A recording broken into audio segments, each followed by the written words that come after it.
building our great South African nation together. The mace is a symbol of the authority of the National Assembly. It is carried into the chamber by the Sergeant at Arms and announces the arrival of the Speaker of the National Assembly. Protects our society. It signifies the The Protea leaves are us, the people, who freely elect our voices in Parliament. The drum call the people of Parliament, through whom we govern together. And the sun is our country, healing our past, improving our lives, and energizing our potential. Together, our Constitution, our people, our Parliament, and our country are building our great South African nation. Parliament TV, Channel 408 on DSTV.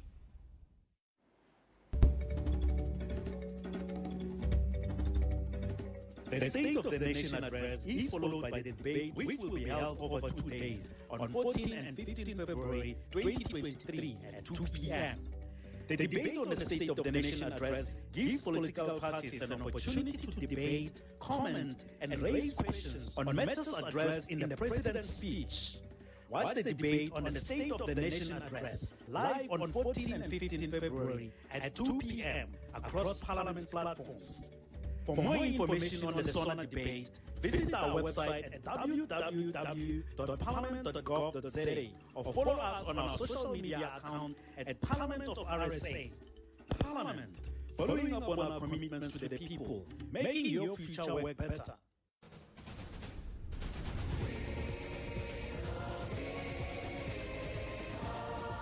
Following up on our commitments to people, making your future work better.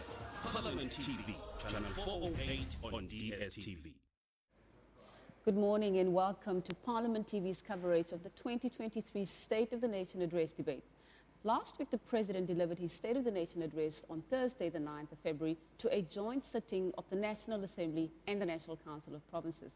The President's address is usually followed by a two-day debate to a joint sitting of the National Assembly and, of course, the National Council of Provinces. Now, today is the second day of the two-day debate, during which political parties will have an opportunity to debate, to comment, and to raise questions on matters as they were addressed in the President's speech last week. We are, of course, coming to you live from the Cape Town City Hall, which will serve as the precinct of Parliament for today's joint sitting. Tembi Kosi. Good afternoon and thank you for joining us. Yesterday, the political parties began the SONA debate and will continue today in response to the President's 2023 State of the Nation address. The SONA debate concludes tomorrow with the President's reply. Today, we'll be looking back at the first day of the debate and have a few interviews lined up as we build to the joint sitting at 2 o'clock. Stay tuned to Parliament TV.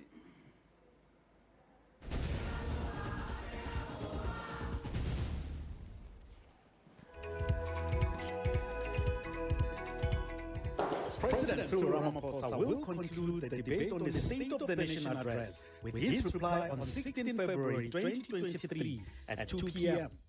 Watch the reply by the President to the State of the Nation address debate live across Parliament's platforms. For more information on the State of the Nation address, visit our website at www.parliament.gov.za or follow us on our social media accounts at Parliament of RSA. Parliament, following up on our commitments to the people, making your future better.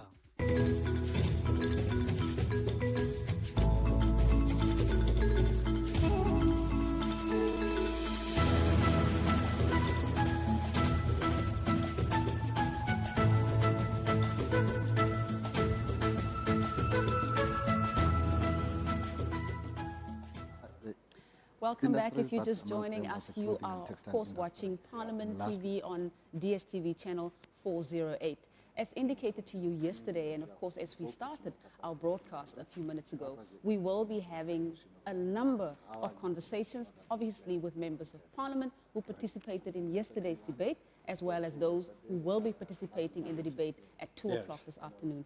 I do now have the pleasure of being joined by the youngest president in the history of our country in terms of parties represented in Parliament, and that is, of course, the Honorable Zungula. He is the president of the African Transformation Movement, and he is, of course, here to talk to us not only about the issues that were raised in his speech during the debate yesterday, but of course to raise some other critical issues that the party views as quite pertinent for transformation in the country. Honorable Zungula, thank you so much for making the time this morning, and welcome to the platform. Wonderful. Just by way of introducing our conversation, talk to us firstly about the importance of oversight and accountability and how you view your role as a member of Parliament in ensuring that through oversight the country can move forward and the lives of ordinary South Africans can be positively changed. Yeah, I think most importantly, the Constitution designates the responsibility of oversight, lawmaking, keeping the executive accountable on Parliament. Therefore, Parliament has got a special role in terms of delivering to the people, because it is a Parliament elected by the people. It is a Parliament of the people supposed to, keep an eye or check over the executive. Therefore, Parliament is critical because the laws that are interpreted by the judiciary come from Parliament. Yes. Also, the actions of the executive in terms of enforcement of those laws, Parliament plays an oversight role. So Parliament is critical to make sure that there are progressive laws in place. At the same time, there's oversight to make sure that the implementation of those laws do meet the needs of the people of our country. Because, look, we've got the highest unemployment rate in the world, the crime rates are very high, most unequal country in the world. Therefore, in light of those challenges, Parliament is critical because you can't expect judiciary to transform the country, because the judiciary does not formulate any laws, So, and you can't expect the executive to take it upon themselves. You need Parliament to be the vanguard in terms of making sure that it keeps the executive accountable. So in our view, Parliament must play its role, and at the heart of Parliament, the interests of the MPs must always be la gogo, who can't read, who can't write, who can't even understand the bigger issues of the economy, because when la gogo votes, ithemba lakhe likuthi ukuba apho yena angazi khona, we as members of Parliament, we must be able to think simcingela. So it's very critical that members of Parliament, in everything that we do, we must always have in the heart of ukucinga kwethu, must always think about ababantu through their vote, who elect us to be their representatives. Indeed.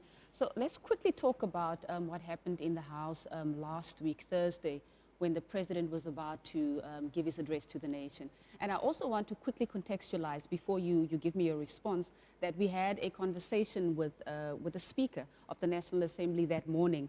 And she was basically saying to the nation, and she was saying to members as well, that obviously the rules are there to enforce decorum in the House, to make sure that that space that obviously is guided by the rules of the House, but of course dignity as well, to ensure that the proceedings of the House can go ahead without any disruptions, but importantly that everybody is respecting and is showing respect, and respect is also then obviously projected from the President as well in terms of how he engages on the platform.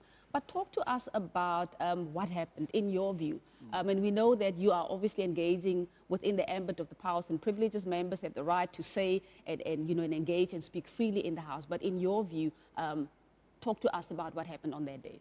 Yeah, Parliament is a political space. You have 14 different political parties. The attitudes and the approach to politics will be different.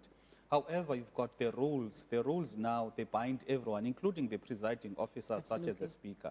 Now, everything that is done in the House, regardless whether a person is a member raising on a point of order, or it is a Speaker that is, presiding over the proceedings, they must use the rules. Now, I raised, was raising on a point of order to cite two things. The first one, Rule 90, prohibits members or prohibits presiding officers from anticipating. The purpose or the purpose of last week, it was basically hearing the state of the nation. Absolutely. Therefore, in our view, you have a speaker that will say time for moment of prayer and meditation, and then we are gathered, they give the secretary to read the order of the day and over to you, Mr. President. But the speaker read rules selectively because she was anticipating whatever conduct. That, in our view, was in contravention of Rule 90. The second one, whenever members were raising a point of order, Speaker interrupted them, and that is in violation of Rule 66, that prohibits any member, including presiding officers, from interrupting members when they are making speeches or when they are addressing any matter. You'll recall that even when I was addressing that Rule 66 that speaks to interruption, she interrupted me as well. But we do understand that it is a political space, such things happen. That is why there's a mechanism, which is a Rules Committee, the Powers and Privileges Committee, to also deal with the conduct of the Speaker whenever we, as members of Parliament, we are not satisfied. Yeah, but at the same time, looking at the responsibility of the Speaker to ensure that there is decorum in the House, and given the fact that obviously there were already pronouncements made by some parties that they were going to disrupt the proceedings of the House. Obviously, decorum is not only because obviously members are also held to a particular standard in terms of how they conduct themselves in the House. How do parties make the distinction, and of course, without taking away any of the very positive contributions that you've made, the responsibility of parties to make sure that they work together with the presiding officer to ensure that, you know, the proceedings of the House, everybody takes joint responsibility to ensure that whatever is before the House in terms of the business of that particular day, that actually those things actually happen. What responsibility do parties take, and in particular your party as well, in ensuring that there is decorum? Because without decorum, it means that those issues that are critical for transformation, that are critical that the nation was waiting to hear, we had to wait, you know. Yeah, no, look, firstly, if you talk about the state of the country in terms of the crime levels, unemployment, etc., you know, some of the people, our constituency or the constituents of other parties may be of the view that we can't be living in discomfort, yet you as presidents in the country, as members of Parliament, are going to live in comfort. You are going to come to SONA and everything will be comfortable, whereas majority of the citizens are living in discomfort. Now, what needs to happen from the side of all 400 MPs, it is the issue of principle. When I was raising that point of order, remember, the other members, they were raising a point of order on the president based on what they viewed that the president should not be addressing the House. Now, I saw what the Speaker was doing wrong, because the biggest problem, Sibu, that we face is that some of the members, there's no principle per se, in the sense that if the Speaker ill-treats me, they'll keep quiet. It's only when the Speaker ill-treats a member of their own party that they'll start speaking out. When I was raising a point of order, I was raising a point of order based on the ill-treatment the Speaker was granting members of a party that is different from mine. So what I would encourage members of Parliament is that let us be principled. Let us address you know, the issues of misconduct, regardless whether it is a person from your party or from another party. Just before we move away from this issue, and of course, I mean, you've already indicated that all the parties that are there, they've got different ideological standpoints, and you're raising an issue of principle in terms of what was happening at that particular point in time. How does that, what other platforms do you then use except for the platform that we have right now to engage parties on issues of principle? And if we're talking about taking joint responsibility for decorum, for enforcing decorum in the House and ensuring that the issues that are before the House, the business of the day, and it's obviously, as you eloquently spoke about oversight, the imperatives of oversight and accountability, then it really is, it's upon that responsibility sits with all members. So what platforms do you then use to ensure that, you know, you're talking about principle, which is very critical? You know, I mean, there has to be a common understanding about the conduct of members. And of course, if we're looking at, for example, those members had already indicated that they were going to disrupt. That was a common information that is out there. So talk to us about how do you strike the balance between that? We've got many platforms, your Chief Whips Forums, the Rules Committee, particularly in a session whereby all 400 members of Parliament are there. In my view, that is the perfect time to actually state your case and actually express your opinions as to why is principle important and why members of Parliament must stand up, because, you know, members can't be happy because it's not one of their members that was unlawfully or irrationally chased out of Parliament. Because it was me on Thursday Who knows, next week it could be someone else. And where does it take Parliament if the fact that when I'm addressing something and the Speaker does not agree, the Speaker will use an irrational decision and chase me out? You know, where does it take Parliament? Because that is akin to intimidation, that is akin to silencing. So if members of Parliament are principled, all of them, what's going to happen is that they'll understand that it was Zungula on Thursday, it could be myself tomorrow, and that is going to erode the functions of Parliament. And we'll recall that to a certain extent, the issue of oversight and accountability, it is always in the hands of the opposition parties, because opposition parties, you know, they are not in the executive, whereas the members of the ruling party, to a certain extent, there are political considerations that actually stops them from addressing their political seniors who sit in the executive. Whereas we as opposition parties, you know, we are able to speak frankly, we are able to speak openly on the failures of the executive.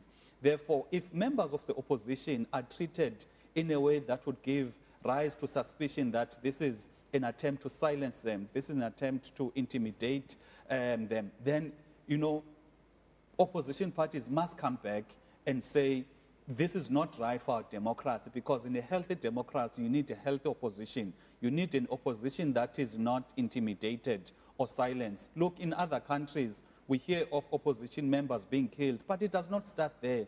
It starts by the way they are treated in the House. If they are treated unfairly in the House, chances are that is going to grow. That can develop to something else. So that is why it's important for opposition parties to always come together and think about the principle in terms of ensuring that we live in a healthy democracy. Honorable Zungula, thank you very much for those insights shared. And of course, that's where we have to leave it for now, but I'm sure there will be plenty of opportunity going forward to unpack some of the other critical issues that are important to the ATM.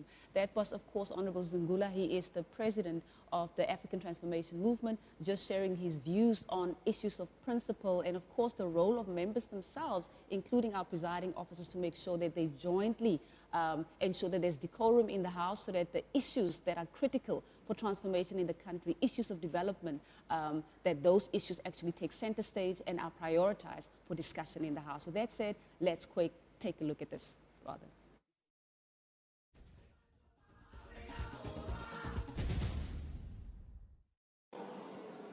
It was a signature moment of my political career when the Commander-in-Chief told the media, we voted for Al-Jamaa.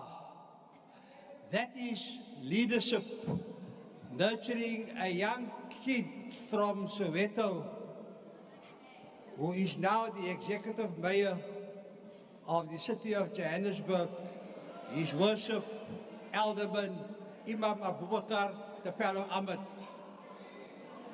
Our own President Ramaphosa said in this house, I will cheer for Al-Jamaa, and the Chief Whip has continued to honor his pledge. By the way, President Ramaphosa is also my official photographer when I visit the State House in Swani. The leader of the Patriotic Alliance settled the challenges in electing a mayor for the city of Johannesburg when he told a rival mayoral candidate, Maase kind, let Al-Jamaa lead us. At the State Memorial Service, the Premier of Gauteng embraced us and surprised me when he said, Al-Jamaa, please lead us.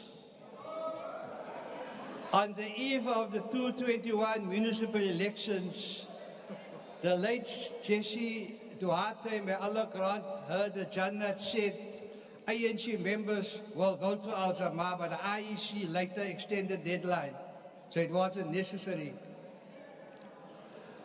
In Bushbuck Ridge, the Minister of Justice wants Al-Jamaa to come and lead there as well because the residents want to return to the Kruger National Park and live amongst the lions. Minister Kapa, which we heard earlier on, came to visit my constituent in Mitchell's Plain, but then she gave a fishing vessel for the residents of Mapami village near Umtata. The Minister of Social Welfare wants to help my constituency in Mitchell's Plain because the women there have lost their jobs in the clothing industry, and she wants to restore that. So Al-Jama is not a light.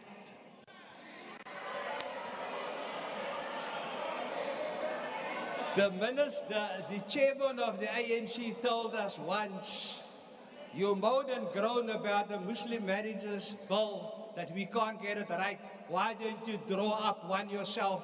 And we have done so now.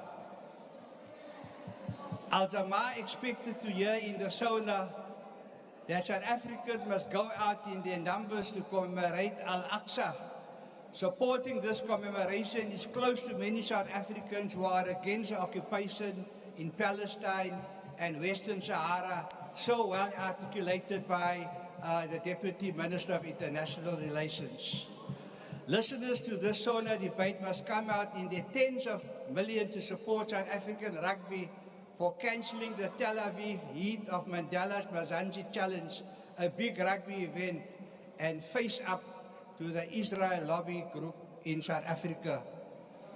Questions are going to be asked this Ramadan, Honourable President, about the events leading to the Concord judgment, and I quote from the judgment, the President and the Cabinet failed in their constitutional responsibility to put in place legislation to recognize a Sharia marriage, which we call a nikah. Also, the President and the Cabinet failed to give Muslim wives access to the divorce court just because they were married in a mosque. The Imam Harun family were some of the victims of the non-recognition of the nikah, and after being tortured to death with a 10-pound hammer for assisting resistance fighters in South Africa, especially Appala and NCOP comrades. When Imam Abdullah Harun was detained and tortured to death, which held incommunicado for 123 days, his wife and children were victims of the non-recognition of the nikah during the apartheid era. After the Imam's cruel death at the hands of the security branch, his wife and kids became homeless. They lost their assets because of the non-recognition of the nikah during apartheid. And this is still the case with many families in South Africa, because like the apartheid government failed Muslim wives, the present government has done the same. But there is hope, because I've been invited to join the chair of the Portfolio Committee on Home Affairs to meet the Minister of Home Affairs, and I hope President Ramaphosa will join me so that we can sort out. Honourable Member, your time is expired. Thank you very much. Good afternoon. I now welcome the leader of Al-Jama, Mr. Hanif Hendricks. Good morning, Mr. Hendricks, and welcome to Parliament TV. Oh, thank you very much. Firstly, I would just like to congratulate you on the election of Mr. Thapelo Amad as the Mayor of Johannesburg. And if you could briefly tell South Africans, in particular those who are in Greater Johannesburg, on what improvements can they expect from this new mayor? Well, first of all, we have, the mayor has appointed the MEC members, and he's appointed them with consultation with the 7 members of the minority bloc, consulting the other 3 parties with the numbers, and that was a magnificent achievement for him to put together that team. At the same time, the mayor has put them in portfolios where they made promises to their constituencies. So now they can deliver on that manifesto promises. And I think that is the first time in South Africa that we have such a situation, because when a political party, winner takes all, first past the post, what's the scoreboard, when they come into power, they don't look at the manifesto promises of the other councillors in council. Then the mayor is very busy making sure that the 12 top officials, instead of becoming acting managers and acting CFOs, they are permanent. This is not Hollywood. We don't want any actors. They must be permanent. So I think that's a major step. There is now a period, the mayor has also appointed chairmen of portfolio committees that will monitor the MECs, and it is up to political parties to contact the chief whip, who the other members will be. And then we're going to have a situation where there will be oversight over the MECs to make sure that the best interests of the residents of Johannesburg is served and not political parties. The days of political parties are over, you know, and we have now mentored a mayor that is fit for the job. His worship, Alderman Abubakar, the fellow Ahmed. Later on, he become a Haji when he comes to Mecca. I hope the Saudi will invite him to perform the pilgrimage this year. Then he can add that title to it. It reminds you of Idi Amin, doesn't it, with all those titles? I'm sure then we can invite you after 100 days just to give us an update on what work has Tapelo done. Yeah, but going back to today's debate, in 2022, when the president was delivering the State of the Nation address, he mentioned the creation of master plans to assist a number of industries, which amongst others include the textile and clothing industry. Have you been, because I know you are very passionate about that industry, were you part of those plans when they were being created, and what contributions did you make? Yes, we engaged with the Minister of Social Welfare and Development with regard to reviving the clothing industry in the Western Cape and also other parts of South Africa. And she has been very helpful, and we've reached now a stage where we have organized the necessary training for applicants to be ready to apply for these benefits, because you cannot access any of the benefits in the master plan through small business or other agencies if you're not a client of CEDA. So in Maputaputa, in Harding, in Mitchell's Plain, we've organized venues for CEDA to make applicants compliant to become their clients.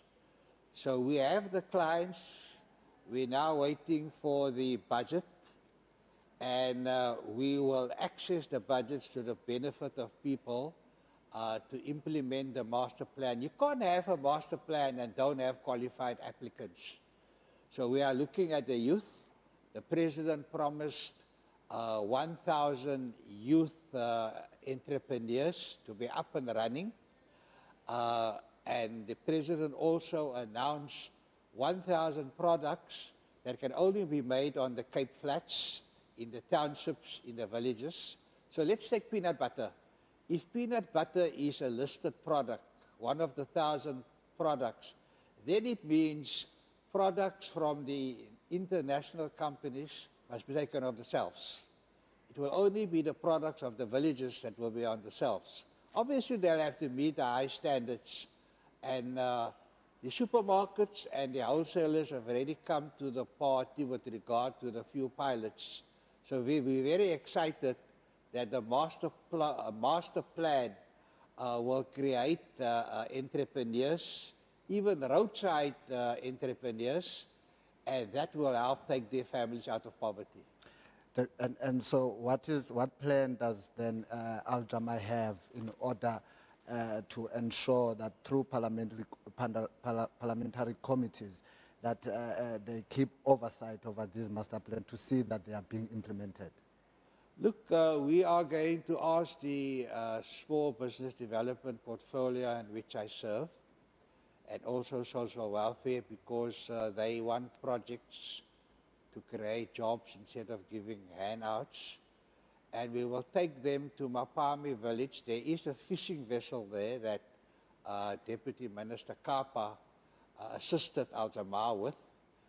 That is a fishing village with some of the best fish around, but they have to catch the fish from the rock. So when they have a vessel, they can go 15 kilometers into the sea.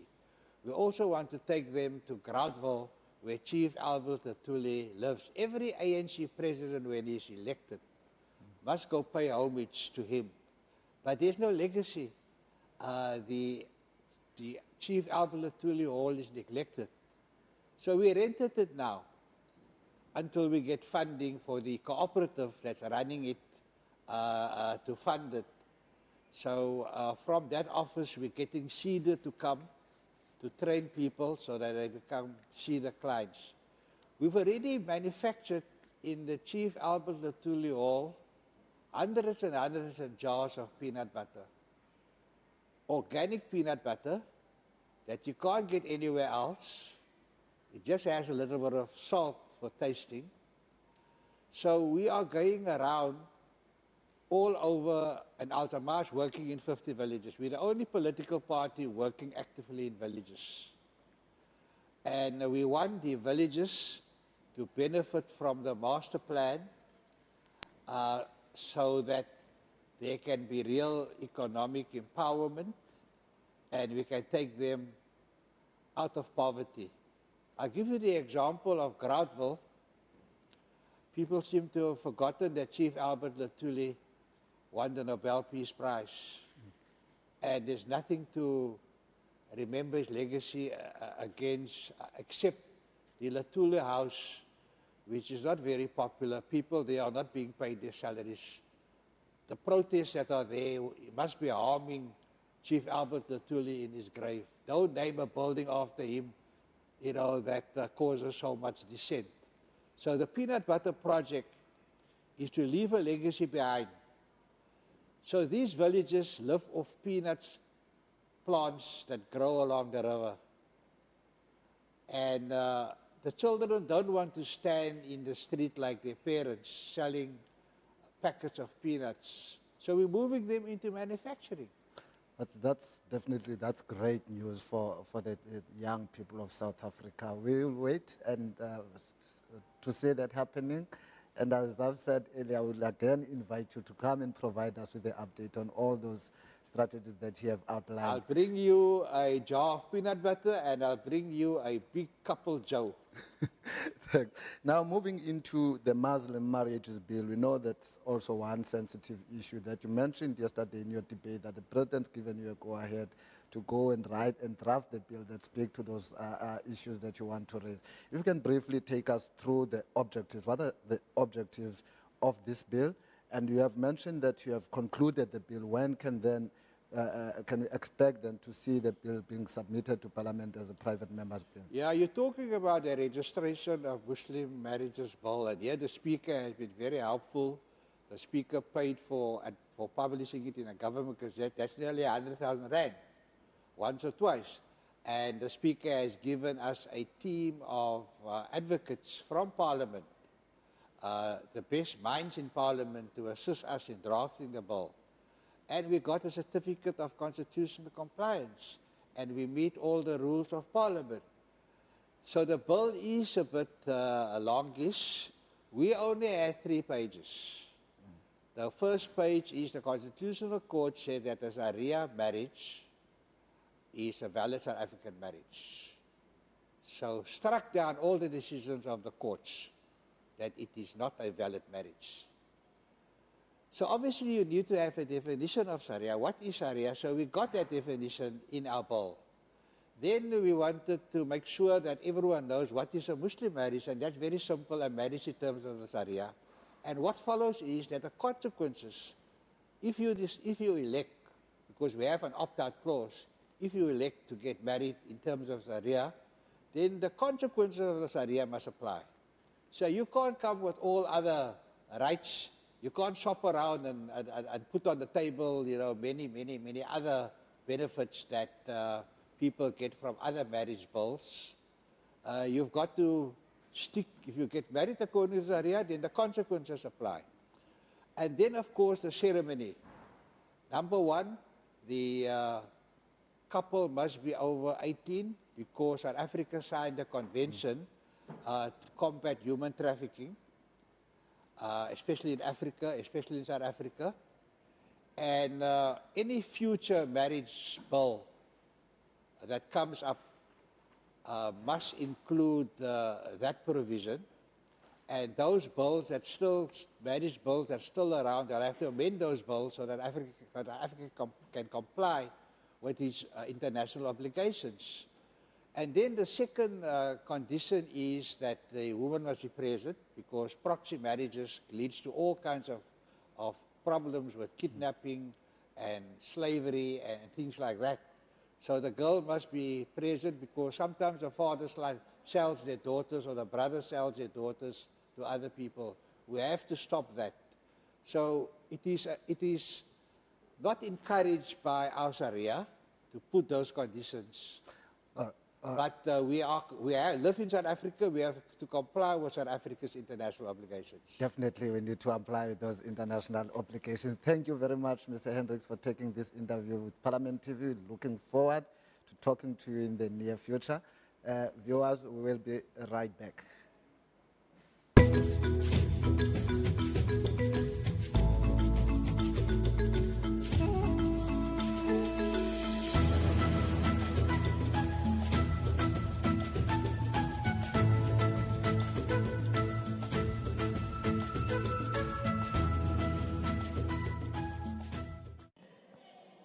There is no room or space for a comedy of errors in an occasion where matters of national concern, which are so serious and close to the lives of all the citizens, are addressed. The electricity crisis is not a natural disaster.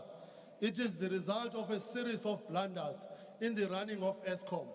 It is the outcome of poor planning, inadequate management of state resources, confused role between state departments, and, truth be told, captured leadership of a party at the very end of its ability to govern. The disaster you have identified is made by warm bodies in your executive authority. By declaring a national state of disaster on the load shedding and blackouts of electricity, your administration is going back to the experience of COVID-19 pandemic. From March 2020 until the return to normal in 2021, in which the ruling party worked without political oversight. They undermined processes of good governance and subverted the internal systems for procurement of protective equipment and medicines for hospitals. The danger of the abuse of this facility is that the so-called Minister of Electricity and others in that league would make reckless decisions daily and overspend unilaterally without technical and financial controls in place. The real danger is corruption, selfishness, and greed of your deployees. It happened right under your watch, Mr. President. What guarantees are in place for corrupt activities not to happen under your watch? The PAC sees the ruling party as a disaster area. The economy is in negative growth and slipping further down the slope of disaster.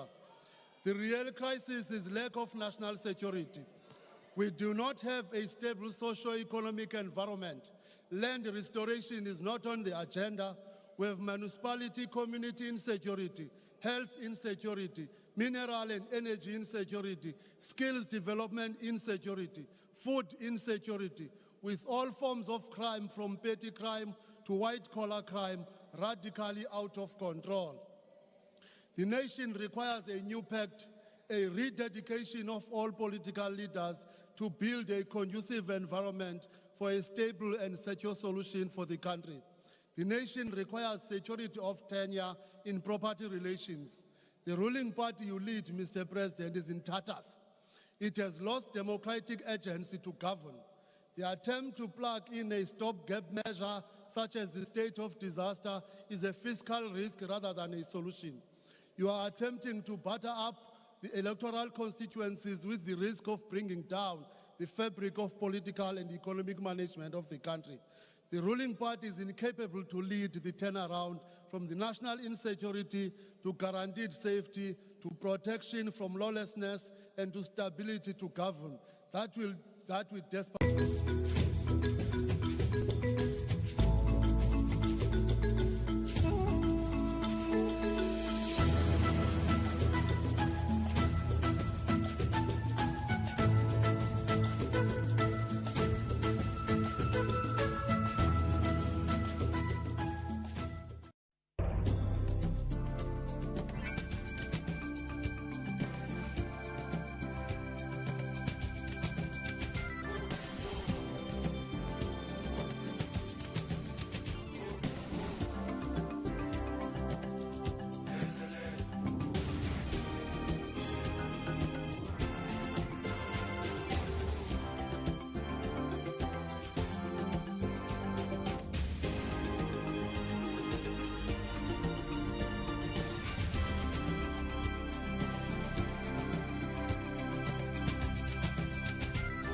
The State of the Nation address is followed by the debate, which will be held over 2 days on 14 and 15 February 2023 at 2 p.m. The debate on the State of the Nation address gives political parties an opportunity to debate, comment, and raise questions on matters addressed in the President's speech. Watch the debate on the State of the Nation address live on 14 and 15 February at 2 p.m. across Parliament's platforms. For more information on the SONA debate, visit our website at www.parliament.gov.za or follow us on our social media account at Parliament of RSA. Parliament, following up on our commitments to the people, making your future work better.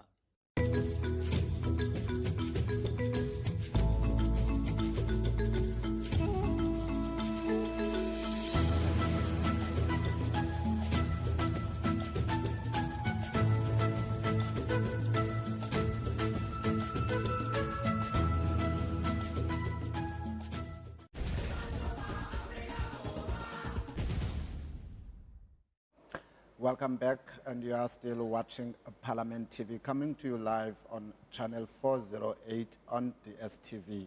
You are watching the live broadcast. We are coming to you live from the City Hall in Cape Town, and we are an hour away from the resumption of the second day of the debate on the State of the Nation address.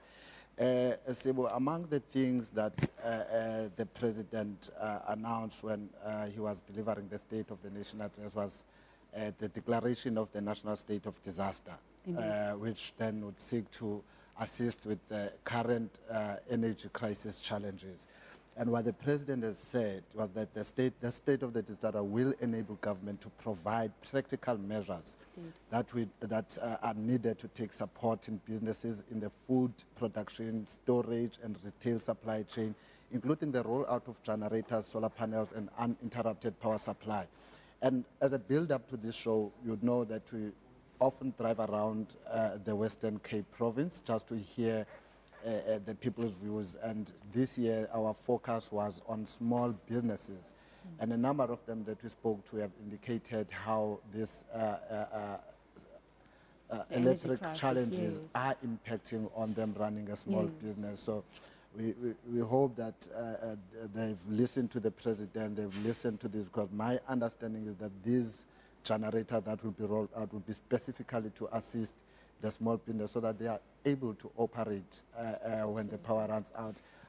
There has been calls from other political parties for the national state of disaster to be declared. However, once that has been done, we've had the same parties not agreeing with this declaration, and I'm starting to doubt where is that going to take us as the country. Absolutely.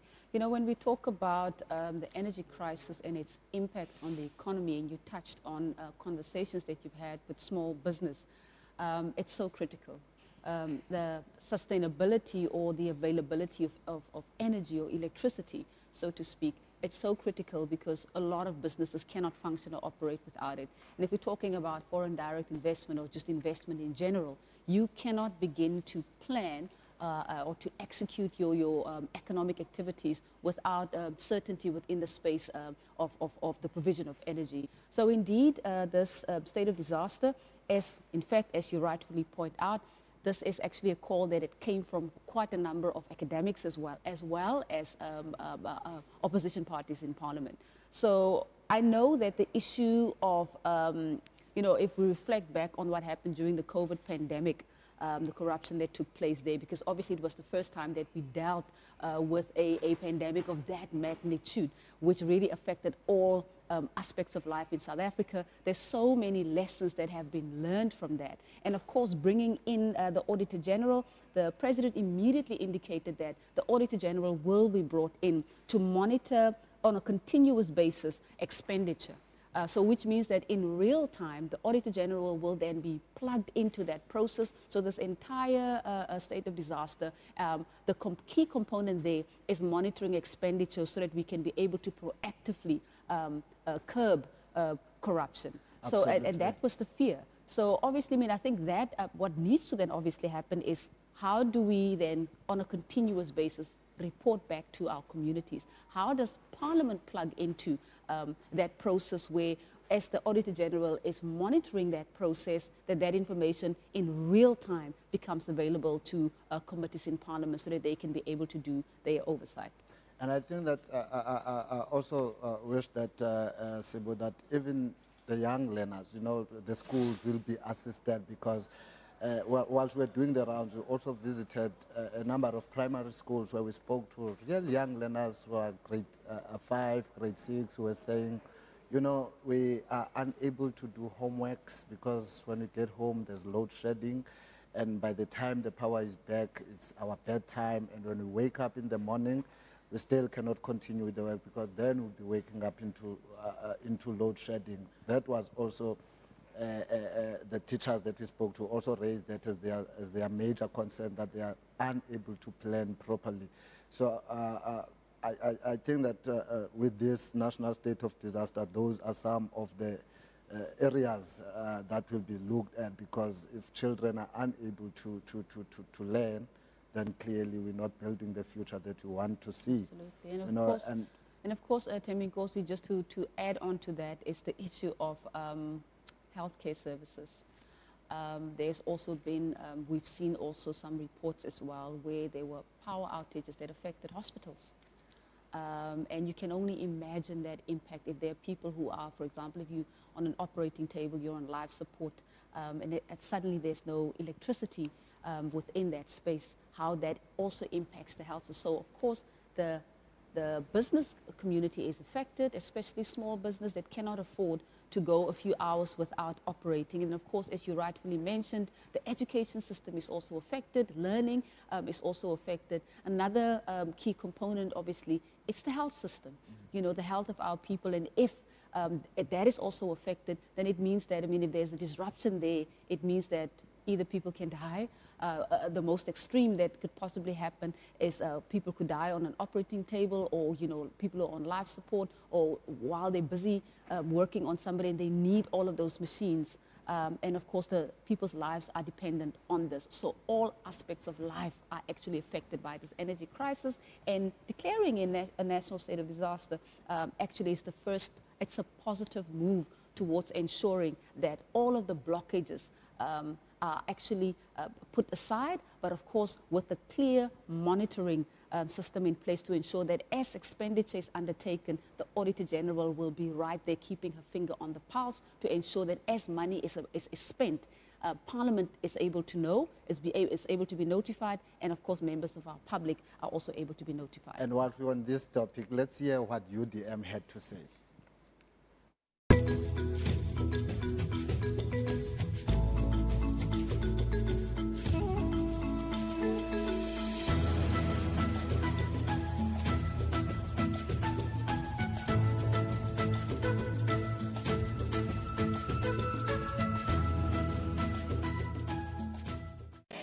Mr. President, the UDM believes that the people you should have relied on to implement your plans and strategies are not only your cabinet members. The technocrats in government, in particular accounting officers, have been sidelined for years, and those responsible for oversight have overstepped their boundaries for far too long. This makes government ineffective. Mr. President, I would like to touch upon 3 issues that South Africans have raised with the UDM. Issue 1 concerns the pensions of those who were employed in the SA TBVC states in 1970 and to 80s.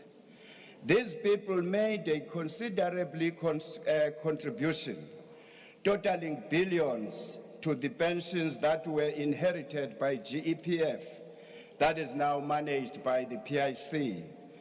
Their concerns center around the calculation of their pensions, which had an effective date starting in 1996. They feel that there is a major error in how their pensions are being calculated. They have raised these concerns with the PIC, GEPF, and the Ombuds Office of the Pensions to no avail, and there is much unhappiness regarding this issue. As a result, they find themselves in court with their limited resources. The UDM would suggest that government must appoint a team of experts to clear out this crisis, and that they work with pensioners' organizations who represented this group. Some people have in the meantime passed away, waiting for a solution. Therefore, please, Mr. President, let this problem be solved once and for all. The other one is the issue of military veterans, Mr. President. The military veterans' pensions, regulations and benefits, as recently proposed by the Minister of Defense, has also been a bone of contention. Through these regulations, ex-MK and by extension rather, ex-APLA veterans are being elevated above their military pensioners, rather above other military pensioners, and thus violates the Military Veterans Act of 2011. We must remind ourselves that there was no outright winner between black and white, militarily speaking, in the armed struggle. We agreed to all to sit down around the table and broker peace. So no one can claim the right to dictate the rules and regulations against others. We ask the President to ask the Minister of Defense not to go ahead with these regulations, which are contradictory to the Act and the spirit of the integration or integrated armed forces. This behavior will affect the morale of the serving men and women and those who are retired.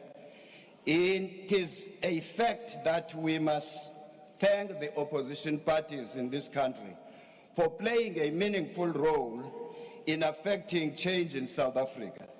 The ruling party outright rejected former public protectors Thuli Madonsela's state capture findings.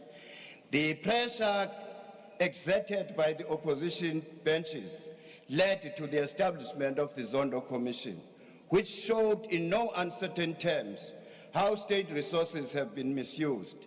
For example, the country has been delivered into the grips of load shedding, whilst corruption has chewed all the money that was meant to develop the power generating infrastructure of South Africa.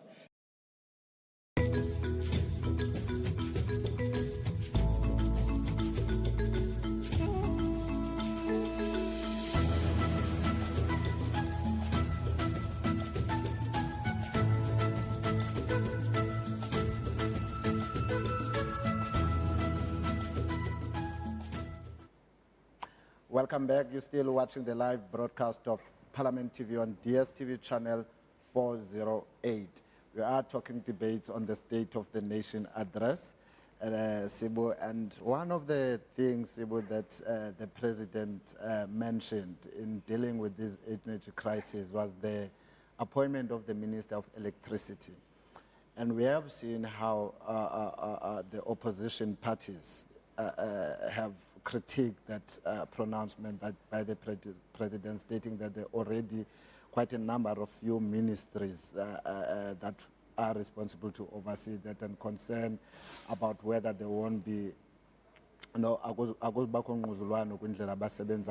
because of this now new ministry will be allocated in the presidency. And the President did indicate that the minister will assume full responsibility for overseeing all the aspects of the electricity crisis response, including the work of the National Energy Crisis Committee. But that was not well received by the opposition parties, that announcement. Indeed. But of course, as I've also indicated earlier, the President also immediately, in the same breath, announced that that the Auditor General will be part of that process, yes, to monitor expenditure and to ensure that, in fact, Parliament will obviously have access to that information to make sure that there is that corruption is. Obviously, that was the main concern, that it's proactively, prevented. But with that said, we will have an opportunity to talk about this issue a little bit more. We can quickly cross over to this VT on, of course, we are expecting to have a conversation with the Deputy Minister of Higher Education, Science and Innovation, Mr. Buti Manamela, to talk to us about his speech from yesterday, the key messages from his speech, and of course what to expect from his department as the year unfolds. Do stay tuned.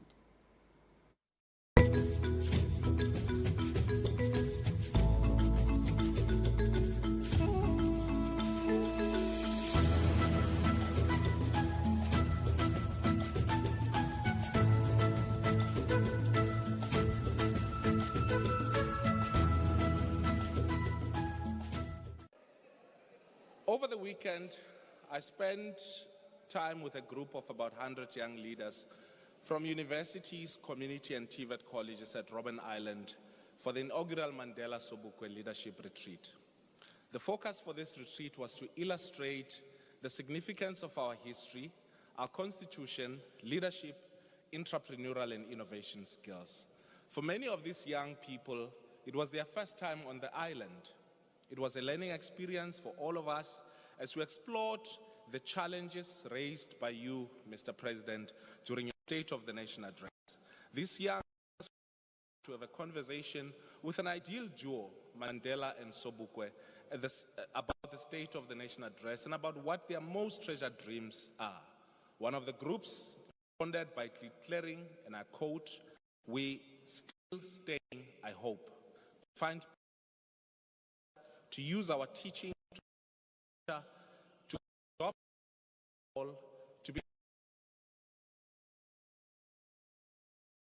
future. South Africa can only be built by the dreams of Madiba and Sobukwe and the dreams of those whom the torch was handed over to." Listening to the debate this year of the State of the Nation address, one wished that some of the leaders here today would have exchanged counsel with the young people who found themselves in the island, particularly the leader of the opposition and also the leader of the EFF. Every year, for the past 5 years or so, John, Honorable Steenhuisen here, convinced a few dignitaries and pals to rabble about the DA's so-called true state of the nation. And as usual, John, Honorable Steenhuisen here, did not disappoint. "We are ready to govern," he said, "only if the people can stop believing in the ANC. Where the DA governs," he said, "we govern better."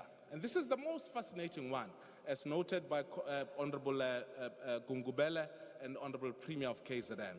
The DA propaganda machinery has convinced itself and Twitter followers of the account of Helen Zille that wherever they govern better. The big lie, and they keep on keeping this lie, even at the risk of looking ridiculous. On the day of the true State of the Nation address, and this morning, John, Honorable Steenhuisen here, bragged about the municipalities that they govern at, starting with their golden goose, which is Cape Town, and he left short, he felt short of mentioning their boogeyman, the city of Tshwane. This is because on that day, pressure was mounting from the DA coalition partners to boot out the 4th mayor of the DA in that city in just 6 years. Solim Singman was the first, with a scandal of 12 billion allegedly awarded to Glad Africa without following due process. The second was Stephen Mkhalapa, who was caught munching the scone of a colleague in the office, Naga Morogo. The third one was Abel Tau, who resigned because the DA was not black like him, and found a home in Herman Mashaba's Action SA. Then there is this last one, Randall Williams. Adverse findings by the Auditor General of South Africa, but that's only the tip of the iceberg. Sewers have not been maintained properly in the last few years in Tshwane. Waste has not been collected in some areas for the last few weeks. A looming scandal for a 40 billion unsolicited bid for renewable energy is about to come out. Withdrawal by the fleet management company from the city because they failed to pay that fleet management company. But even worse, you think it gets worse. In November last year, the city itself failed to pay the salaries of the workers in the city of Tshwane. But Tshwane is not the only pinnacle of the DA's failure. In Modimolle Mokgopong, where I come from, the DA has effectively run the municipality down by enabling the looting of public resources and glaring state capture by a group of businesses allegedly linked to the DA mayor. Yes, the city of eThekwini has fixed some of the beaches that were not operational over the festive season, and more beaches will be opened in a few weeks in that particular city. But here in Cape Town, the beaches remain the preserve of white patrons through systemic exclusion and racial profiling. Where the DA governs, the Group Areas Act of Governing has effectively been restored, with the DA mostly servicing their constituencies, much to the neglect of black communities. I challenge the Mayor of Cape Town to make public how much business goes to black-owned companies compared to white companies in this particular city. This morning, I heard echoes of P.W. Botha in 1985.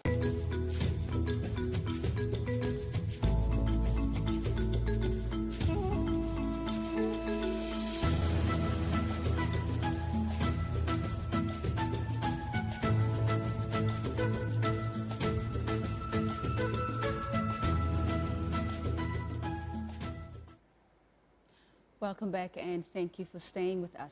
Now, service delivery is among some of the most critical issues that has been raised by the President in his address on Thursday last week, as part and parcel of the plan for the year ahead to address issues of service delivery at local government. I am now joined by the Deputy Minister for Cooperative Governance and Traditional Affairs, Mayor Thembinka Dimeng, to talk to us about the plans that are actually lined up for the year ahead.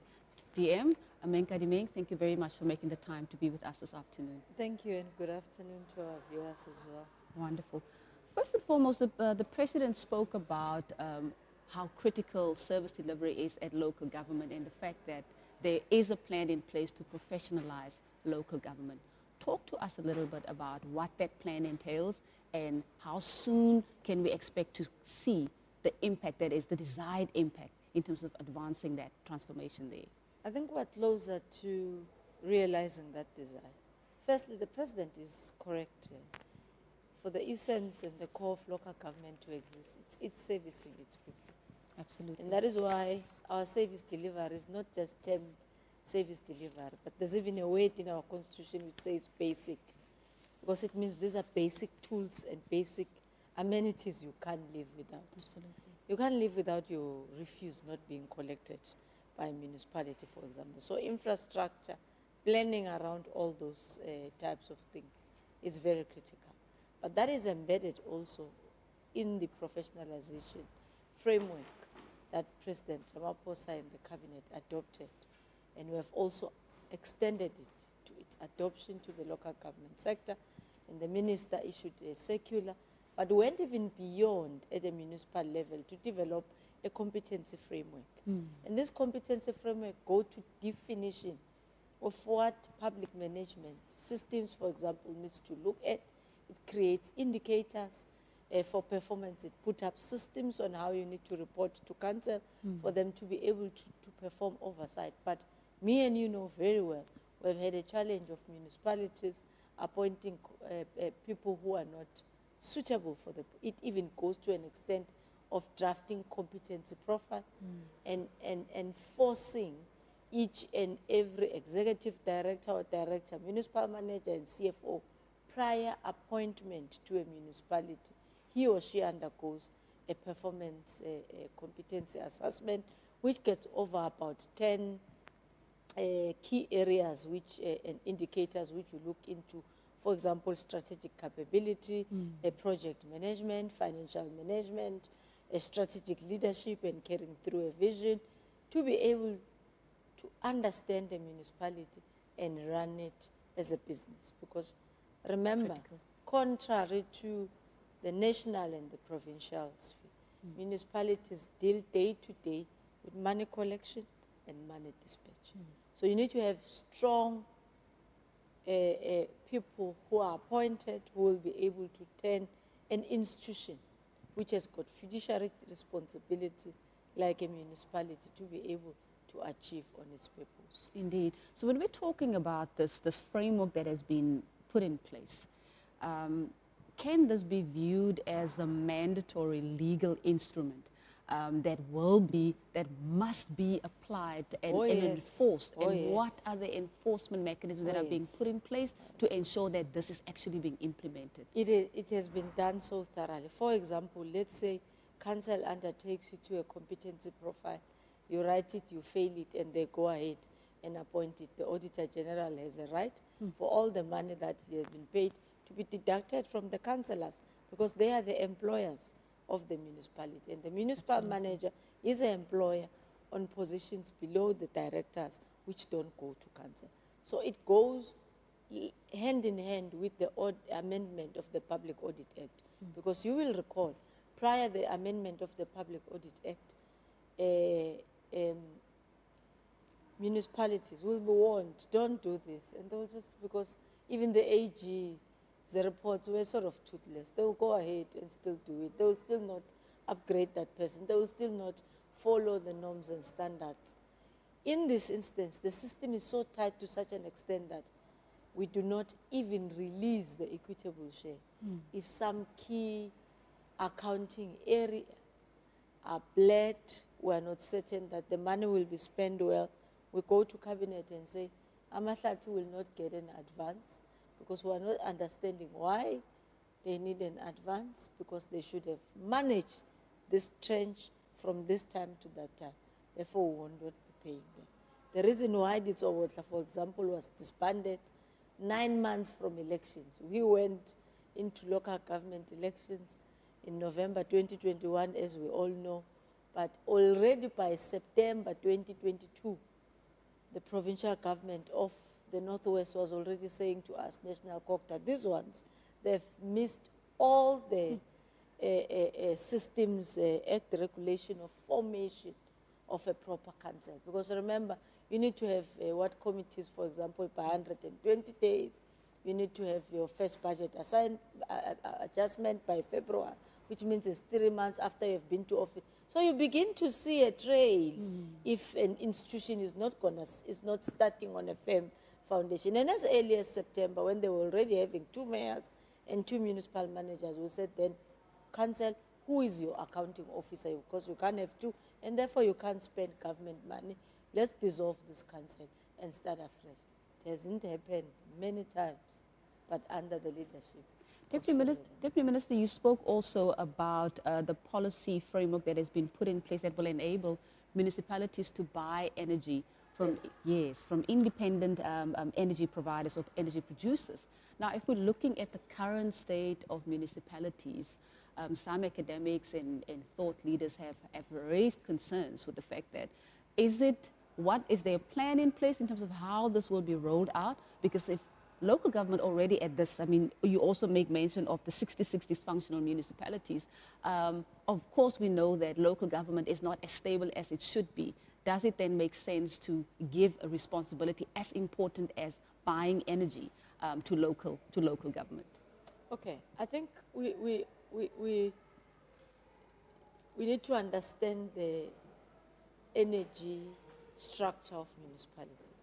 In the speech, I referred to INEP, which is an integrated national electrification program, which is a grant which goes to municipality every year. One, for them to be able to plan their connection and roll out energy to municipalities, meaning their communities in that municipality. Now, what we are saying is we need to converge. That is why the sentence starts with conversion of the terms of INEP. No longer to connect it to the grid, because the grid is struggling already, but rather utilize that amount to buy a power bank, for example, where the community or the municipality, at the time where there's power, it gets stored in a power bank and you utilize it at the time where load shedding is. So it's not rocket science. In fact, many municipalities I was heading, even before load shedding, we were having a process of procuring of a power bank, because it is actually even cheaper for your resident.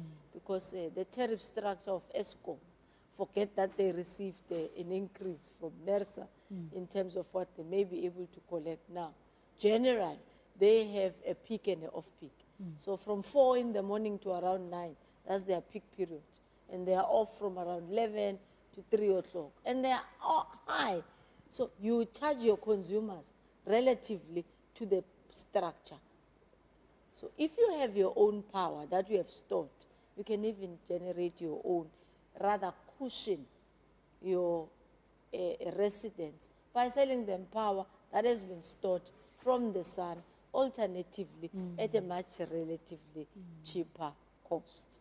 But also the gains of infrastructure versus the infrastructure of the general of what we know now. So it's not necessarily a new thing. You have seen solar geysers in many townships, whether in Kukuletu or Kaelito. We are saying we convert because we need to do that by law. So you need a circular from the Minister of Energy, which says now municipality, you are allowed to take that grant and buy solar panels for your people and put them on their rooftop. So it's not a legislation that will take 6 years to be able to convert that. So that's what the thinking is. Yes. For example, if you have a power bank here in the city of Cape Town, one of the things they were complaining, they're not the only one, they're not in isolation, is that during load shedding, the pumps are not working because they utilize power. Some municipalities can't even afford an alternative like a diesel or whatever in terms of affordability. Indeed. So if you have that power bank, when it stops here, it kicks in, it helps you for that 2 hours, 3 hours, and you get connected back into the grid. Wonderful. As we conclude, Deputy Minister, I just wanted to talk about the issue of service delivery in general. We're literally 14 months away from the elections next year, and there seems to be quite a bit of pressure to consolidate key deliverables, especially at local government level as well. So as you conclude very briefly, talk to us what we can expect from, what the country can expect rather, from COCTA in terms of ensuring that there is a marked improvement in terms of service delivery. Well, I think my last part, as I concluded my debate, just shows the rollout of what we are doing. For example, in 101 municipalities, we'll be dealing with the issues of governance enhancement. Yes. That is according to in the 64 municipalities of dysfunctionality, we are having a three-pronged approach. Besides National Treasury focusing on the finances and the capabilities of the municipalities, we are focusing through MISA on dispatchment of professionals to ensure that they do roads, they do sewer, assisted with the Department of Water and Sanitation, and also they do small things like your graveyard maintenance and all that, but that are critical, where people are. I mean, nobody wants a graveyard that is not well taken of.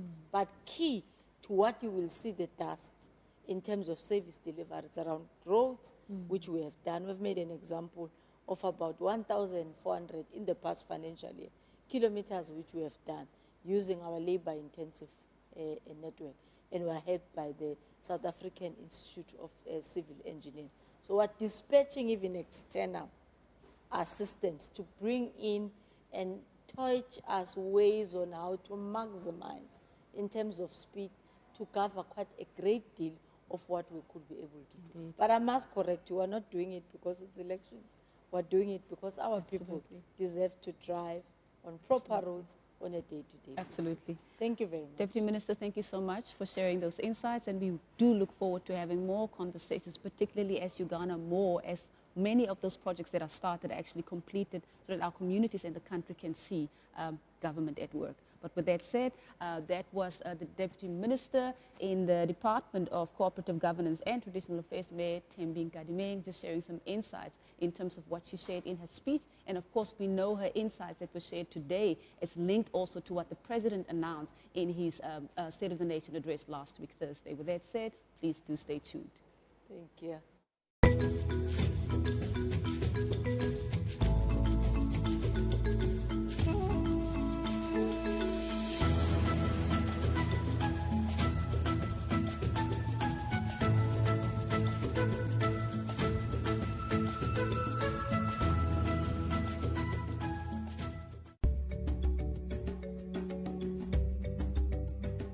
The State of the Nation address is followed by the debate, which will be held over 2 days on 14 and 15 February 2023 at 2 p.m. The debate on the State of the Nation address gives political parties an opportunity to debate, comment, and raise questions on matters addressed in the President's speech. Watch the debate on the State of the Nation address live on 14 and 15 February at 2 p.m. across Parliament's platforms. For more information on the SONA debate, visit our website at www.parliament.gov.za or follow us on our social media account at Parliament of RSA. Parliament, following up on our commitments to the people, making your future work better.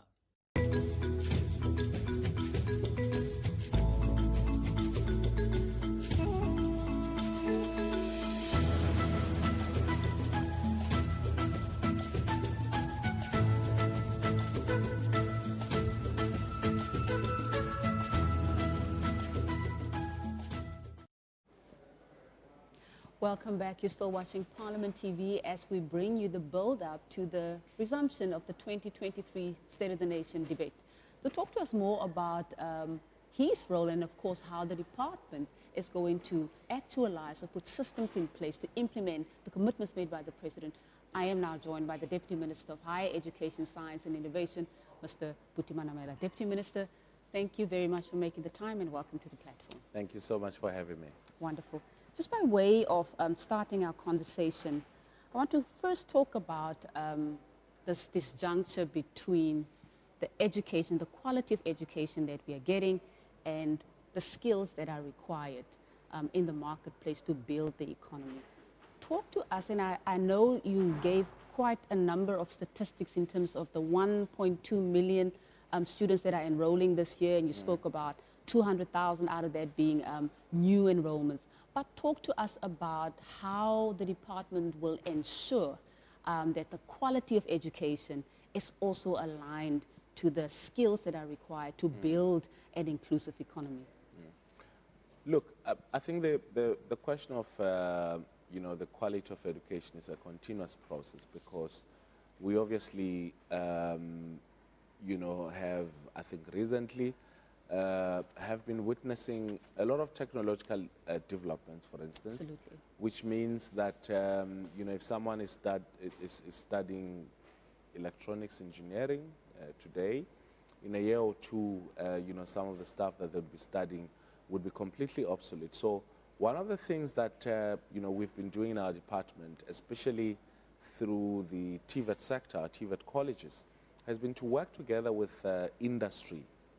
And have set up centers of specialization in about 13 of our colleges, focusing on 26 programs. So each college would pick 2 skills that they will work with industry, and get young people already employed and train them as apprentices. And we're hoping. This number is now at 70,000 students who are participating in this program, and we're hoping that the number will grow. And all these centers of specialization are spread throughout the country. So someone who's studying welding, for instance, at Falls Bay TVET College, would be using state-of-the-art, machinery that is already in use in the industry. So that person doesn't have to go and acquire experience.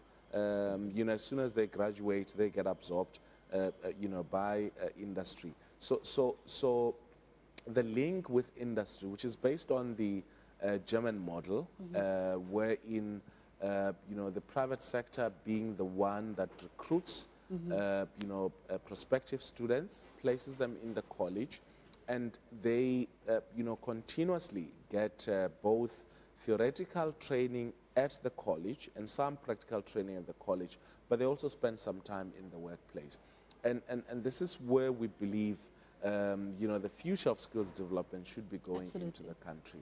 I think that we have privileged universities quite a lot in this country.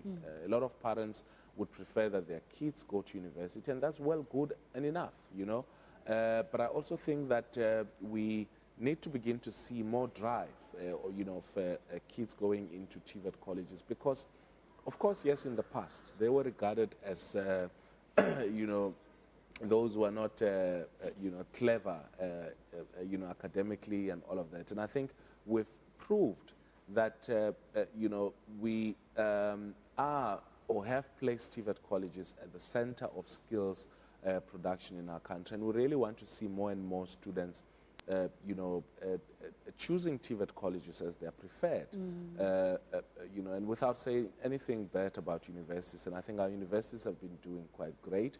But any country that takes its future and its hopes of industrialization and all of that seriously, we will have to expand the TVET sector. Absolutely. And that's the direction in which we're going. And which links to my next question, specifically around you know, the drive to industrialize. And we know, I mean, there's obviously like a plethora of literature out there that says we've got all these natural resources, but we don't have the infrastructure to process the natural resources that are coming not only out of Africa, I mean out of South Africa, but out of the African continent, so to speak.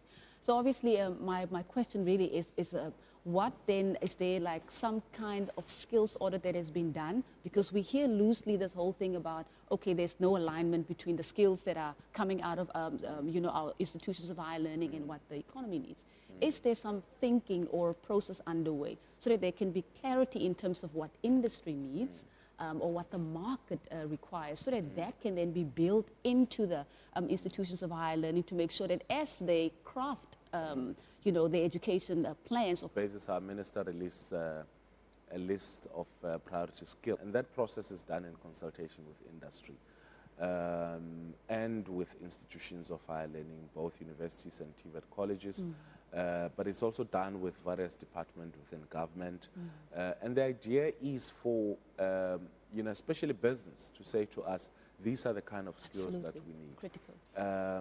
You know, and we've seen that most students, especially those who are aware of the list, you know, prefer to go to that list and check which are, you know, the skills in demand in the sector.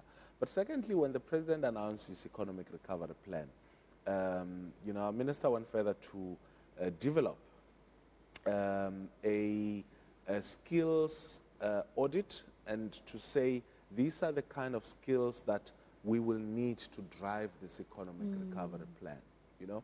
And I think that intervention was important because what it meant was that it was aligning our institutions of higher learning with what the country's economic direction is going to be. But I think also the third thing is we really need to change the, you know, the attitude, particularly of young people. I would understand, you know, 20, 25 years ago, you know, the economy was driven by the financial sector. Everybody wanted to be a stockbroker, you know, they wanted to wear suits and have a corner office, you know, and all of that. And that was also obviously pushed by, you know, the media and movies. You'll see this, you know, swerve guys and ladies, you know, and we all wanted to be that. But I think that the direction, if we really want to build the economy of the country, we have to also change the perception around particular skills. I mean, we need welders, we need bricklayers, we need plumbers, you know, we need, you know, people who are knowledgeable in electricity. One of the members of parliament yesterday was arguing that, you know, the skills deficit in ESCOM, for instance, is part of what causes the crisis. So we need people who understand electricity, and it means people will have to wear blue overalls because that's the direction within which, you know, that is going. And I think the beauty of it is most of these technicians and artisans that we're producing from our, you know, TVET colleges actually far much better than some of the traditional professions and are almost immediately employable. And so I think, you know, that kind of a drive is going to be important. But lastly, I mean, one of the key things with our, I mean, you know, there's a move towards green hydrogen, meaning that we, you know, want to use hydrogen as a source of energy and that the production of that hydrogen, you know, has to be clean. And so, companies such as Sasol have been in the drive for that. Also within the public sector through our department, the Department of Science and Innovation, we've been supporting both at small and bigger scale production of hydrogen energy. But what the Department of Higher Education and Training has done was, for instance, to look at some of the graduates from our universities and TVET colleges and begin to repurpose whatever qualification that they have towards the skills that are needed in the production of hydrogen energy. And we think, that's the kind of focus that we'll have to do, as it relates to many other sectors within the economy. The agricultural sector have been the major drive of the South African economy, and so has, mining and all of that. And I think we need to be seeing, and we are seeing the production of skills towards that direction. I really want to urge those who are currently studying at our universities and TVET colleges, and those who've already qualified but are unemployed, that we need to start thinking about what we can do differently, as opposed to, it's quite sad that we see graduates in gowns and caps sitting on street corners and say, I'm a graduate and I'm unemployed. Some of these are geologists, they are chemical engineers, and all of that. And I think we really need to start thinking differently around the entrepreneurial approach, post-graduation. And so students need to be thinking about that now as they're studying, as to what is it that I'm going to do with that which I'm studying, at this particular moment. Deputy Minister, it seems that is where we have to leave it for now. Thank you so much for making the time. There's so many other questions that I would have liked to ask, but it would seem that we've run out of time. Obviously, we will have more opportunities in going forward. Thank you very much for sharing those insights. That was, of course, the Deputy Minister for Higher Education, just sharing his insights with regards to what we can expect, all of the new interventions around ensuring that there is alignment between the higher education system and what our economy, the skills, the critical skills that are required to make our economy grow. With that said, thank you very much, Deputy Minister. Thank you so much. We are now seeing a live footage as members are getting into the chamber, getting ready for the debate, the joint debate to start at 2 o'clock. We are literally minutes away from that, as we see a number of the members getting ready to take their seats as we get ready to start the day 2 of the debate. Indeed, as we can see, we've just seen the minister. So we've seen the minister. In fact, we've just actually seen the leader of the opposition, John Steenhuisen. There's also a number of ministers we can see on the screen. But of course, in terms of today's speakers list, it's actually much shorter than yesterday's speakers list. Yesterday we started at 10 a.m. in the morning, and it went up until, I think, shortly after 6 p.m. in the evening.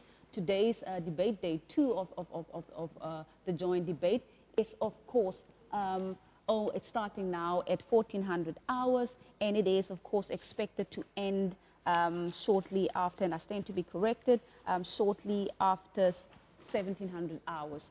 So number 1 on that speakers list for today's joint debate is of course the Chief Whip of the National Council of Provinces, Ntate Seiso Mohai, who is also of course a member of the African National Congress. He will be opening the debate, and he will of course be the one who will be setting the tone in terms of perhaps issues that will come up later in the debate, and we know that there will be somebody who will be sweeping at a later stage as well. But as we've seen with joint debates is that members actually listen to one another. As they listen to one another, they take the opportunity not only to read the speeches that have been prepared for them, but they also take that opportunity to respond to some of the issues that they feel are quite critical to respond to, as per what other members from other political parties have already spoken to. As we can see on your screens, that is the President of the Republic having a conversation with the Chief Whip of the majority party. And I can only imagine if what they're talking about there. But of course, they are. This is day 2 that they are obviously getting ready to take their seats. to also hear what the critical issues are that will be coming out of today's debate. And of course, as we know, tomorrow the President will have an opportunity to respond to all of the issues that have been raised by political parties, including the African National Congress, and then also say what exactly, how he's going to consolidate these proposals. We can see that the mace has come in, the proceedings are about to start, and we shall leave it at that. We're crossing over to the chamber.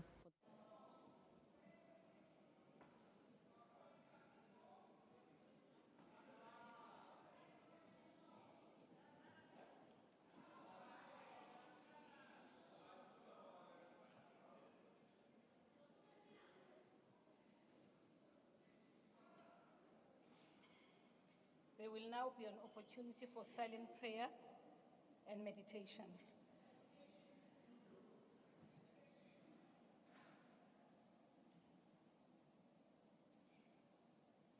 Please be seated.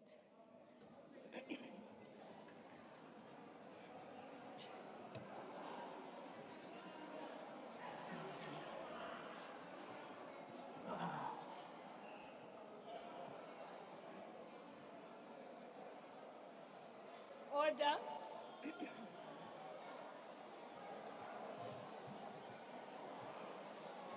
Honorable members,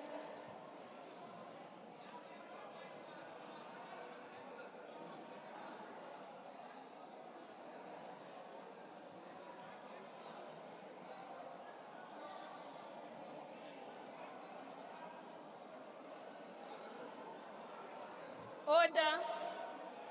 Honorable members, may you please be seated.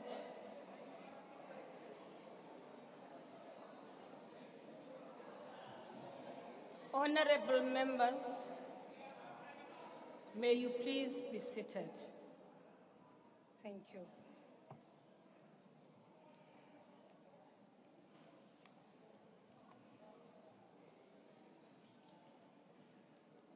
The Secretary will read the order of the day.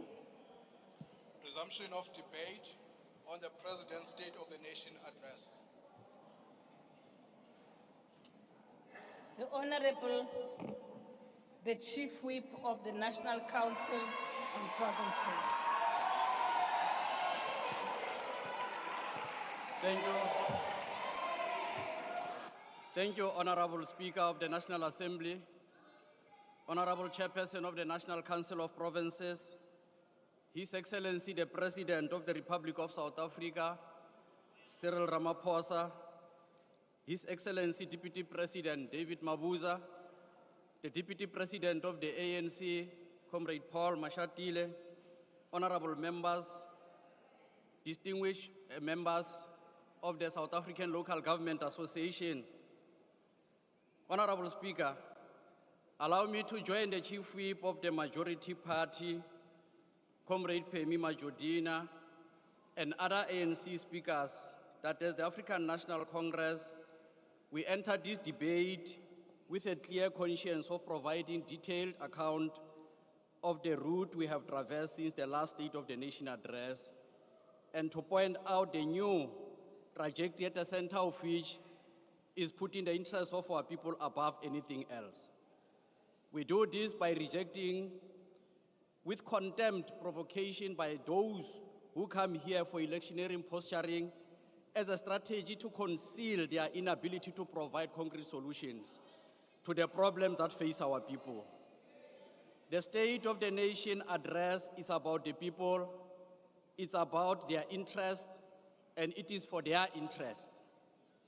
Perhaps it is worth reminding this august House that contrary to the Honorable Steenhuisen, the African National Congress is not a narrow electoral machine like the Democratic Alliance. That scavenges on the sufferings of our people for survival, but has throughout its existence, the ANC serves as an agent for fundamental change and transformation. Honorable Speaker, we are here today to join our President, His Excellency Matamela Cyril Ramaphosa, to reassure South Africa that despite the difficulties in our midst, With our 29 years of uninterrupted accumulated experience of governance, together with our people, we shall overcome our challenges for better future for all. The President outlined the accountability for the last SONA commitments before this SONA in the one-year review of progress on the 2022 State of the Nation commitments.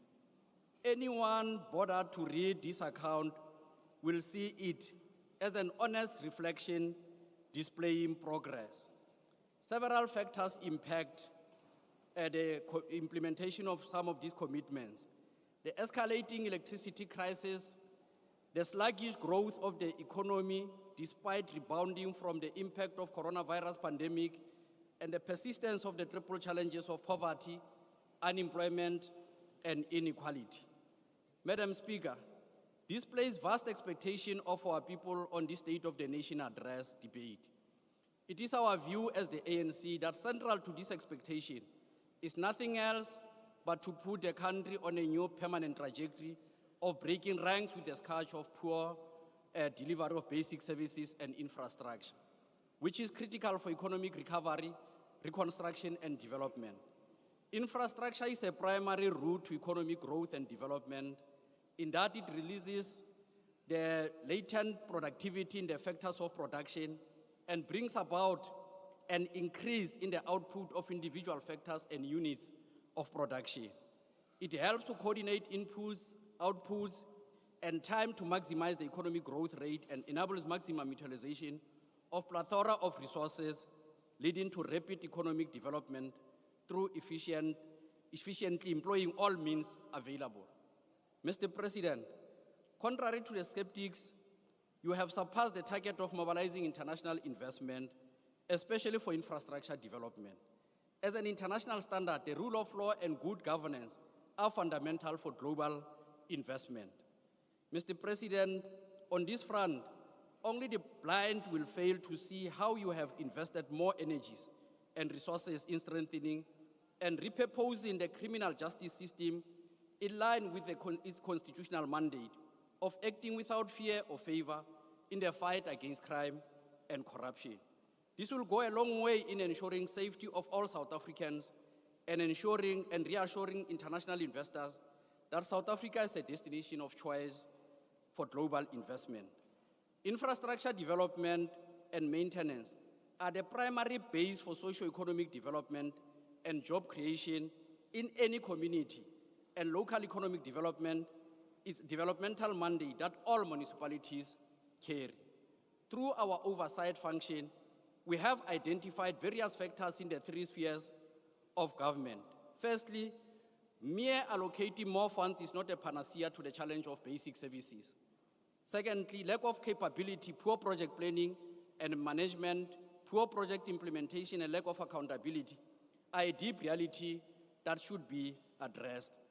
Budget reprioritization under fiscal consolidation over several medium-term expenditure framework cycles had a negative impact and has yet to assist in enhancing the status of basic services and infrastructure spending.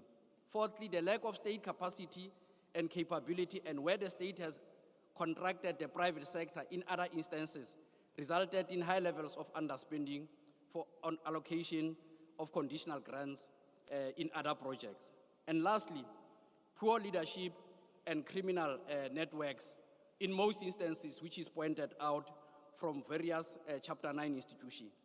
Efficient economic infrastructure is the critical driver of economic efficiency, job creation, and inclusive economic growth. It links market in different areas and ensures that the rural areas have access to markets, contributing to food security in the country. National Infrastructure Plan 2050 is a critical vision which accords the nation a long-term trajectory which would inform planning and financing. Its purpose is to promote dynamism in infrastructure delivery and address institutional backlog and weaknesses that hinder success over the long term. It guides the way towards building stronger institutions that can deliver on the National Development Plan 2030 aspirations for investment linked to the provision of physical and digital infrastructure, including energy, water, commercial transport, and telecommunication. At the same time, Phase 2 of the plan focuses on social infrastructure. Our infrastructure development should be climate change resilient to ensure sustainable development.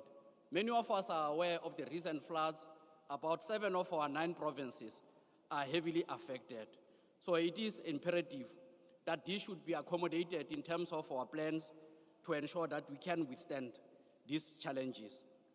The impact of commuter rail route from Soweto, Naledi to Johannesburg has brought about relief for many workers who spend a significant portion of their salaries on transport.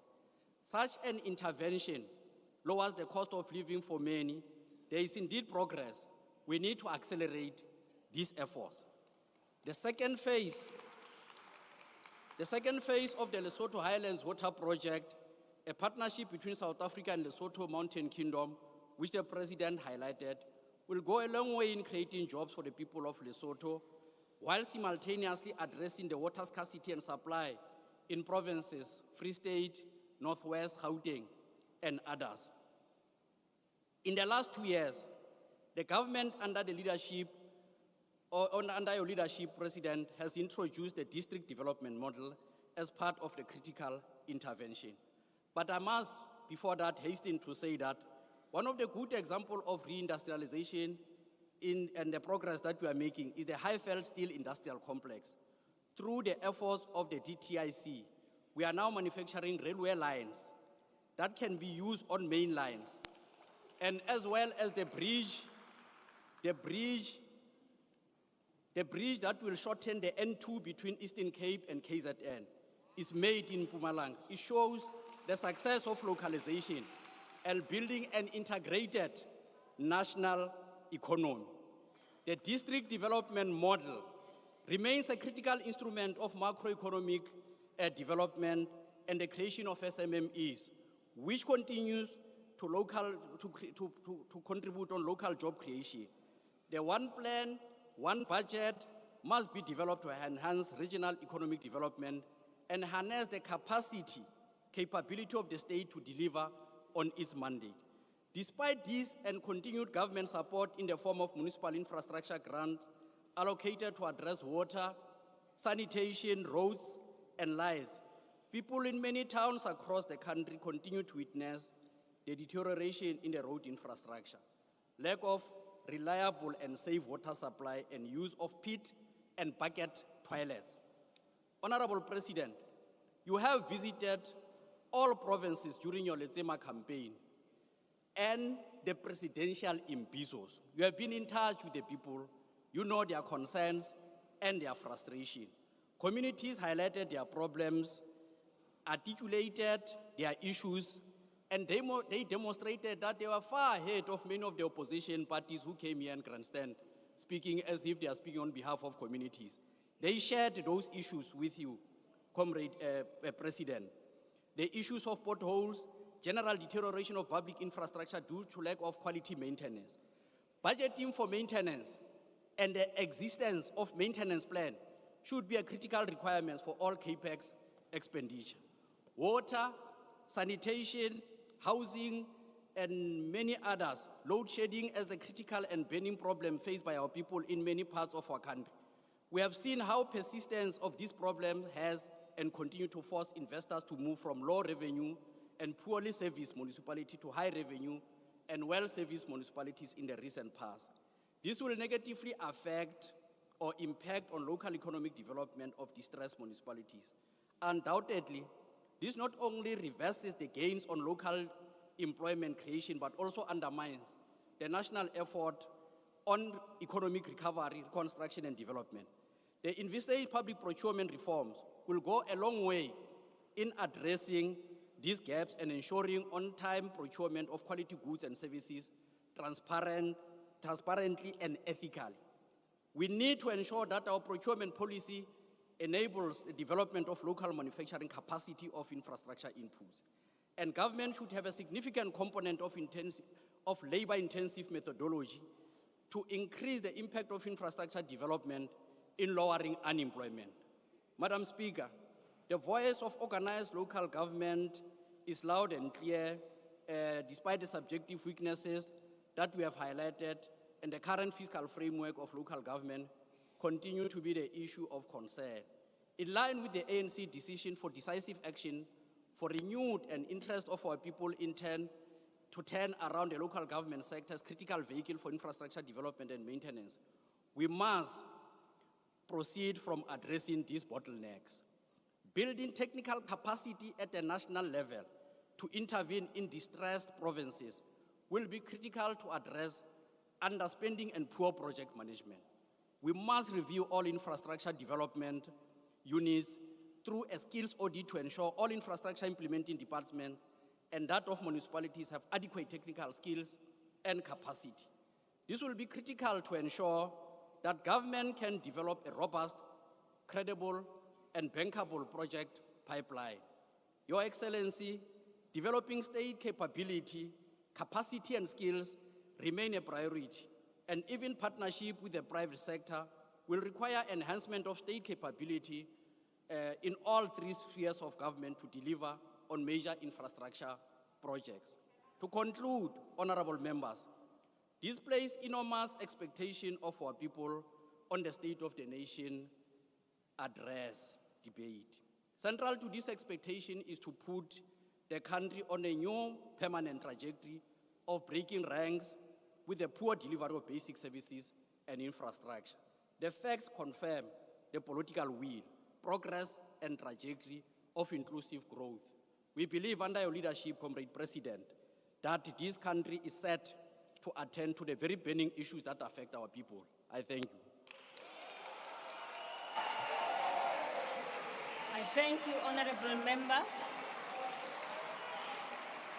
Thank you. The next honorable member is the Honorable A.G.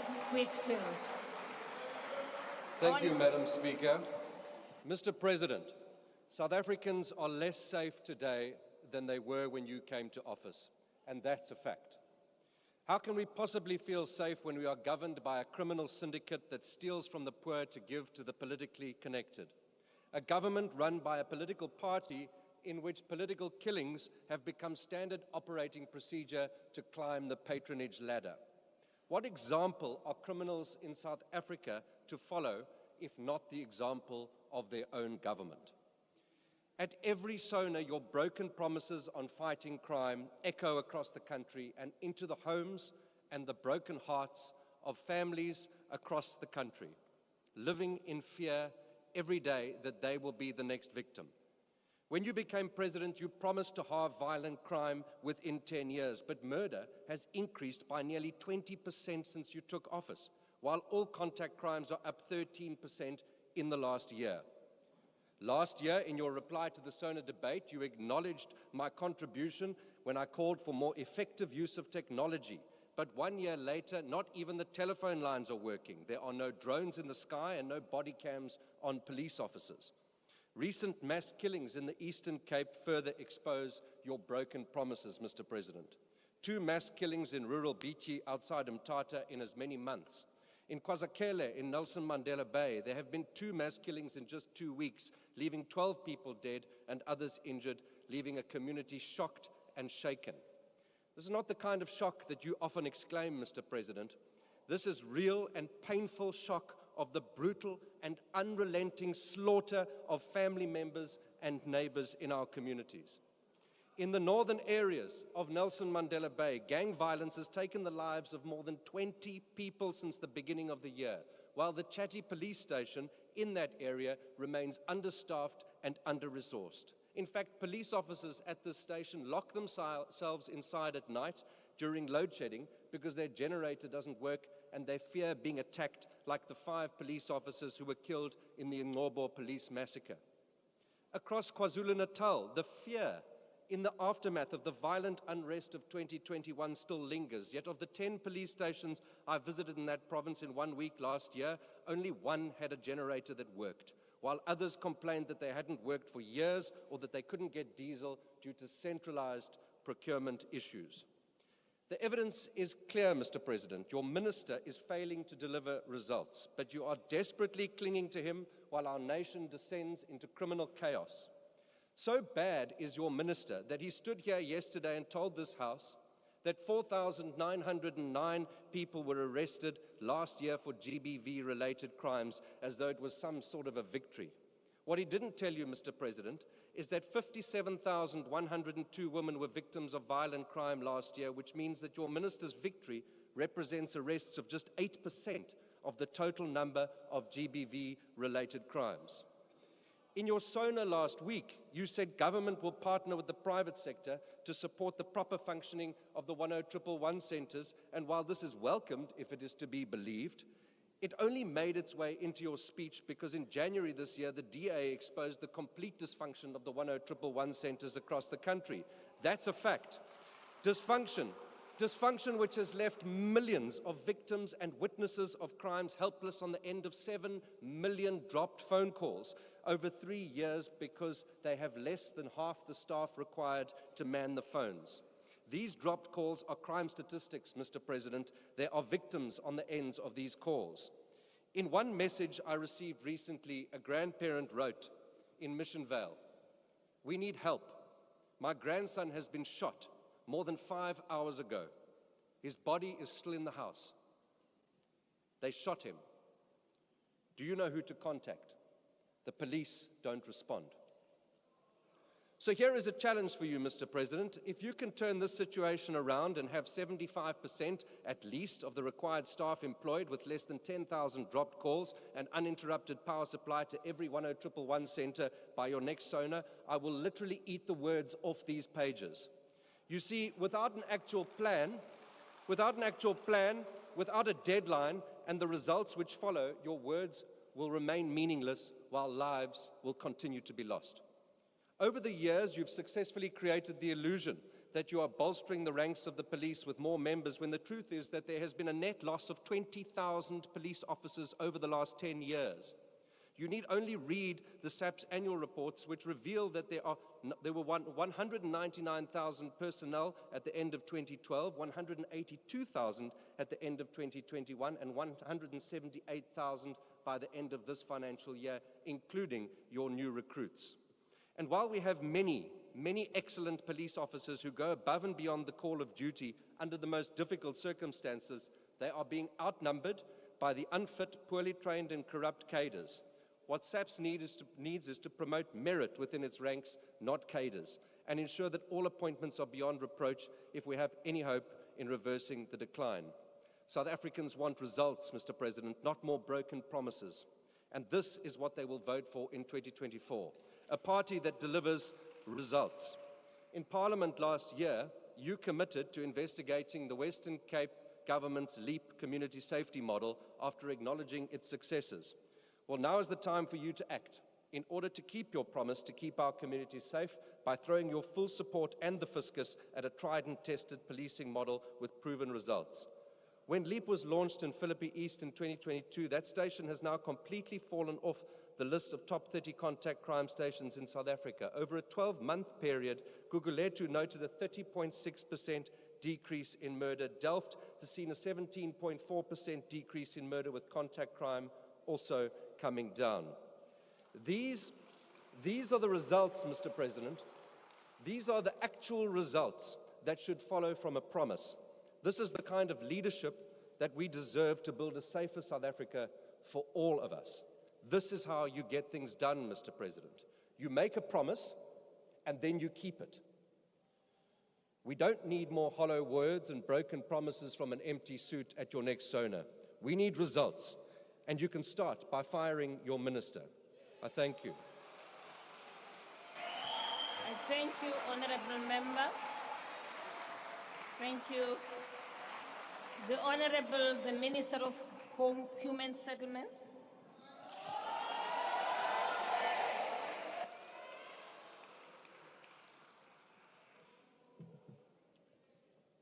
Thank you very much, Honourable Speaker.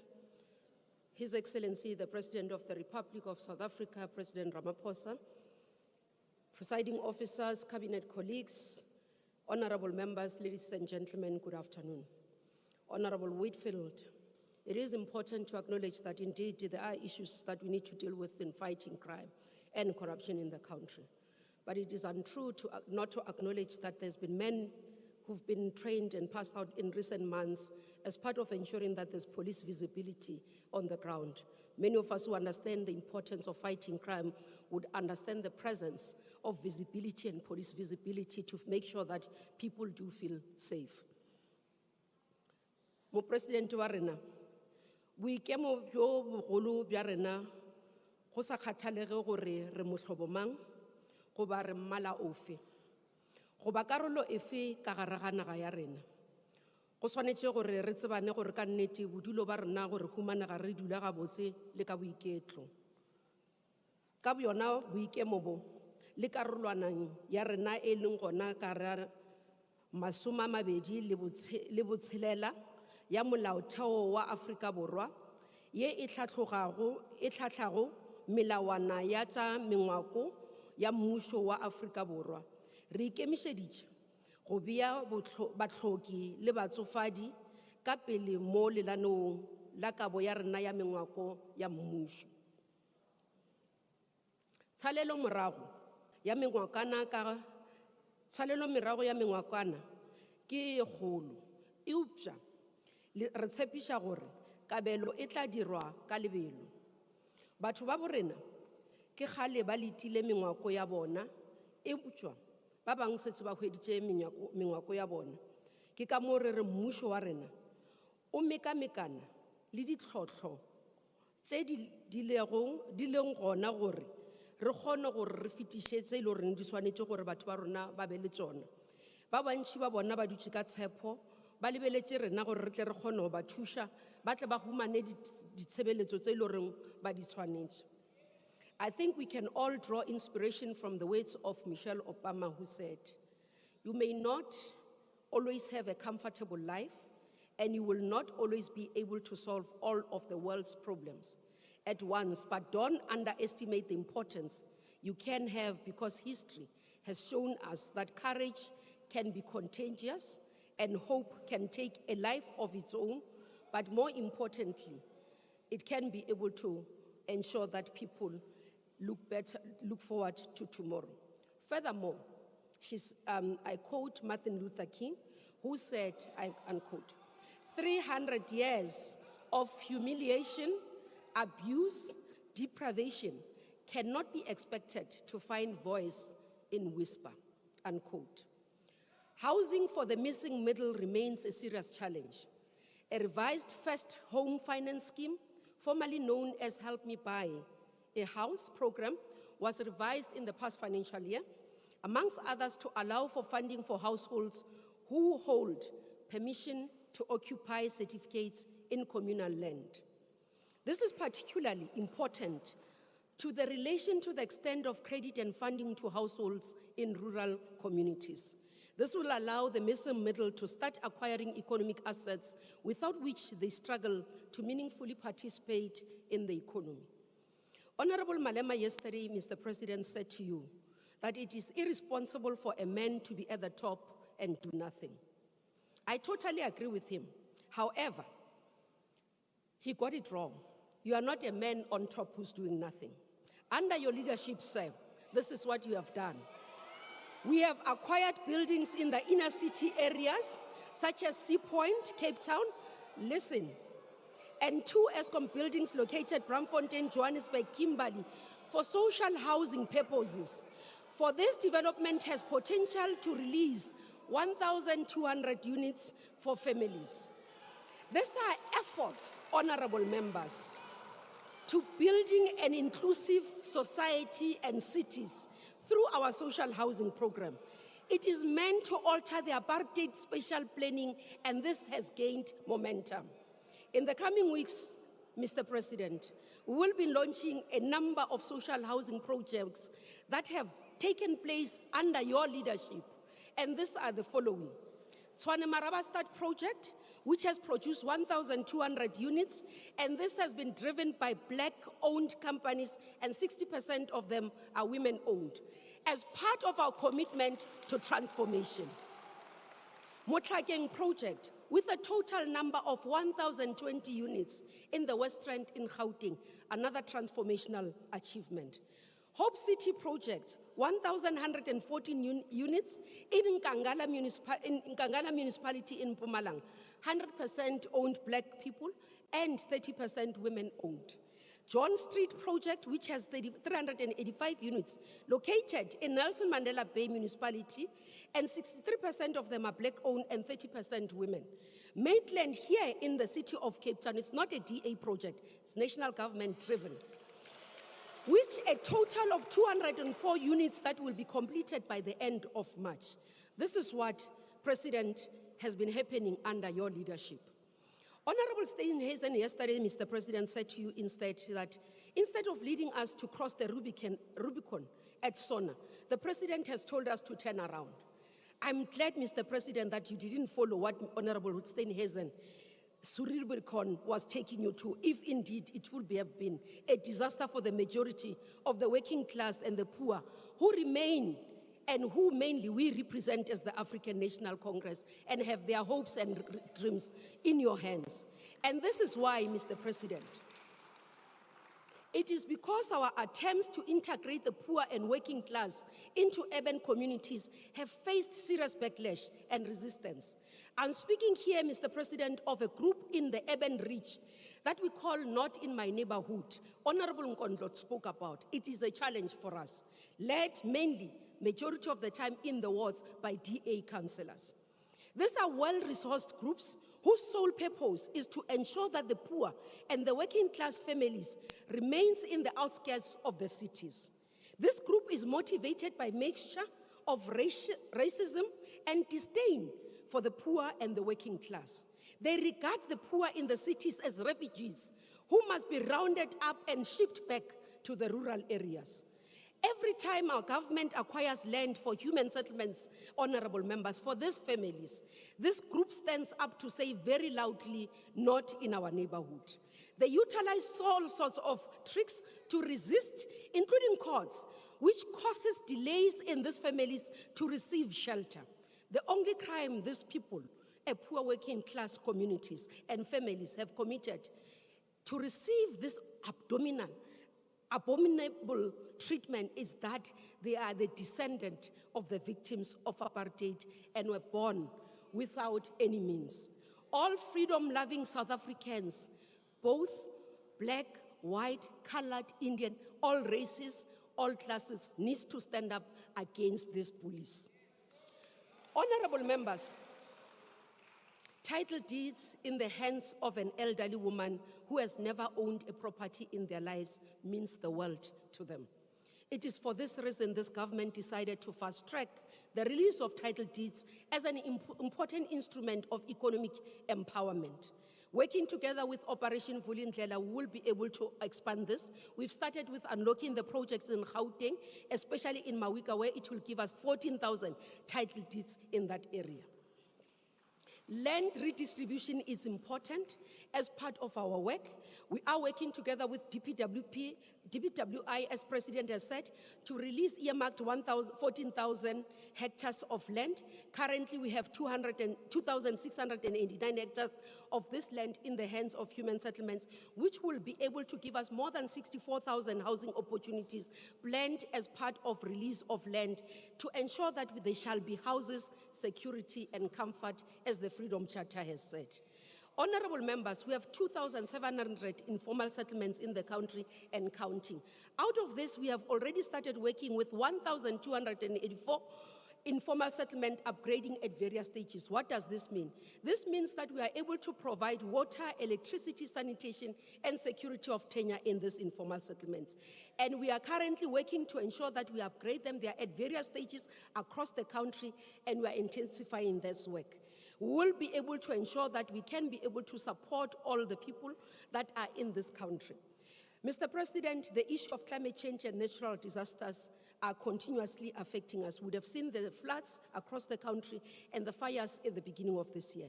We are reconfiguring our work so that we can be able to respond within speed and time that you have requested us to do.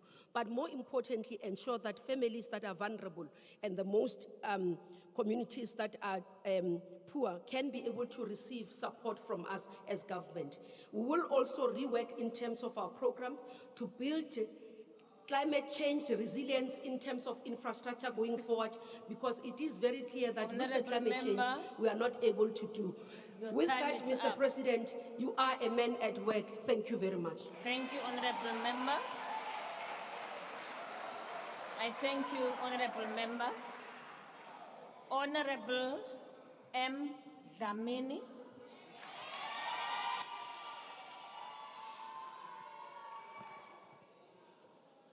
Sibonge Sihlalo.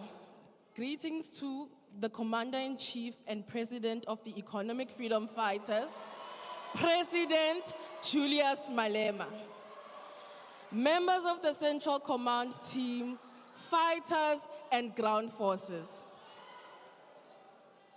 We would like to take this opportunity to send our deepest condolences to the Ngema family in Mkondo Ward 3, who lost their 17-year-old daughter who was murdered during a service delivery protest.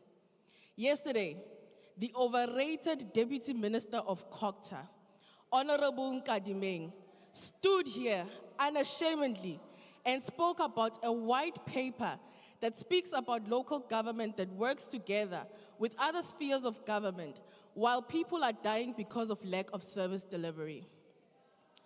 When she was reminded about her tenure in Polokwane as a mayor, she shouted that she's no longer there and those things are of the past. Now, the reality in Polokwane municipality under her, and even now, is nowhere near close to being an exemplary municipality. There is still water and drainage problems and a crisis in Polokwane. Order, honorable members, please. Don't drown the speaker.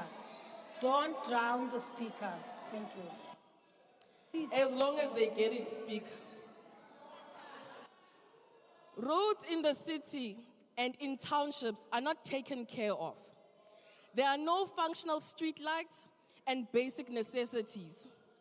Yet someone was screaming here as if she was a paragon of local government.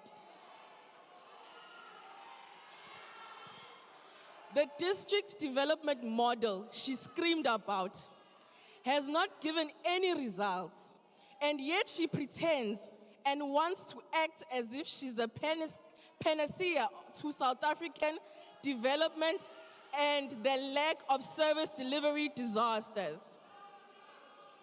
How on earth can anyone in their right mind claim successes of the local state when almost all of them are dysfunctional?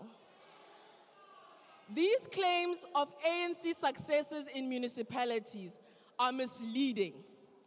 Tshwane is in crisis, and the crisis in Tshwane started under the very overrated Siputla Ramaphosa, who the ANC tried to replace with Ms. Togo Didiza and lost elections dismally. There is not a single municipality that is run perfectly by the ANC in South Africa. It is unfortunate that the Deputy Minister comes here and speaks of a discredited 1998 white paper on local government by scientific and empirical research. The idea that you can revive local government through white paper and the so-called district development model is foolish and misguided. The list of incorrect and misguided 1998 assumptions is that the white paper is long, but just to name a few. The white paper assumed that municipalities would be functional. Your president just told us that the number of dysfunctional municipalities has increased from 163 today and from the 123 before he took office in 2018. The Auditor General reports tell us this every day, every year. 2, it has assumed that municipalities will collect revenue. Municipalities do not have the administrative capacity to collect revenue, let alone keep basic records. The ANC did not build any administrative capacity in a local government in the last 25 years, since the adoption of the white paper. Even if they collect revenue, our people still don't have money. More than 11 million people are unemployed. More than 28 million people are on social grants. Only 1.6 million taxpayers out of the 20 million who can work and pay taxes are excluded by the system. Who is going to pay for the municipal services and the property rates? The white paper assumed that with democracy, South Africa's spatial planning would change from race-based to more integrated. The opposite has happened. The ANC has perpetuated apartheid economy and racial spatial planning. Nice and clean cities are for whites, and a few blacks and informal settlements are for the black majority. A viable local government will need internal capacity through the insourcing of critical municipal services and the appointment of a competent and well-remunerated workers. Industrialization through building local economy and local procurement. Food security for all households, clinics to open 24 hours. We need municipalities with a clear town planning program. The reason why the ANC is being decisively defeated in all South African major metropolitan municipalities is because the ANC lacks the collective and individual capacity to deliver meaningful and impactful services to our communities. Okay. In 2026, the ANC will be wiped out in all municipalities because our people are saying enough is enough. Time up. Thank you very much, Honorable Member. Honorable members, thank you. I now invite the Honorable Councillor B. Stofile.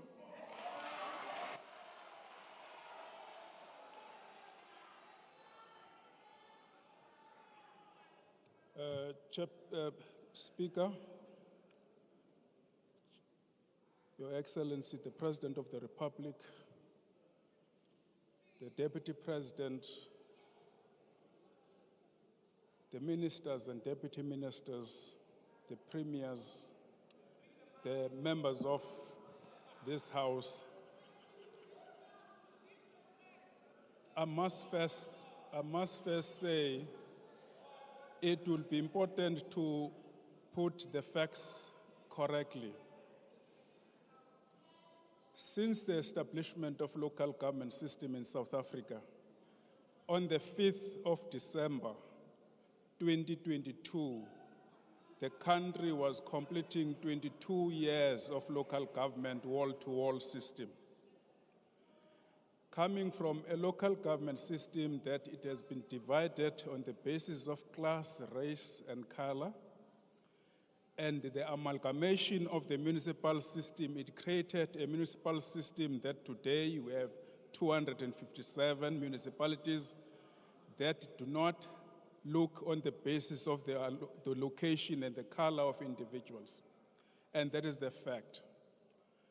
The 1998 white paper located functions of and responsibilities in local government, and it is a fact that 46% of the constitutionally declared functions are located in local government.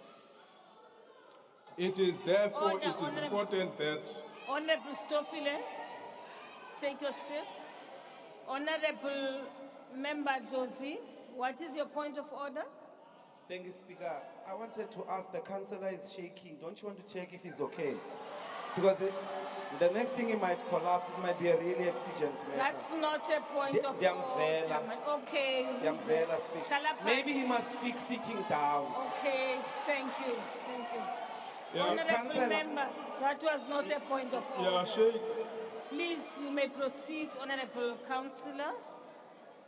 Whereas local government has undergone rapid transition and transformation over the 22 years, there can be no doubt that it has had a profound impact on the lives of ordinary South Africans in expanding the provisions of service to our people. While it is true that a number of serious and complex challenges persist in some municipalities, but by and large, there are extensive examples, as confirmed by the municipal non-financial census, that local government has delivered quality services and a better life for the majority of our people. Madam Speaker, local government has, in the same breath, came under a lot of scrutiny recently, perhaps necessary, so as this is the most visible sphere, closest sphere of government to the people. Furthermore, our system of wall-to-wall municipal system means that all developmental work happens within a municipal ward in one way or another. Nearly all services of our people get or do not get from government find the most concrete expression at local government level. Despite its most pivotal role, it remains the stepchild, and therefore we appreciate the work that has been done by the President of the Republic in the recent past in allowing the cooperative governance to function, and that is why over the last couple of months we have been engaging the different ministers, including Minister of Small Businesses, insofar as how do we collaborate and cooperate in making sure that economic development does take place in local government. Secondly, we do appreciate that having 22 years of existence in local government, we have been shouting by lack of funding in the system. And I must appreciate and say here as SALGA leadership that we appreciate that the national government allow us to enter into discussions, and hence we have an engagement with the Minister of Finance looking in the funding modalities that must assist local government. It's something that we must appreciate. Over the 20 years, various policies, legislators, and support program measures has been brought about. And the previous leaders of SALGA have asked, what next, having done this? And what it became crystal clear at the time, it was the support to local government, because the success of local government is a success of government as a whole. And thereby it requires us to entrench on the cooperative governance and build solid system of government to respond to challenges that our people are facing today. Turning to the current elephant in the room called coalition government, that we are none of us talking about in this room. We wish to spend some time in sharing our frustration as an association and thereby a problem in the country. Unlike previous elections, the 2021 local government elections gave rise to the most dramatic results as it relates to coalition government.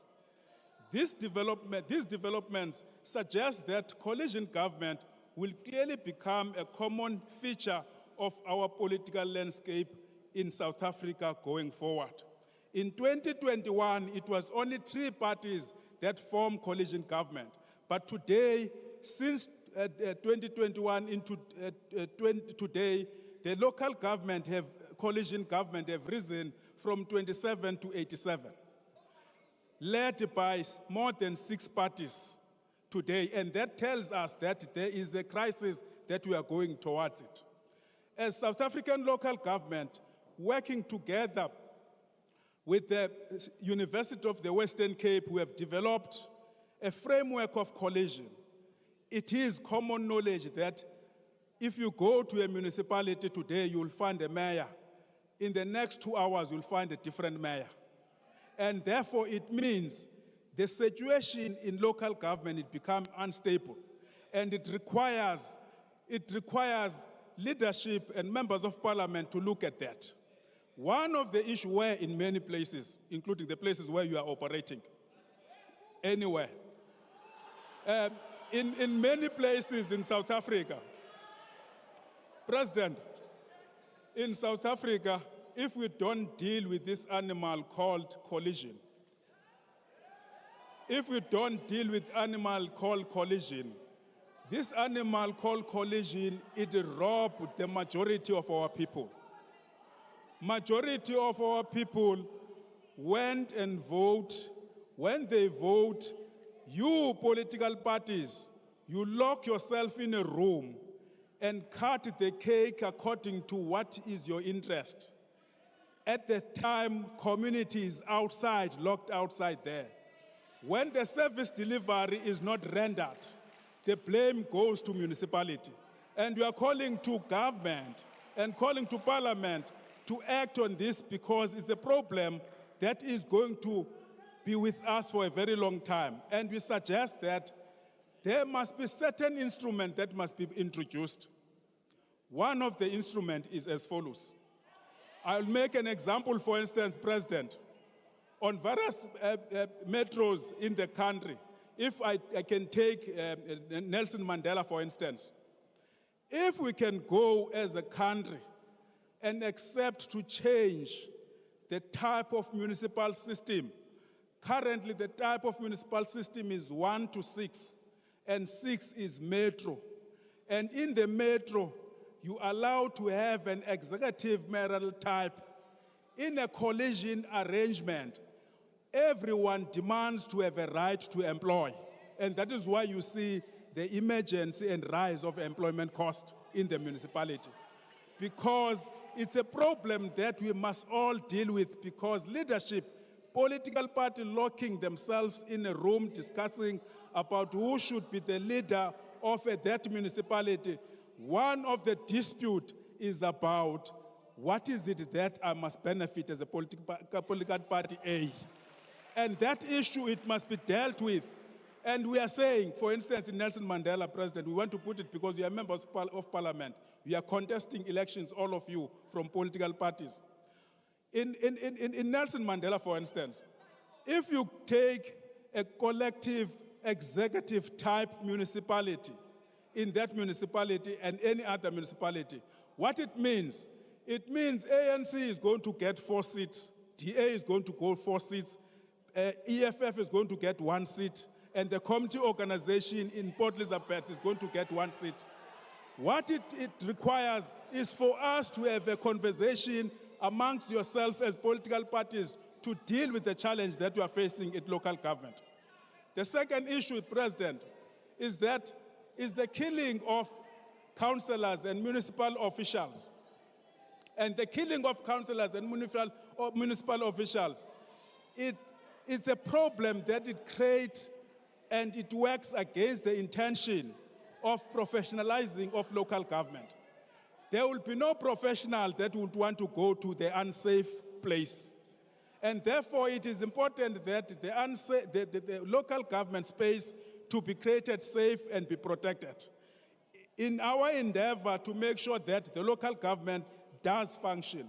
Otherwise, if we don't spend time in protecting those that have been accepting to render service and be threatened by criminals in the local space, will create a problem. The next point, President, that we wish in the State of the Nation address to be addressed is the protection of the revenue base of municipal system and the rising of the tax base of a municipal system. A municipal system, according to white paper, is not reviewed yet, is a house that it had the power to review, but we are working from it. It says 90% of the income generation of a municipality will come from a municipal income. And that assumption, it was based on the belief that there will be growth of the economy and many other activities, and there will be people that will be paying. Currently, we are facing the same challenge that the community is not growing and therefore they is not be able to pay, and therefore it requires some other way of protecting the revenue base, including number of issues that individual organizations and they want to flood the local government with in eroding the income levels of a municipal system. In this sense, President, that is why to us as local government we believe it is correct thing, learning from 2020 disaster situation in our country. What we have appreciated as local government in that period is the ability of the government in all spheres to work together, consolidate their energy, both human resources and financial resources, and intervene in communities. And it benefited to us because it speaks on the law that we have passed as this House called Intergovernmental Relations Framework Act, that compels the different spheres of government to work together towards achieving the same objective, that is service delivery to our communities.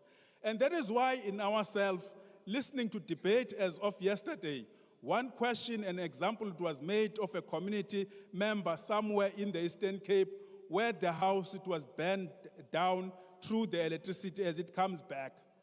And can you sit wherever you are and imagine of a councillor sitting at home, that house is burned down because of electricity, and that councillor is not empowered. Whom to interact with when there is that disaster? Because the councillor is the closest person to our communities. And therefore, that is why as South African Local Government Association, we believe disaster declaration is the right thing to do and coordinate processes towards rendering service to our communities. The issues about how the money is used, I think it's your political thing that you can deal with. Our interest is that how do we service our communities as a government, not as different individuals and spheres, but how do we optimally intervene on the challenges that our communities are facing? And we believe that it can go a long way.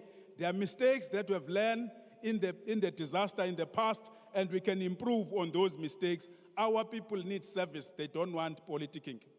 They need service at whatever material time, whatever differences that we have.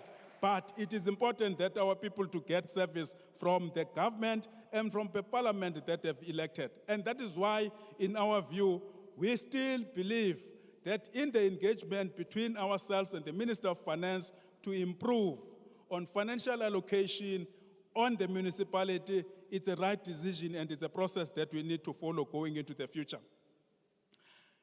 The last issue on this issue, President, is that we acknowledge and accept that we have established a crisis committee dealing with the energy and crisis. We would love as local government to participate there so that we can give a local content on that debate and discussion rather than being on the national level. It is our important role because our interest is that any decision taken at any level, it must go down into communities where we live and where we work. It is our interest that anything that it had to do with the life of our people, local government, it had to be taken on board and be engaged, and we really appreciate that. At least we have an engagement with various ministers in trying to pull them and help and infuse and give the will and energy on the intergovernmental relations framework, because that is the route to go. Cooperation of government, it had to come together and work together. Thank you, Honorable Member. Your time is up.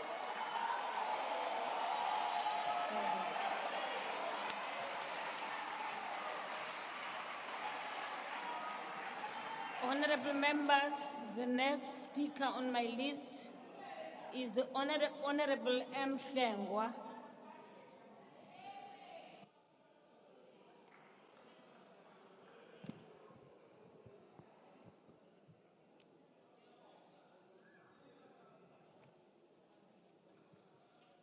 Madam Speaker, Honorable President, and honorable members, Mr. President, if I had 47 minutes, I would urge you not to appoint a Minister of Electricity, because you are duplicating political bureaucracy in a already bloated and excessive cabinet, where you've got a Minister of Minerals and Energy who deals with policy. The Minister of Public Enterprises continues to be the shareholder. At the same time, you have declared a state of disaster, which the Minister of COGTA comes in to actually deal with those matters. On top of that, you have got NCOP, which is dealing with this crisis in the presidency. And what is clear, Mr. President, is that every time your ministers don't perform, instead of firing them, you protect them by taking things into the presidency. Be decisive, Mr. President. Fire them. Don't have a nanny cabinet. I'll say you name. If they are not working, fire them. What has happened is that you have got a bloated mega presidency now. Operation Vulindlela, which ordinarily should be with the Department of Trade, Industry and or Treasury, is in the presidency. The Energy Action Plan and Energy Security Plan, which should be with Minerals and Energy, is with the President. The Presidential Youth Employment Stimulus, which should be with the NYDA or the Department of Youth and Women, is with the President. Infrastructure investment, which is supposed to be with Public Works and Infrastructure, is with the President. The Just Energy Transition Investment Program, which must be with one of these many departments, is with the President. The Presidential Climate Commission, which should be with the Department of Forestry, Fishery and Environment, is with the President. Red Tape Reduction Team and Red Tape Reduction Council, which must be with the Department of Small Business, is with the President. So, Mr. President, quite frankly, it seems to us you have got no confidence in your own ministers. Let me go to this, Mr. President. Let me start where you started, where you say our people are not defined by the minerals under the earth and the work that we do. Your apology over the weekend to President Mbeki notwithstanding, one must agree with you. It's a failure of government that our people don't have access to the opportunities that come with mining, the oceans economy, the minerals of this country, the land, and so on and so forth. We cannot be defined by what we do not own.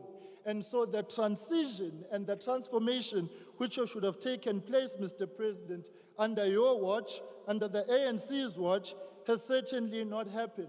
All of these things combined and all of these factors combined actually speak to failure. Mr. President, there's been a lot of song and dance about traditional leadership and about the wall-to-wall municipalities that we have in the country. Here too, I want to make a call to you, Mr. President.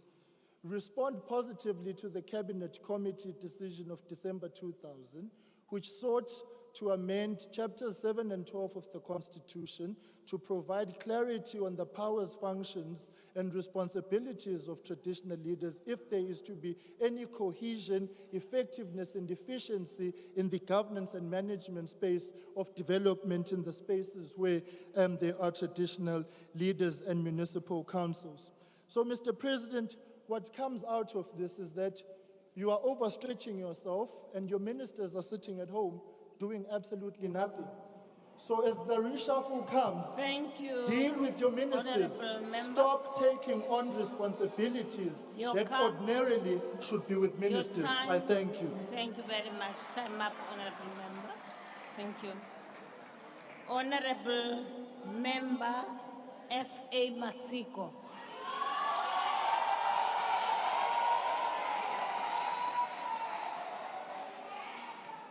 Thank you very much, Honorable Speaker, Mrs. Nosiviwe Mapisa-Nqakula, His Excellency the President, President Ramaphosa, His Excellency the Deputy President, the two Chief Whips of the Majority Party, Members of Parliament, fellow South Africans. We stand before this august House with a deep sense of appreciation and humility to debate the State of the Nation address on behalf of the People's Movement, the African National Congress. Our honor is derived from the fact that we are a year shy from the 30th anniversary of our democratic breakthrough. We, the formerly oppressed, still occupy this platform where the future of our country is debated and decided. As we progress towards the 30th years of democratic South Africa, we have progressed in our transformation agenda, and we greatly appreciate that.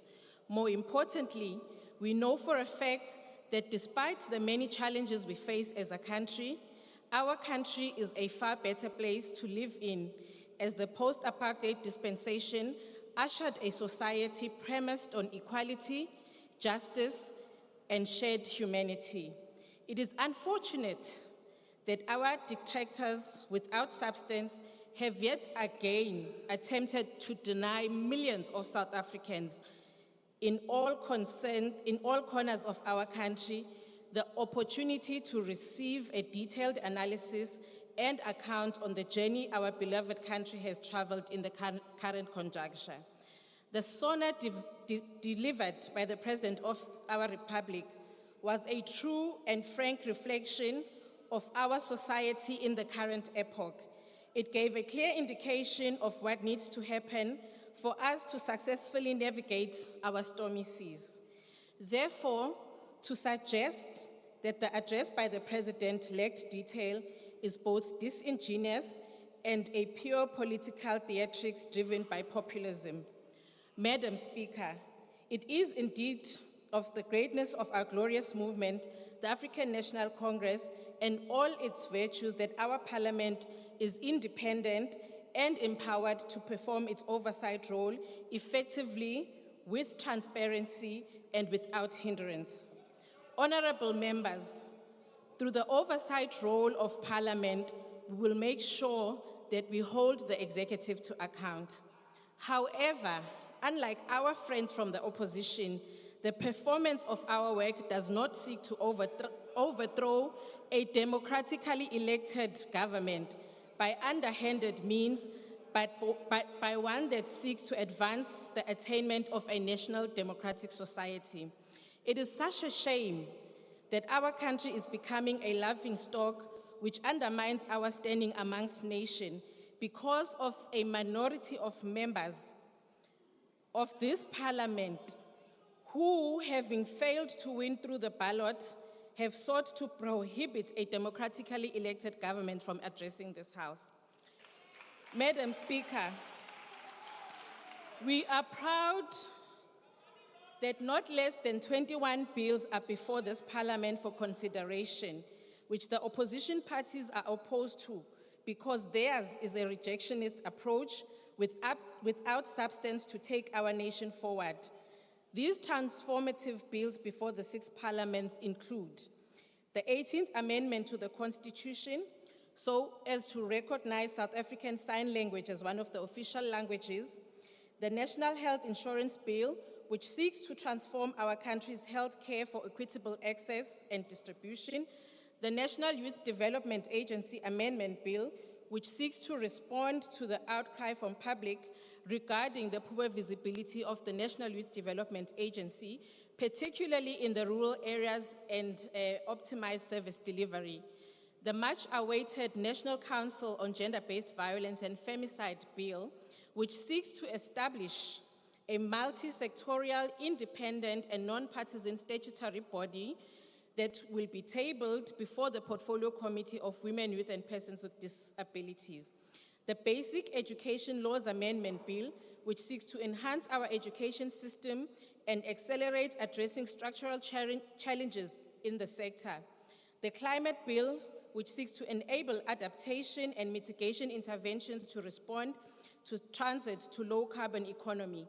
And the Expropriation Bill, which provides for the expropriation of property for a public purpose or a public interest. This legislation will enable the acceleration of land reform.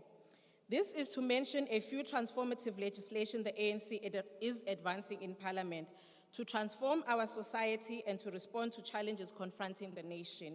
We are a Parliament at work. We appreciate that our people did not fight for democracy alone, but for material changes in their lives.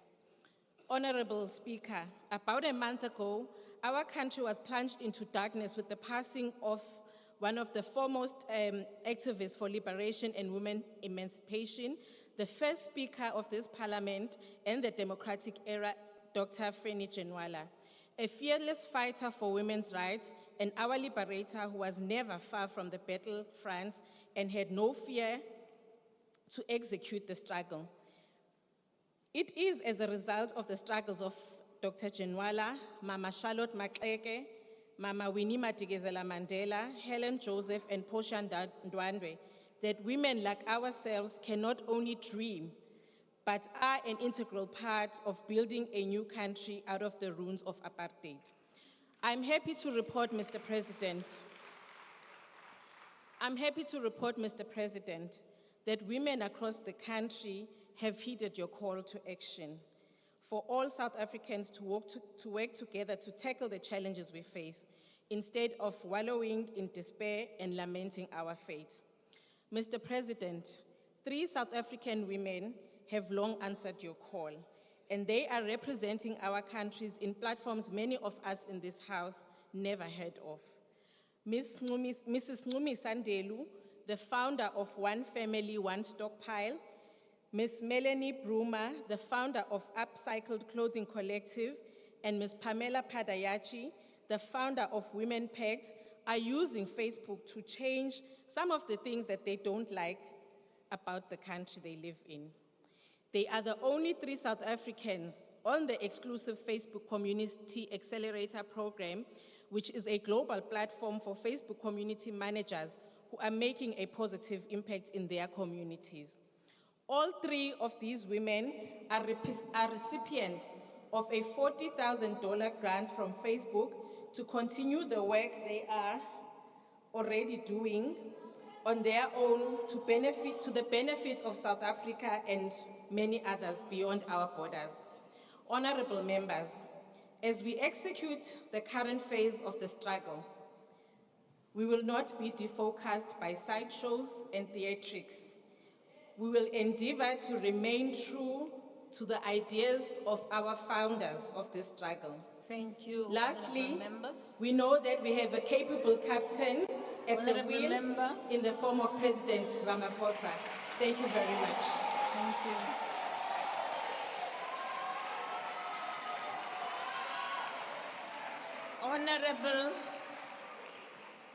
Honorable Ndate Mishwe.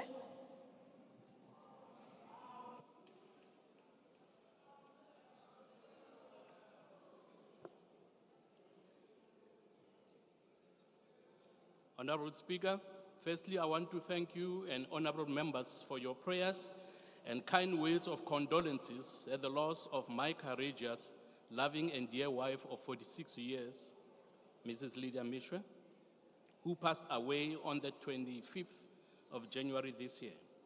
She left me with 3 amazing children and 3 wonderful grandchildren.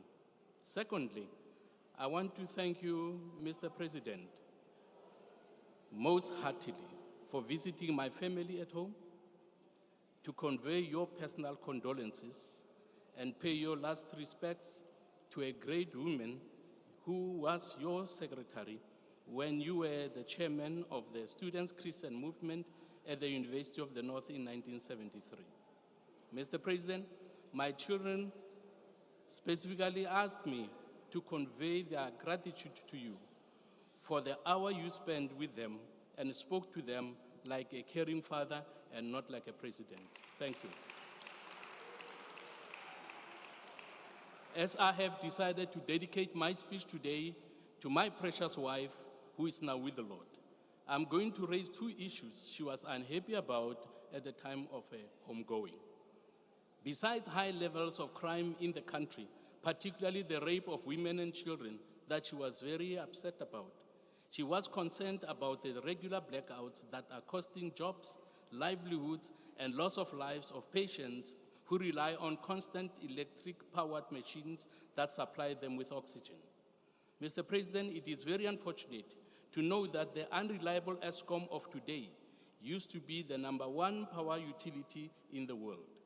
While addressing leaders of political parties on the 15th of January 2023, the President told us that the challenges of ESCOM include criminality, corruption, lack of maintenance, lack of accountability, and lawlessness. The President further said that the journey of ESCOM started gloriously right at the beginning when it attracted some of the best skilled engineers. But because it was run as an apartheid entity, he said, when government embraced transformation, that led to a number of challenges. The President further said that they have sourced the expertise of an international company to address the culture of lawlessness at ESCOM. The ACDP does not agree with this decision, just as we do not agree with the addition of yet another minister to an already bloated cabinet to deal with ESCOM challenges.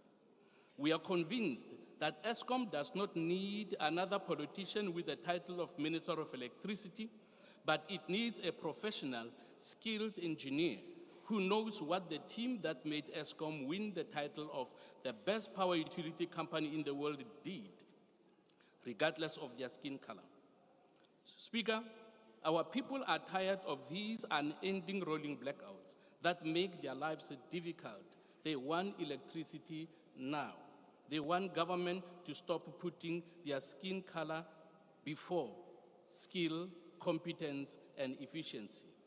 Demands for electricity in South Africa are increasing daily.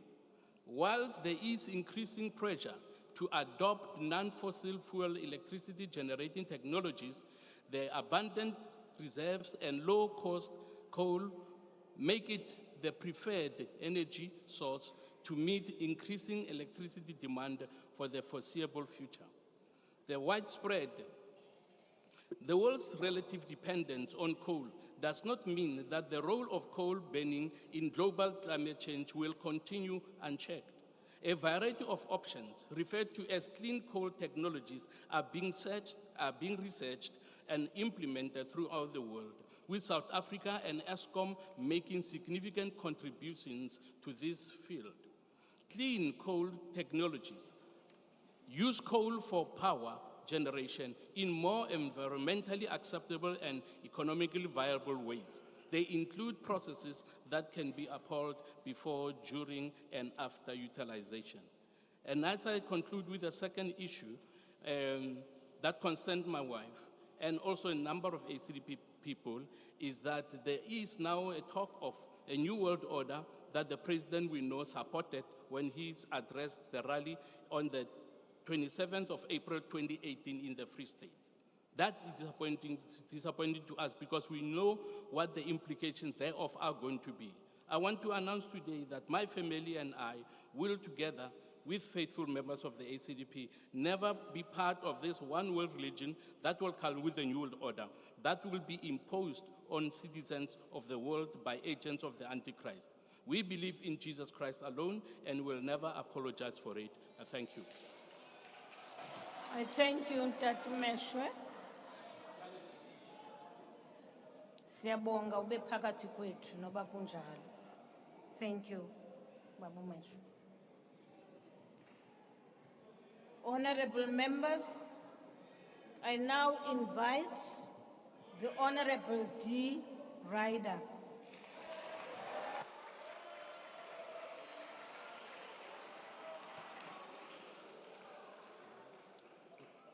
Thank you, Madam Speaker. Mr. President, how dare you stand up here and coldly quote statistics of failed local government as if you are not part of the failure of local government. You, sir, spent 4 years as Deputy President, the leader of government business. And today marks the 5th anniversary of your tenure as President. That's 9 years that you have had to fix local government, sir. Your very own 9 wasted years. It was you, sir, that appointed Minister Nkosazana Dlamini Zuma as the minister in the COGTA role.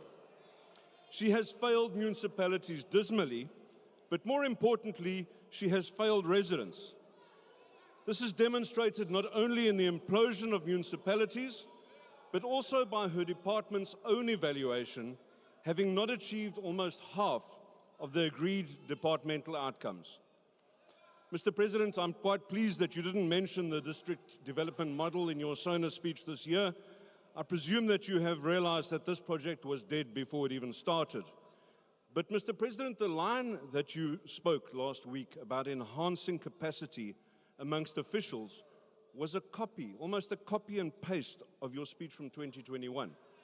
In fact, if one looks back to the promises that were made in the NDP when it was launched in 2013, the same promises were there and have been regularly repeated ever since. But on the ground, sir, dololo, nothing. Also in last week's speech, you promised that interventions from national government would take place where local governments fail in their responsibilities. This should not be something new either. The Constitution makes it an imperative, especially in cases such as the Mfuleni local municipality, where the provincial efforts at administration have failed repeatedly. 5 years of provincial administration and the experience of people living in Mfuleni has become dramatically worse, not better. But while speaking of the failed Mfuleni, one just has to look next door to Midvaal, their neighbor, which announced their 9th consecutive clean audit earlier this month. Service delivery, while under pressure as a result of the population growth, as people come to Midvaal seeking a better quality of life, service delivery continues. This is simply because of good governance, a term that is poorly understood, but is probably better described as the DA difference. But the Midvaal story is not alone. Instead of comparing two different municipalities, let's compare the DA-led Umgeni municipality with itself when it was under ANC government until recently. The stark contrast is understood after a brief discussion with the people of Mpopomeni, who are receiving fair services for the first time ever, smashing the myth that the DA only services wealthy suburbs. The DA is raising the standard of living across all racial and economic groups, and doing this while also paying off the municipality's ANC-incurred debts. The residents of South Africa are voting with their feet, migrating in numbers to Democratic Alliance-led municipalities and to the DA-led Western Cape province. Yes, it takes time to turn around a big metro after years of ANC misrule, mismanagement, and misappropriation, especially with the underqualified and over-politicized cadres that are deployed in municipalities at all levels. Yes, coalitions are hard to manage, especially in minority governments. But overall, if you live in a DA-led municipality, you can rest assured that the funds entrusted to the council are being well spent on a service delivery-focused agenda. While the model of local government in South Africa does indeed need some tweaking, the model is not the cause of the collapse. The thieving ANC is the cause of the collapse. Mr. President, I'm sure I don't need to remind you that you are not only the president of our country, but you're also the president of the ANC. In fact, you've made it plain to South Africans on numerous occasions that you disappointingly value your ANC presidency above that of South Africa. But how can you have allowed there to be 2 ANC mayors in the Northwest Province in Ditsobotla municipality for almost 2 years? How embarrassing and ridiculous to have a mayor from each of the 2 biggest factions within your organization, and your minister did nothing. And you, Mr. President, did nothing, not as the President of South Africa, nor as the President of the ANC. Mr. President, it's way past time for a decisive shuffle. The media is full of stories claiming that Minister Dlamini Zuma will remain in the failed COGTA portfolio in spite of her proven ineptitude. Perhaps she'll be ensuring that cigarettes and alcohol are banned because their consumption may lead to increased electricity usage under your version of a state of disaster. The fact is, Mr. President, that any cabinet shuffle will still leave us with the same rotten ANC members that we already have, like the boorish police minister. The best of the ANC is substantially worse than the worst of the DA. This country does not need a cabinet shuffle, it needs a government shuffle. Woza 2024, Woza freedom from the ANC, Woza freedom for all South Africans. Your time is up. Thank you very much. Thank you, honorable members. I now invite the Honorable Minister of Social Development.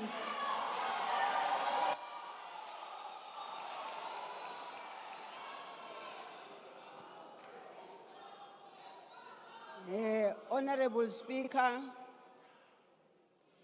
President of the Republic and President of the African National Congress, like it or not. By the way, he is a president of the country. And the fact that he is a president of the African National Congress does not mean that he is not conscious of the fact that he is the president of the country. And the reason why you see him sitting here throughout and listening to each and every one, patiently doing so, it is because he is the president of South Africa.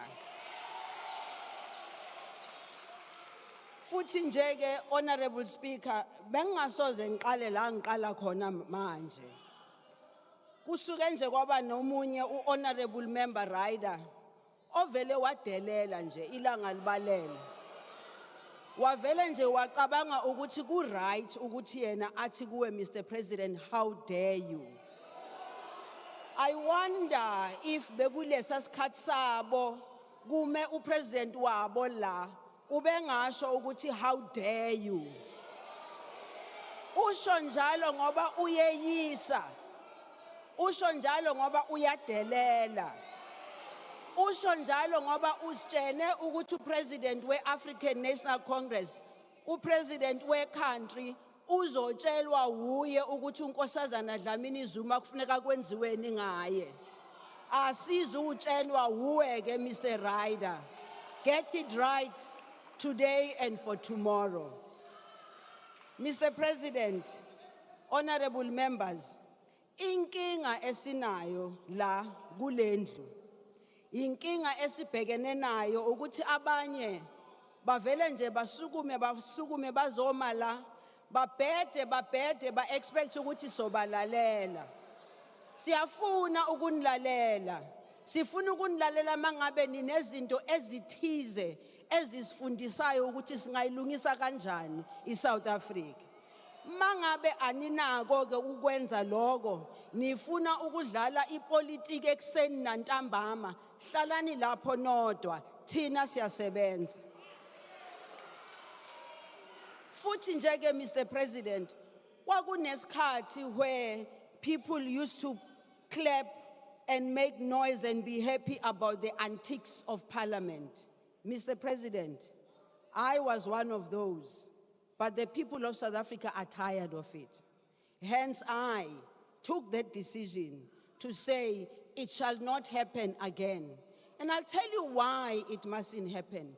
It mustn't happen because we sit here as members of Parliament and we have people at home watching us and copying some of the things that are ugly when they happen here. And I repeat again, Mr. President, the time for our antics are over. The people of South Africa want to hear, how are we going to deal with load shedding? How are we going to deal with water problems? How are we going to deal with housing? How are we going to deal with all the social ills that are facing the people of South Africa? Now that I've said my first say, Mr. President, may I thank Deputy Minister ongqokise leskipa engisigqokile namhlanje. Ngicela nje bambone ngoba naye ugqoke sona leso skipa. Mr. President, permit me and Madam Speaker to observe the pursuit of the spirit of South Africa's collective hope, common purpose, and people-centered action that the President is reviving in all of us through the SONA.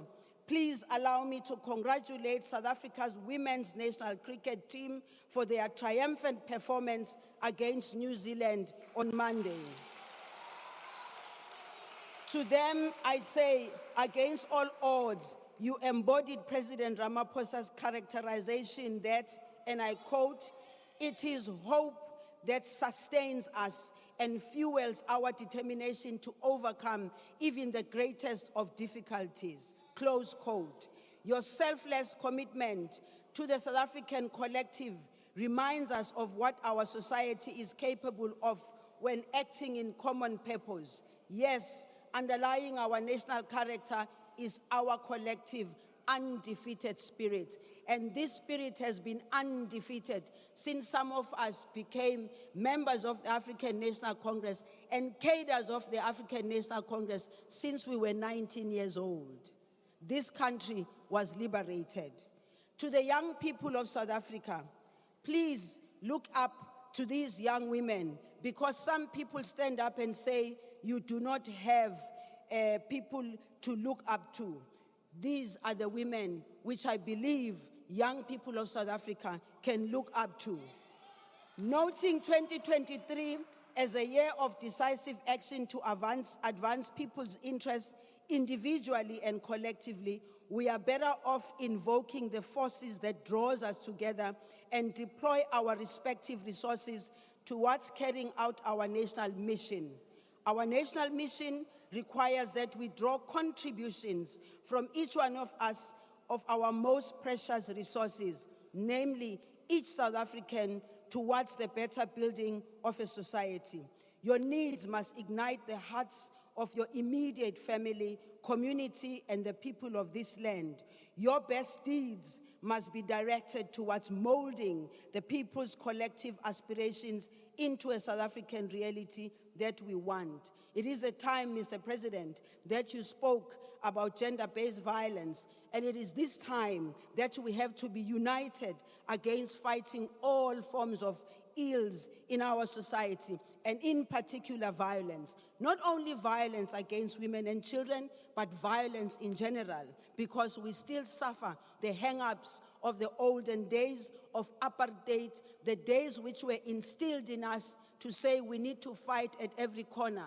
Now is the time for us to collectively fight against gender-based violence. We have a program which the President spoke to briefly, the National Strategic Plan on GBV. And Mr. President, may I take this opportunity to say to those who were criticizing and saying you didn't say much about it, it is our responsibility, all of us as ministers, to come here and explain exactly what we are going to do about it, how are we going to do it, and when are we going to do it.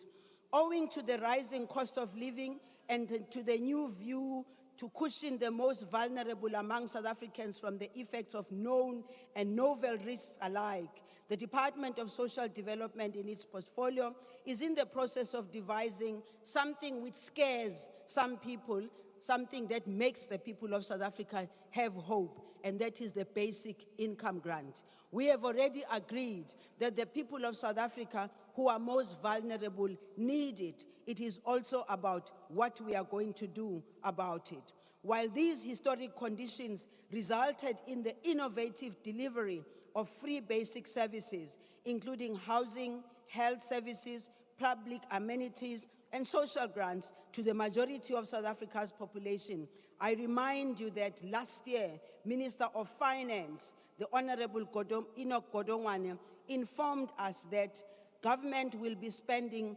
3.33 trillion on social wage over a period of 3 years. While we are entering the second year of the 3 years, we should particularly be mindful that this allocation is targeted at leaving no one behind. There are those, Mr. President, who say, where is the money going to come from? Let me remind us all that the majority of South Africans who are at home, who could have 20, 30 years ago, taken care of themselves because they had jobs, because they could be able to take care of their future, they were unable to do that. So if they were not able to do that, it becomes our responsibility to take care of them. Notwithstanding the sharp economic growth slowdown globally and owing to centrality of the role of people in the reconstruction of our national life, the sixth administration continues to prioritize the provision of all categories of social wage. This government considers the dignity of each South African as indispensable, including le yenu nani nihleli ngapha ngakwa-left, neyenu indispensable. Mr. President, I wish to indicate to the people of South Africa that as a Department of Social Development, we will be coming back with a plan, just like all other ministers will be coming back with a plan. And the plan is to march towards 2024. Laba bathi bazosibonisa sobonisa bona. Thank you, Minister. Thank you very much. Honorable Sheikh Imam.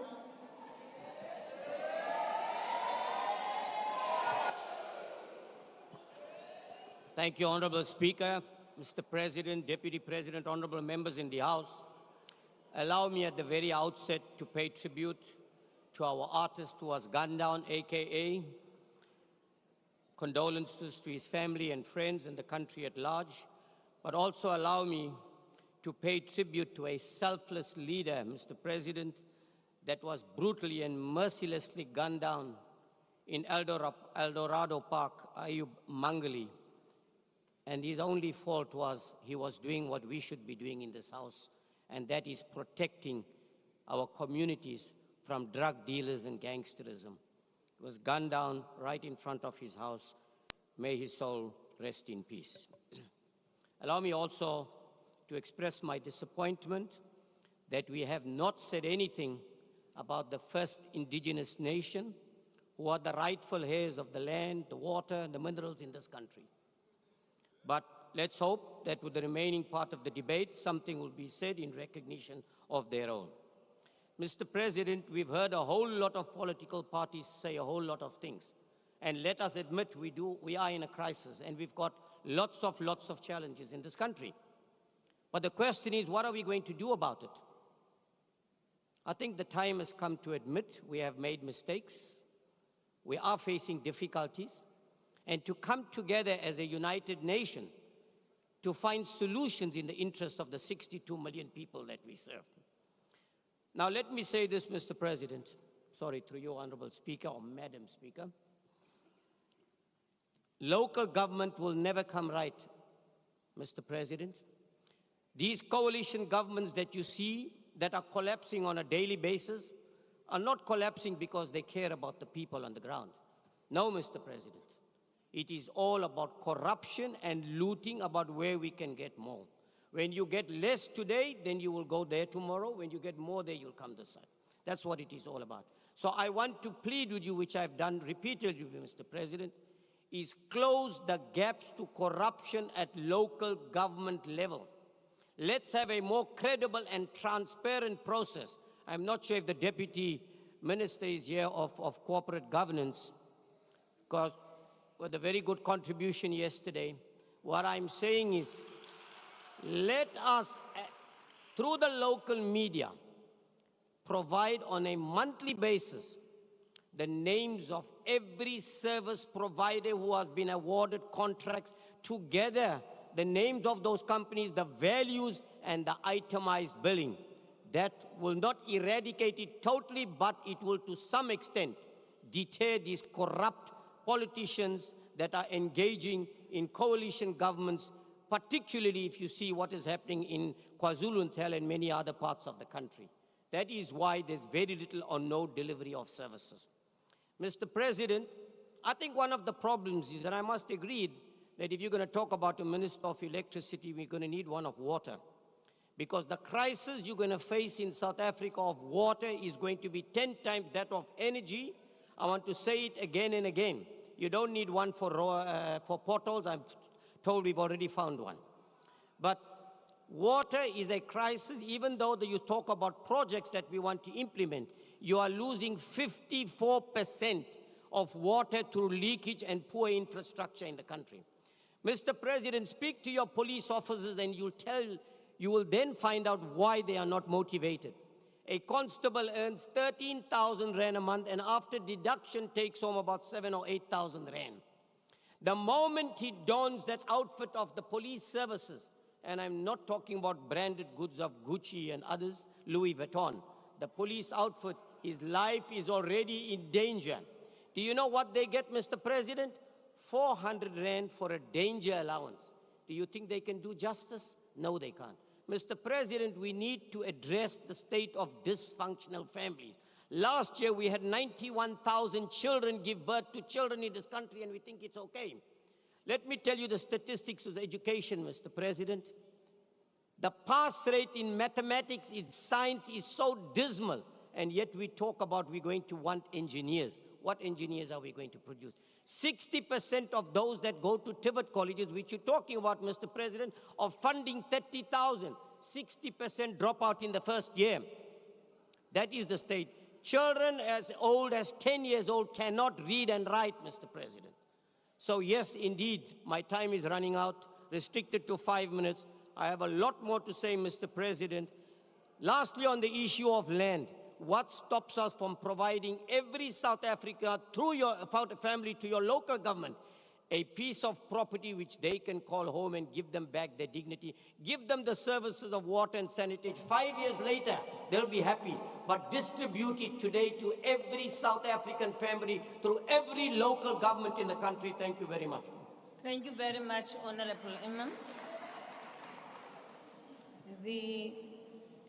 I now invite the Honorable Nodada.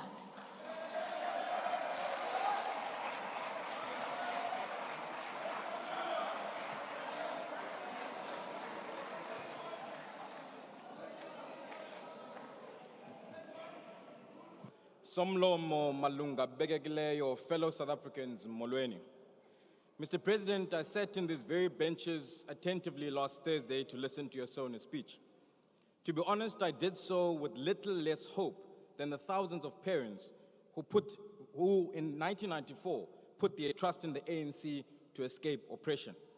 They trusted that Bantu education would be replaced by quality education that would provide a pathway out of poverty and unemployment. Mr. President, imagine a child born into our democracy. Not only the parents' pride and joy, but a hope of a nation. Let's take the story of young Kanya, whose name means light, born in Kolobeni. 29 years into our democracy, Kanya will have to overcome so many obstacles if he is to become one of only 3 in every 10 young adults who are employed in this country living a life of dignity. He, like many, will quickly realize that he has had the misfortune of being born to one of the 30 million South Africans who live under 17 Rand a day, stretching their support grant as far as possible to survive child stunting. The reality is that he will most likely be one of the 50% of grade 1 pupils who drop out and never complete matric. His parents will soon realize that he is one of 8 in 10 grade 4 children who can't read for meaning in any language, attending one of the 89% of schools without a library to even help with that reading. By grade 6, he surely would have been taught by one of the 1,575 unqualified teachers who fail exams for the very same subjects that they teach. Kanya might find himself in one of the chronically overcrowded classes, struggling with the pace and content of the CAPS curriculum. Kanya's light dimming by the day.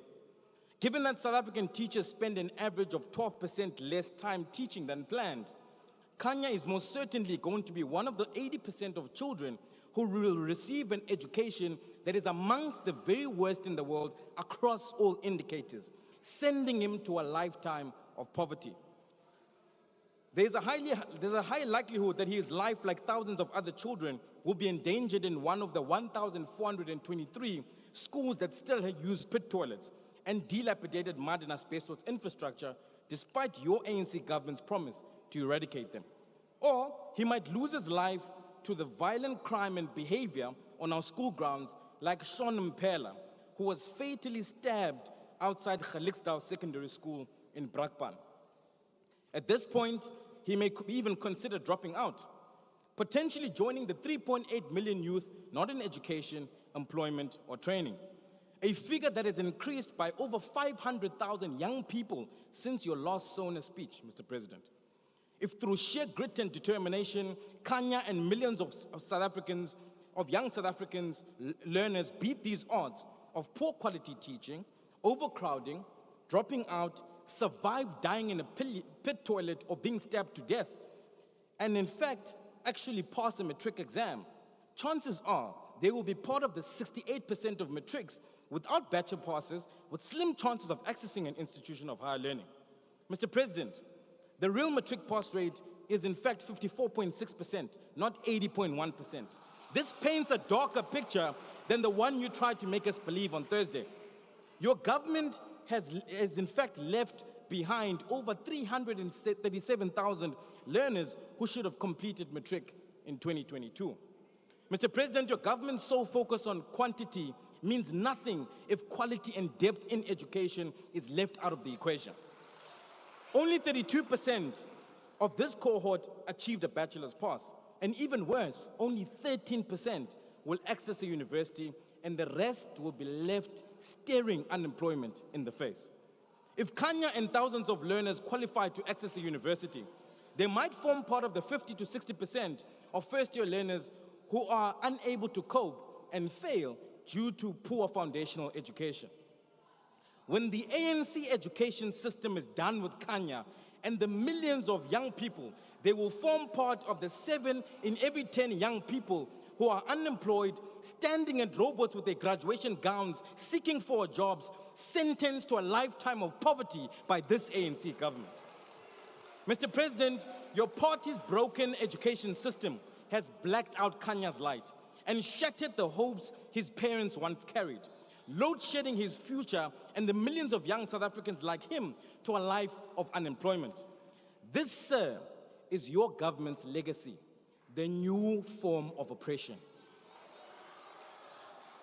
I-ANC sele ijike yangumbutho wengcindezelo icinezela ulutsha laseMzantsi Afrika ngokubanika imfundo engekho semgangathweni, imfundo ezabaqhubela kubomi bentlupheko apho bengazufumana misebenzi baphele bengomahlalela bekhongozele kulorhulumente we-ANC onguhlohle zakhe. Nilibulele ikamva labantwana beli mongameli. It was at this podium last year, sir, that you promised to eradicate pit toilets and rapidly build more schools to curb overcrowding. Yet nothing was budgeted, no mention of progress in your SONA speech, and you had accepted some of my proposals. At this podium is where I warned you that poor quality teaching is a major cause of poor quality outcomes, and that you should prioritize the professional development of teachers and establish an independent school monitoring evaluation authority to monitor quality teaching in the classroom. Still no action. I pleaded with you to track, trace, and retain learners to schools so that we don't lose them to unemployment, poverty, or crime. You agreed, yet there has been no mitigating strategy to curb the problem thus far. Early literacy is the key, Mr. President. Last year, I begged you to prioritize reading, writing, language, numeracy by backing it with a budget to catch up, yet there is still zero in the basic education budget for reading. There is no silent revolution happening in our schools. Sir, there is a thunderous crisis. However, there is one place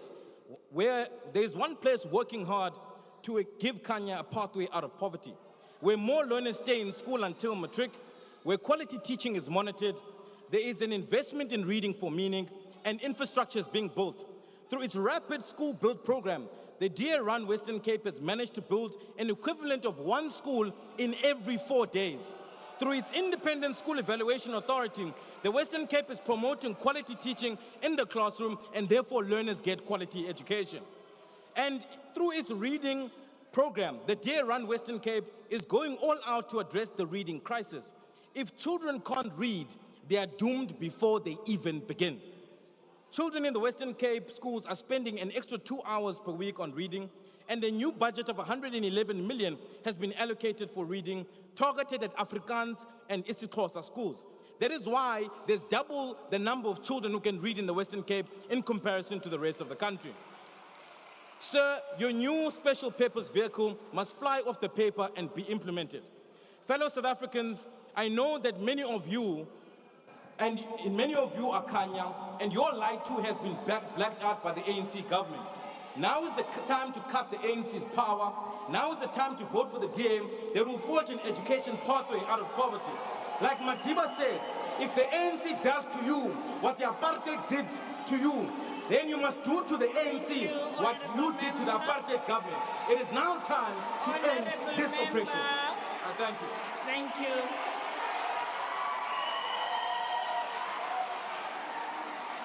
I now invite order, honorable members. Order. I now.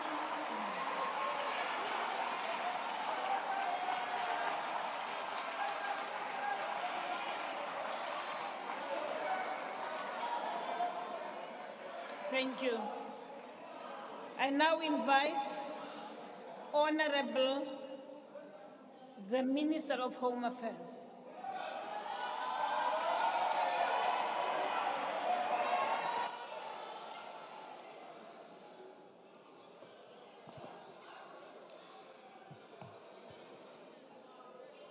Madam Speaker, Excellency President Ramaphosa, my colleagues in the executive, honorable members, distinguished guests, ladies and gentlemen, the speaker who was pranking here like a small chihuahua eating at the hills must be very careful because he belongs to a party that easily do black shading.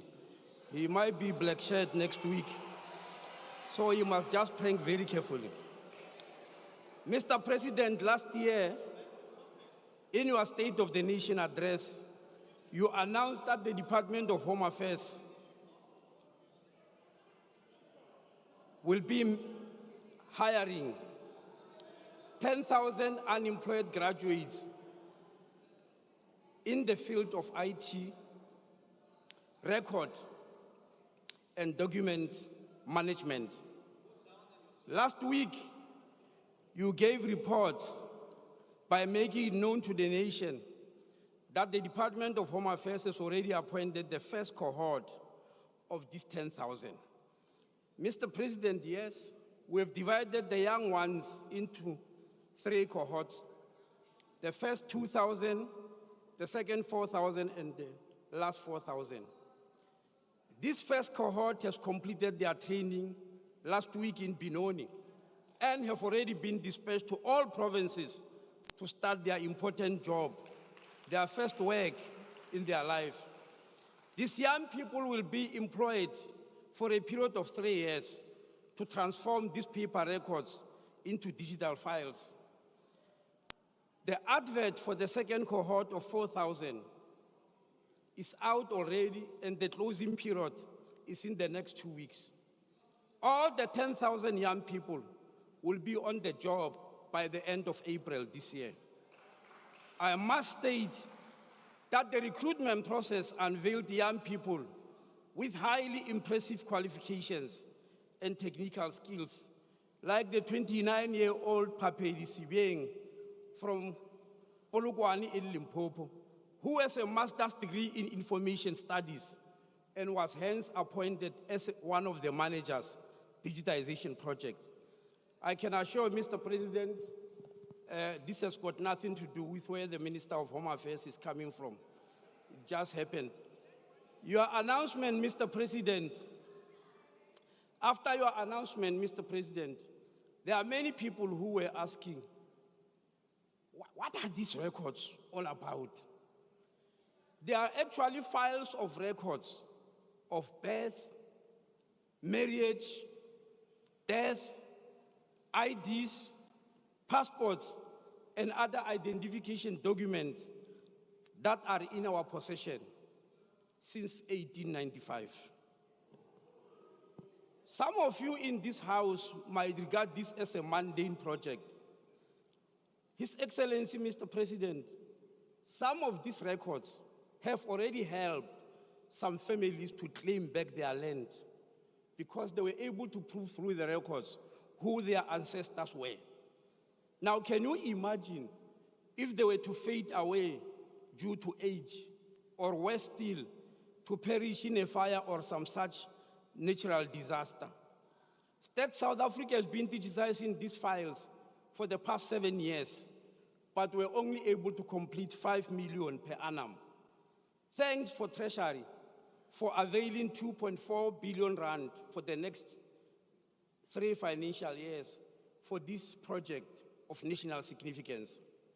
Members of the Portfolio Committee on Home Affairs often get irritated when members of the public complain that they've been waiting for a very long time for an amendment or a rectification on their name or date of birth. Remember, when you change anything on your ID, on your date of birth, I mean to say, or even your name, you actually get a new ID altogether. You are a new person. Some of these people even resort to the courts, and on many occasions, the courts rule in their favor. Now, where is the delay? We actually spend many months because officials have to literally forage among these 350 million records to check the original details that a person seeks to amend. So this project is a significant milestone for us in Home Affairs and the citizens as a whole. Many people will relish not having to pay repeated visits to Home Affairs as they are doing. Mr. President, annually, we get about 80,000 people who want to amend their date of birth or the spelling or something on their surname. And you can imagine having to look for 80,000 records among 350 million. During our budget vote last year, Mr. President, we announced that we are going to do everything in our power to provide the public with multiple platforms to acquire identification and travel documents from Home Affairs, to avoid the long queues and its attendant hardships. One such a platform is to offer services in the main shopping malls of the country, where people do not have to queue, but come and do their shopping while waiting for their turn to be served. I'm happy to announce that systems and equipment have already been set up at Mainland Mall in Tshwane, and we're ready to roll in the first week of March. Yes, Mr. President, in 3 weeks' time, you may go to Mainland and experience waiting to be served while you are doing your shopping. And I suggest you take Mr. Steenhuisen with you. He's making a lot of noise here. He must go and see what delivery is. Please invite him when you go. Immediately after officiating at Mainland, we will go to Cresta Mall in Johannesburg, the Pavilion in eThekwini, and Tiger Valley here in Cape Town. We believe that all of those will be functional before the end of the coming financial year. That means this calendar year. Mr. President, we have been accused of acquiring very expensive space from rich mall owners at a very high cost to the state. I want to mention here that for the next 5 years, we are not going to pay a single cent for rental because this project is mutualism. We bring people to the mall to shop, and the mall gives us space and other convenience facilities. So we both gain. On the day that will be opening Mainland Mall, we will significantly expand the platform to acquire identification documents. We'll be receiving 20 brand new vehicles, mobile Home Affairs units. That means Home Affairs on wheels to travel the length and breadth of the country, giving people their identification documents. We have already put an order for another 100 because these 20 are ready. They are just waiting to be delivered. They are in Kabeja as I'm speaking at Nissan. But we have already made an order for another 100. In essence, it means we are increasing our mobile vehicles by 120%. And we'll do so every year, at least for the next 5 years. They are all fitted with inbuilt generators to deal with load shedding. Mr. President, we are on course and established the Border Management Authority. On the 14th of July last year, you are aware that we deployed 200 border guards, and we are waiting for Treasury for another 400 border guards. We have been justifiably ridiculed by some dishonest and disinterested people that we are trying to isolate South Africa from the rest of the continent when we manage our borders. Surprisingly, at the same time, we are being ridiculed for porous borders. Mr. President, every country I know of in the world is interested to know what is going on at their borders, what is coming in and what is going out. So we are not about to apologize to anybody for deploying border guards to do what other nations of the world are doing. In the past festive season, from 7 December 2022 to January 2023, the border guard processed 4,037,415 cross-border movements without any hurdle. This time around, because the BMA exists, the Portfolio Committee on Home Affairs did not have to go to the borders to do any oversight. The media who were hiding at Beit Bridge, waiting for a catastrophe to happen in the form of chaotic congestion, were phoning us grudgingly asking what went wrong, why there are no problems at the borders, instead of asking what is that which we have done right this time around. Yes, we have deployed border guards. They have confiscated, just this December, 2,236 kilograms of non-compliant regulated agricultural projects, 4,120 pairs of counterfeit shoes, 8 bars of copper, 13 vehicles. If we count from July, 42 vehicles which are about to leave the country, 11 containers of diesel of 20 liters each. These are some of the things that they've been able to do. And they've stopped 13,620 undocumented people who wanted to enter our country illegally. Thank you, Honorable Minister. Thank you very much. Thank you. Thank you. Honorable members, I will now suspend proceedings for 15 minutes break. Bells will be rung to alert members to the resumption of business. Business is now suspended. Thank you.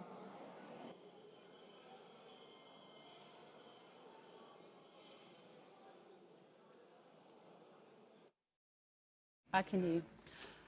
Viewers, as you can see, the proceedings have been suspended for 15 minutes. The Speaker of the National Assembly has indicated that in exactly 15 minutes, the bells will be rung to reconvene.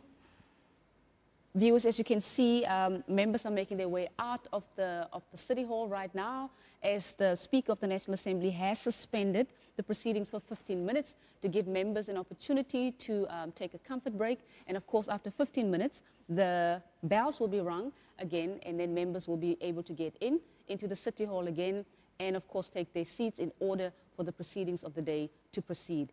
With that said, the first speaker, when the proceedings started at 1400 hours this afternoon, was the Chief Whip of the National Council of Provinces, Ntate Seiso Mohai, who opened up the debate, and it was ended with, of course, Ntate Aaron Motsoaledi, and he was the last person to speak. And then after that, we will, of course, continue with this joint debate to both houses. So now we are quickly going to go over. Let's take a look at this clip from of the FF Plus in terms of, and this basically just outlines some of the issues that were raised by the FF Plus. Do stay tuned.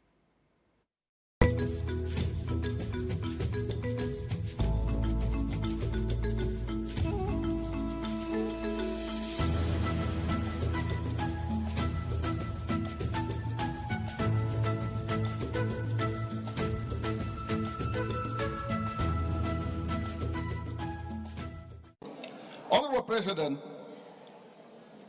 as far as ESCOM is concerned, I first want to ask you, you're going to appoint a Minister for Electricity. How many caterers do you need to change the bulb? One to hold the ladder, one to get on the ladder, one to pass on the bulb, and if they put it in, there's no electricity. You own Minister for Energy and Mineral Resources said it's only going to be a project manager. Those words should say something to you, because that minister doesn't see the new minister as an equal, only a project manager. Honourable President, it is common knowledge that black economic empowerment and affirmative action is one of the main reasons for the problems in ESCOM. Their own employment equity plan determines that in the next 3 years, ESCOM must get rid of 500 white men technicians with technical skills. Honourable President, I've urged you many times from this podium, let us get rid of black economic empowerment and affirmative action, because it's nothing else than the smokescreen for corruption. And even the SONA Commission found so. The people of South Africa, and specifically the white people, and I said it many times, wants to build South Africa. Honourable President, are you aware of the fact that Mr. Japie van Zyl He studied at Stellenbosch. He was a member of the South African Navy. He's an engineer. Unfortunately, he passed away in 2020. But Japie van Zyl was the project manager for Perseverance on Mars. Are you aware of the fact that on the planet Mars, there is a mountain range named Japie van Zyl? That's acknowledgement for people from South Africa, irrespective of race. Honourable Chairperson, you said that we must take joint responsibility for Eskom. I want to put it very clearly. The Freedom Front Plus doesn't take responsibility for the crisis of Eskom. Yes, we have solutions.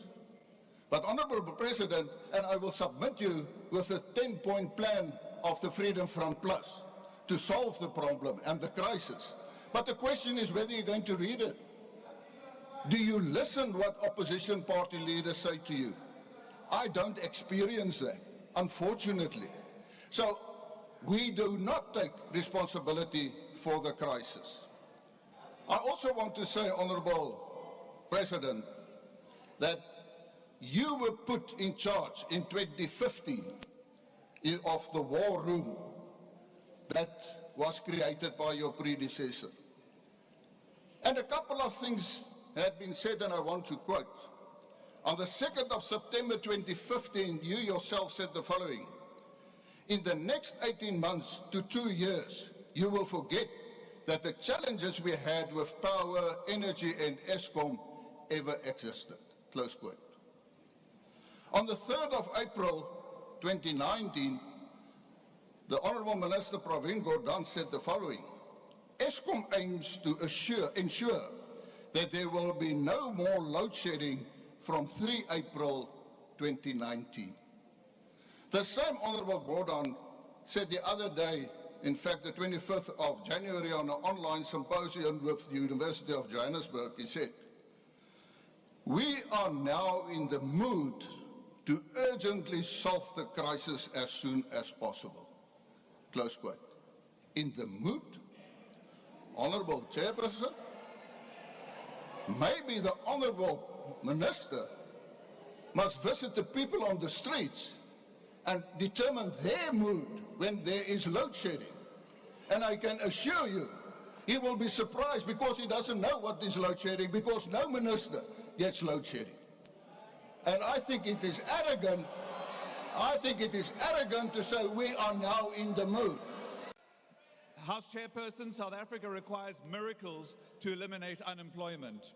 If the economy was to achieve steady growth of 3% per annum for the next 14 years, which is nearly double the projections, the unemployment rate would be reduced to about 25%, but 8 million South Africans would still be without a job. No number of well-intended job creation schemes, entrepreneurial training, programs, red tape reduction projects will alter these numbers. In the absence of miracles, the President's words, extraordinary circumstances call for extraordinary measures, simply do apply. Mr. President, we cannot maintain such a high number of unemployed people in the absence of decisive mitigation measures to ensure people do not starve. We have no choice but to adopt an expanded cash transfer system as part of a comprehensive social security system overhaul, as a means of supporting and ensuring social and economic justice, constitutional rights and stability. The announcement that the 350 Rand per month COVID grant will be continued is rather less than we had hoped for this year's SONA. Given the magnitude of the crisis of unemployment and the destitution and hunger of millions of people, this year's speech was the perfect opportunity to unequivocally commit the state to implementing a basic income grant. A comprehensive social security system can and must be implemented with the necessary political will. Inefficient government perks and programs must be closed. The number of government departments should be reduced. At a provincial level, there's an urgent need to reconsider spending that occurs through Premier's offices, and regressive or ineffective tax expenditure must be shut down or fixed. If we did these things, Mr. President, we could prioritize the needs of the neediest by implementing a basic income grant. Mr. President, the greatest barrier to entrepreneurship is not training or red tape, it is access to finance. If the World Bank is correct, we can halve our unemployment rate if we achieve the same level of entrepreneurship as our peer countries. We therefore support your view that growth and the creation of jobs in our economy will be driven by medium and small enterprises, cooperatives, and informal traders or businesses. But we must invest far more substantially in ensuring access to finance. The plan to provide 1.4 billion rand in financing to over 90,000 entrepreneurs and the commitment to establish a 10 billion rand SMME growth fund are good plans. But the fact is that if this finance is to be administered by the Small Enterprise Finance Agency, then that rings alarm bells. It was SEFA that implemented the President's Spaza Shop support program during COVID. SEFA implemented a complicated system that eventually paid out a minuscule 7,000 rand to a small but unknown number of Spaza shops and general dealers. Mr. President, we urge your government to ensure that access to finance means exactly that, and that viable projects don't die in long queues and unprepared SEFA offices. We agree, Mr. President, that we must stay on the path outlined by the National Energy Action Plan, no matter how difficult this is in the short term, to end load shedding and in parallel implement a just transition to renewable energy. But the country deserved a clear timeline and an explanation for the slippage that has already crept into the implementation of that plan. Last July, the President announced that generation capacity to be procured through bid window 6 would be doubled from 2,600 megawatts to 5,200 megawatts. But the list of preferred bidders that were announced on the 8th of December only provide a contracted capacity of 860 megawatts. Also, Mr. President, it is not clear how a tax incentive will enable a large-scale rollout of rooftop solar panels. This sounds like a scheme that would work only for the rich. We propose, Mr. President, that your government pursues the PACE, Property-Assessed Clean Energy Funding Model, which links financing of expensive solar energy systems to property ownership, and where repayment is made through property owners' rates, municipal rates accounts over a 20-year period. This will widely extend the financial ability of property owners to join the rooftop revolution. Mr. Herra. Finally, Mr. President, we believe that you are wrong to chase the DA down the proposed rabbit hole of an electricity state of disaster. Thank you. Thank you.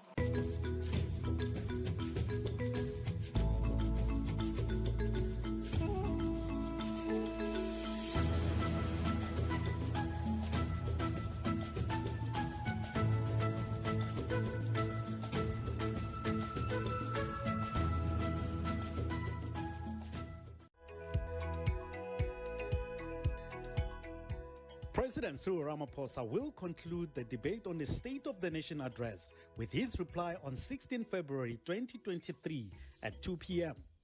Watch the reply by the President to the State of the Nation address debate live across Parliament's platforms.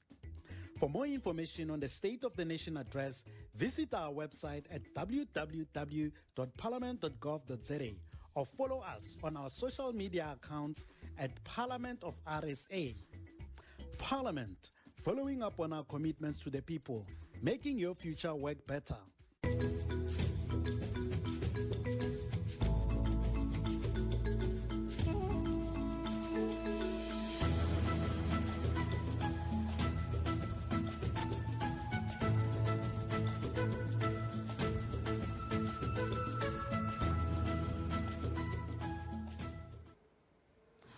Viewers, welcome back. If you're just joining us, you are still watching Parliament TV on DSTV channel 408. As indicated a few minutes earlier, the Speaker of the National Assembly, Mayor Nosiviwe Mapisa Ngakula, has suspended the proceedings of the House for just about 15 minutes to give members a comfort break, and members are actually just about to make their way back into the City Hall in order for the proceedings of the day or the business of the day to continue, and that is, of course, day 2 of the joint debate for the 2023 State of the Nation address. This is, of course, an opportunity for members of Parliament to reflect on the commitments that have been made by the State President in his address, and of course the key issues that members are responding to Broadly, it's not only the 7 priorities as announced in the state president's 2019 State of the Nation address, and of course they are also reflecting on where we are right now as a country, the current state of the economy, high levels of unemployment, and of course whether the state president's response or program of action for the year ahead actually is speaking to the development landscape and the challenges that ordinary South Africans are facing. And just to recap in terms of what those key issues are that the President has announced in his State of the Nation address, number 1, at the top of that list is, of course, the impact of load shedding and the far-reaching impact of load shedding on the economy and on all aspects of life. The President, of course, has given quite a number made a number of commitments with regards to how this challenge, this energy crisis will be addressed. And key amongst those commitments and solutions that have been put forth by the President is that national state of disaster that has been declared, and of course that second contentious commitment of appointing a new Minister of Electricity. Number 2 on that list of priorities is reducing the high levels of unemployment in the country. We know that by 2018, we had already been South Africa, the economy had already been in a technical recession, and by the time 2020 and the pandemic hit, in fact, our country was hard hit, not only because of the pandemic and the far-reaching impact of the COVID pandemic, but of course the rest of the global community also suffered a major blow. But for a developing country such as South Africa, obviously that was the impact was even harder with many losing their jobs. But of course we will remember that the President did indicate that we seem to be recovering as a country because just over 1 million jobs have been created in the last 2 quarters of the year. Another key issue that the President committed to addressing is, of course, the high levels of poverty and the rising cost of living. And of course, this is quite critical when we have less companies that are functional, when the economy is not growing, when there are less SMMEs, emerging SMMEs. It means that less people are working, and even with the businesses that were there before, with those businesses that have closed down, it means much more people are actually dependent on the state for their livelihood and to feed their families and to survive. And we know, of course, that the President did indicate that the social relief of distress grant will, of course, be continued in order to, provide that cushion, that much-needed cushion for those who are unable to look after themselves. And number 4 on that priority list is in terms of what has been committed to by the President is, of course, the issue of crime and corruption. The President did, of course, say that in terms of crime, there is a plan in place to actually employ more police and to deploy more police, especially around the hotspots where we know there are high levels of crime and especially violent crimes. And we know obviously the issue of gender-based violence and femicide falls squarely within that space of crime and high levels of crime and crimes that are committed against women and children. There is also, of course, the issue of corruption as well. We know that through the Zondo Commission, that report has now been given to Parliament. There are processes underway to ensure that the recommendations or the findings of the Zondo Commission are actually being implemented. And key amongst those, if we're talking about the role of Parliament, we have to remember that the Zondo Commission also in terms of one of its key findings, and that is in relation to the role, the constitutional mandate of Parliament, is that Parliament must actually go back and strengthen the manner in which it interprets its oversight role, its oversight mandate, and of course how does Parliament then ensure that when it comes to crime and corruption, does it have the necessary systems in place to ensure that in a proactive manner issues of crime and corruption can be picked up and through oversight and accountability to the appropriate oversight and accountability mechanisms to address those issues more proactively and to reduce levels of, corrosive levels of crime, especially corruption. But of course, right now, members are coming back into the hall. They're making their way back, and the presiding officer has taken his seat, and the proceedings are about to be reconvened. We will now proceed. And our first speaker is the Honorable Premier of the Northwest.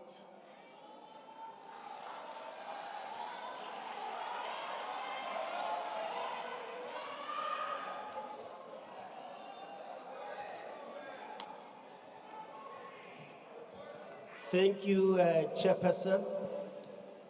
His Excellency President Cyril Ramaphosa,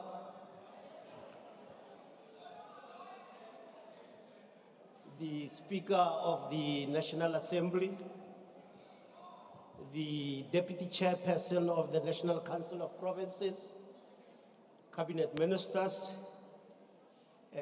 Deputy President of the governing party, Honorable Paul Mashatile, members of parliament, leaders of political parties represented here today, esteemed guests, ladies and gentlemen, good afternoon. In his State of the Nation address, the Honorable President stated that the people of South Africa want action, they want solutions, they want implementation, and they want government to work for the people. In responding to this call and what the people desire, our province has prioritized accelerated service delivery and job creation as key focus area for the next financial year. The foundation of such a program requires the building of capacity within government to allow departments and municipalities to discharge their responsibilities. And I want to speak about a real concrete example and take us away from hypothetical debates. When I try to illustrate that there's no truth in the statement that there has been lack of development in municipalities under the tenure of President Ramaphosa. So I want to take you to a concrete example. Ke batla go bua ka go ke tswang teng. Ke tswa ko 1602 Mahura Street ko Vryburg. Ko gae go na le toilet e flashang, o press ya flasha. Ko gae go na le tepe e tswang metsi ya bula e tswang metsi. Ko gae go na le motlakase. Ko gae go na le motlakase. Matlakala a tseiwa ko gae. Strata sa rona ga sa thariwa sna paving. Mara re tshwenyege. Di strata tse di kgolo tse di na le traffic ends. Bo Mosiapoa, bo Nelson Mandela, bo Oliver Tambo di tharilwe. Rona tene ya rona e tlatla. Re ikopela ko batho ba Mahura Street re ha tene ya rona ya tla.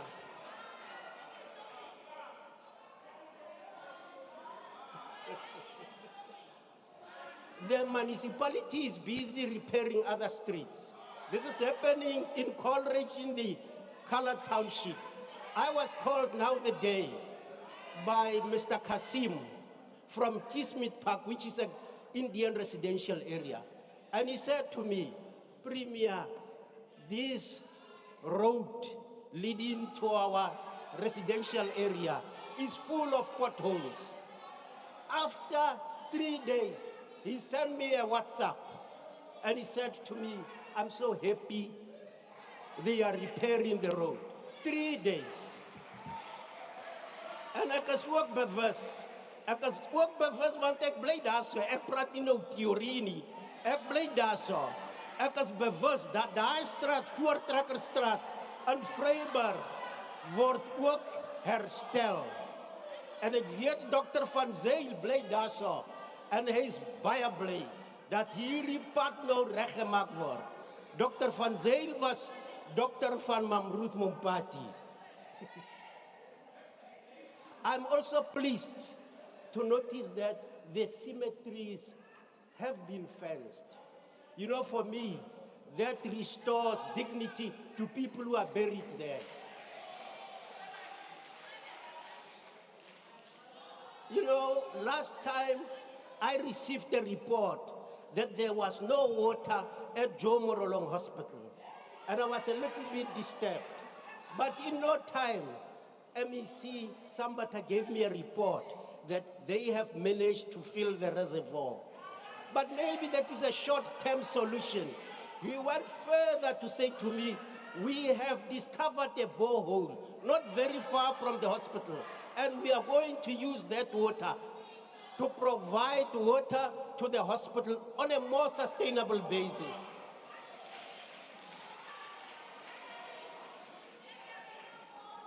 Mr. President, we are happy that you told us that we must address challenges of the present, and we are doing exactly that.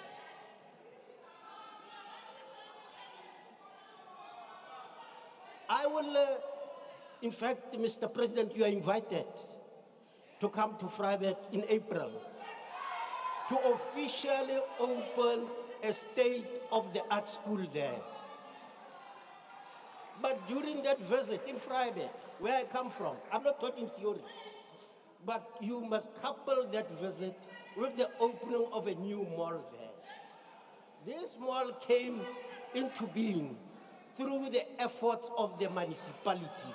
And this mall is going to give employment to many people in that area. I want to turn my attention to the Sobota. I see many people here are in love with the Sobota. When we realized that there were problems in the Sobota, we formed a task team. And we worked with business. And we succeeded. We succeeded with business to tar roads there. Not using money from the municipality, but using contributions from business. We tarred roads there. They even repaired faulty traffic lights. I always thought that I have friends in the EFF. Now they are making noise. I always thought that I have friends in the EFF. Now why are they doing this to me? Now, many people speak glibly about 139 not working. And we listen to them. And some gentleman was here and he said that they were over 2 years. I think that is hyperbole. We accept that. There can't be truth in that statement. But we intervene. And can you tell us whether you still see 2 mayors? Can you tell us that? Because we intervene and we are fixing that municipality. And we are working very closely now with the DBSA and the university to build the capacity there. We are concerned more about solutions because we realized officials here do not have capacity, particularly project preparation and we are responding to the problem. You know, there are people who sometimes proclaim that there are no roads in the Northwest. They proclaim that there are no roads. But I'm the one who uses those roads more than any other person. I travel from Mafikeng to Rustenburg. I travel from Mafikeng to Klerksdorp. I travel from Mafikeng to Schweizer. I travel from Mafikeng to Madibo. And I don't hit any pothole. So, well, it is true that some of our roads are not in good condition. In as much as it is true that some roads are in excellent condition. So that's the picture. That's the true picture. Boere dikwels klaar oor daai pad tussen Wolmaranstad en Schweizernecke. En dan het klaar ook oor daai pad tussen Koster en Lichtenberg. En hulle klaar oor daai ander pad tussen Ottosdal en Delarieville. En luister hierso, luister 'n bietjie. Ons het daar gegaan, daai pad tussen Ottosdal en Delarieville. Die groot gedeelte van daai pad is klaar gemaak. Ek was daar, ek het met my eie 2 oë gesien. En die pad is uitstekend. Ek is bly daaroor. Honorable Premier, just a second. Honorable member, your hand is up. On what point are you rising?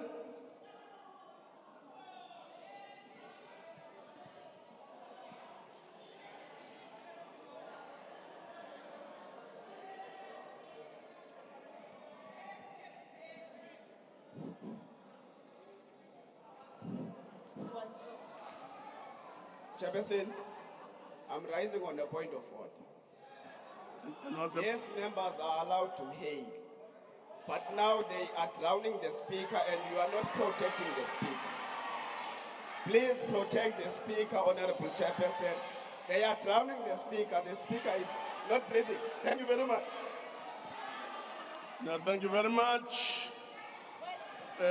I'm sure there's no harm in a little bit of heckling, but to drown a speaker is another question altogether. Please proceed, Premier. Please proceed, Premier. There's this story that people like, the Clover story. The Clover story. Now, when we were told that Clover was disinvesting from Lichtenberg, we were very worried. We formed a group with some Afrikaners to look at the problem. Honorable members. And we did not understand what the cause of the problem was. Until the matter was taken to court. Until the matter was taken to court. And in court papers, Clover stated that the company has been operating in a difficult environment. Hence the need to embark on a restructuring. And they ended up relocating from Lichtenberg, Milnerton, City Deep, Heilbronn, Frankfurt, and other places. And I had the opportunity to speak to one of the farmers there. And I said to Fumei, Moni worry or Clovani. Their business model is not working here. We want to take over their premises. We want to operate there. And we as South Africans are aware that we don't have electricity. But we are prepared to buy a generator. We know to ensure that we operate. This is what we want to hear from South Africans. You know, I really never thought about a fight with the EFF. I really never. You have been well behaved for the whole day. How can a person like me provoke you to howl like this?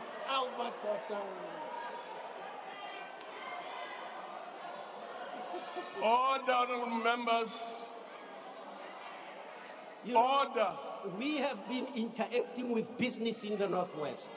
We have interacted with the mines. And the person that initiated this interaction with the mines is Honorable Gwede Mantashe. And we met with PPM. And PPM, Pilanesberg Platinum Mines. And they said over a 5-year period, they are investing 9 billion. And in that investment, they are going to create 3,300 jobs. And you know, the DA, if you go on like this, I'll respond to you. The EFF, I won't, but you, I want you.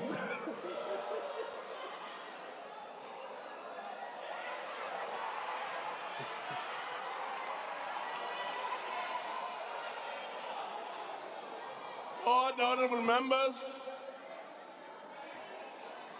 can we just ensure that the speaker is able to continue? Can we have a bit of order?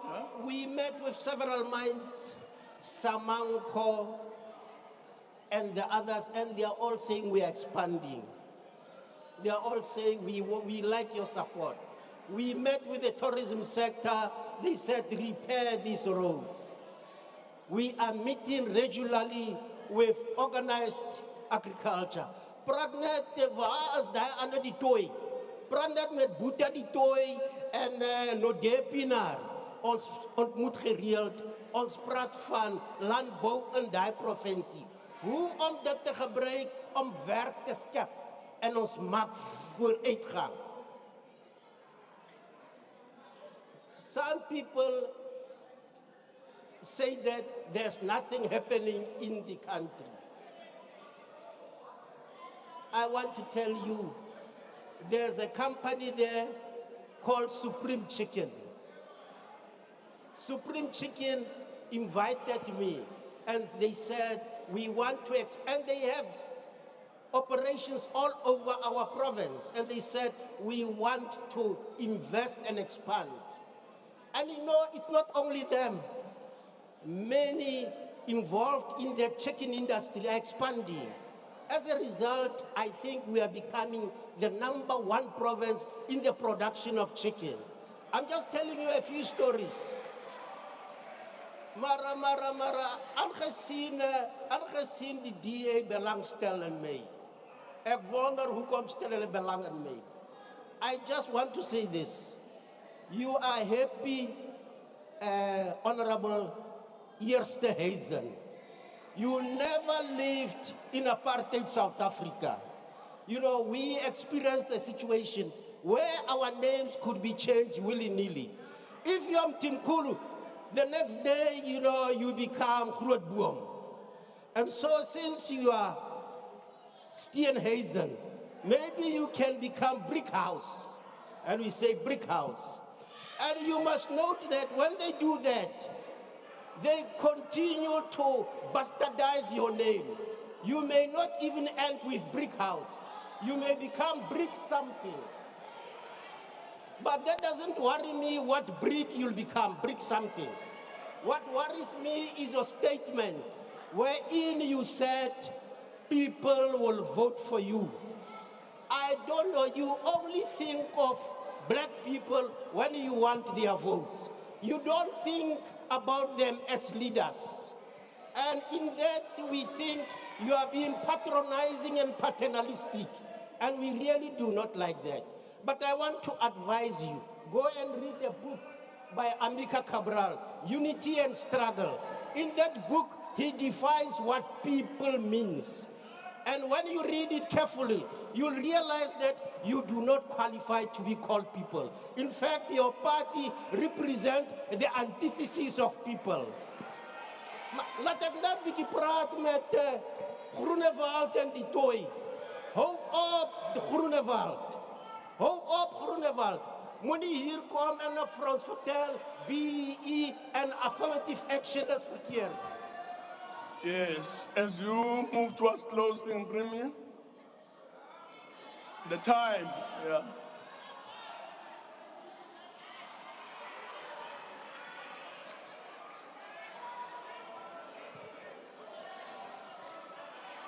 Okay. Now, thank you very much, Premier. We will now proceed to Honorable Nana.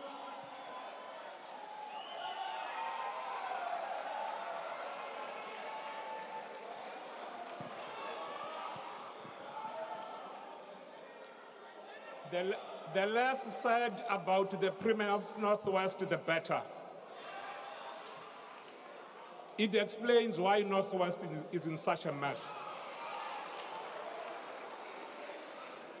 Honorable Chairperson of the NCOP, ngale njikalanga nam mandizeke mzekweni ndizibulisele kuni noshumi. I'm about to say something the majority of this House would not want to hear. But unfortunately, it is the truth, and I'll speak truth to power. Apartheid was bad. Apartheid was very bad. Apartheid left many of us with physical and emotional wounds, and scars are still showing. But not everything was bad about apartheid. The democratic government was bequeathed with SOEs, with, amongst other things, well-established and functioning SOEs. Guess what you, the ANC, did? Honorable Nana, just a minute. The man at the back. No, at the back.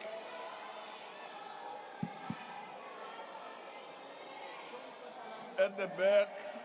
On what point are you raising, Honorable Member?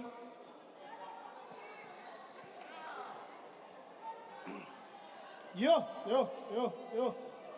Yeah, this is very worrisome. Apartheid is a crime against humanity. Chair, can you rule this man, this honorable member, to order? There's no way that he can say apartheid was never bad on all centers. Apartheid was bad on every life of South Africans. Thank you very much. Including the same white people. Thank you very much. Under apartheid, they were very bad. Thank you very much, Chair. Thank you very much, Chair. Thank you very much, Honorable Member, but that's not the point of order. Please proceed, Nana. Please look at my time, Honorable Chair. The democratic government was bequeathed with, amongst other things, well-established and functioning SOEs. Guess what you did, the ANC, with ESCOM, SAA, SA Express, Petro SA, PRASA, South African Post Office, SABC, Transnet, to mention just a few. The corrupt ANC government systematically obliterated each of these entities, some to extinction, whilst others are a shadow of their former glory, costing a taxpayer a fortune. The failed ANC government gives credence to unfounded stereotypes that blacks cannot govern and South Africa will be just another failed typical African state. Many South Africans go to bed without food. Others are losing their jobs on a daily basis. Businesses are closing due to load shedding. Is it not shameful the Minister of Arts and Culture, despite all of this, wanted to spend 22 million rands on a 100-meter tall flag? To add insult to injury, South African tourism wants to sponsor Tottenham Hotspur by a nearly 1 billion rands. These are nothing else but a waste of taxpayers' money by a government that is out of touch with the hardships of its citizens. Mr. President, your cadres in the Eastern Cape municipalities have taken rot, maladministration, and corruption to new heights. Public infrastructure is in many municipalities either near or completely collapsed, and Inokum Gijima is leading the pack. Shortly before 2021 local government elections, in an attempt by the ANC to get votes, a pomp ribbon-cutting event for the official opening of a 15 million rand stadium in Komani badly backfired. It later transpired that, in fact, this goat track called Lessiton Sports Field was costing about 22 million. In February 2022, the cash-strapped Inokum Gijima was at it again. This time they had awarded a tender to construct a mere 6.7 kilometers of road at a cost of 97 million. Industry experts will tell you the cost of constructing 1 kilometer of road will cost you just over R1 million. These days, after shaking an ANC member's hand, you better count your fingers just in case one, if not all of your fingers are missing. Honorable members, let me be clear. The collapse of infrastructure in our municipalities is as a result of a corruption perpetuated with impunity by the ANC. However, it is not all doom and gloom in the Eastern Cape. As the saying goes, every dark cloud has a silver lining. A democratic alliance government in Koka municipality is that silver lining. Having inherited a bankrupt municipality from a corrupt ANC administration in 2016, the late executive mayor, Elza van Lingen, together with her team, rolled up their sleeves, got stuck in to clean up an ANC mess. Whilst the country is suffering from load shedding with no plans in place from the governing party except the Minister of Electricity, The executive mayor of Kouga Municipality, Horatio Hendricks, and his team is aiming to be less dependent from ESCOM. Our government will be undertaking a 6-month feasibility study to determine viability of alternative means of renewable energy and power generation by independent power producers. This study will be completed by the end of June. Kouga has been hardest hit, honorable members. As we move towards closing, honorable Kouga has been hardest hit, honorable members, by the longest drought, and they are working all out to provide clean and drinkable water for their citizens. Honorable President, your time is up. Start clearing up your desk in union buildings. Your time is up. John Vulligate wants the keys. Siyabangena. Thank you very much. We'll now proceed to Honorable PM Hadebe.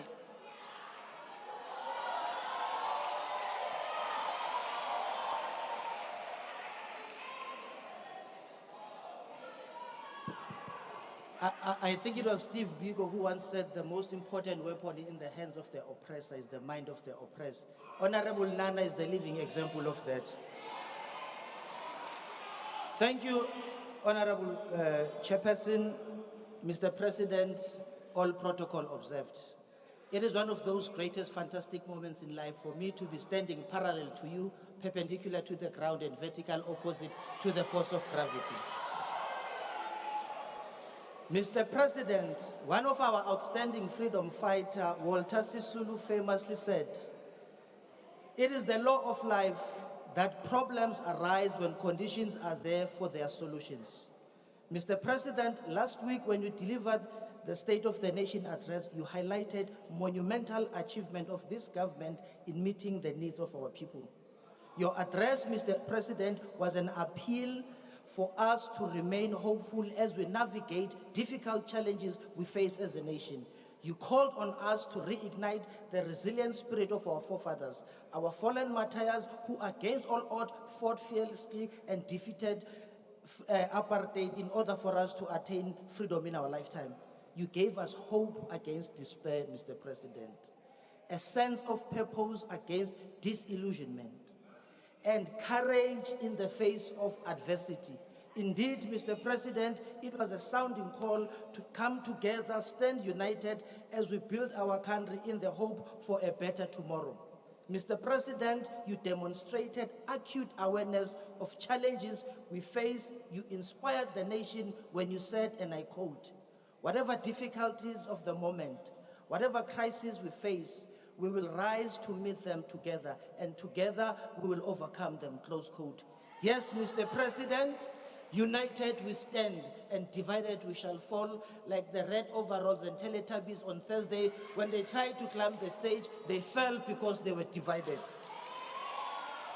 Madam Speaker, one of the critical challenges highlighted by the President was the question of corruption.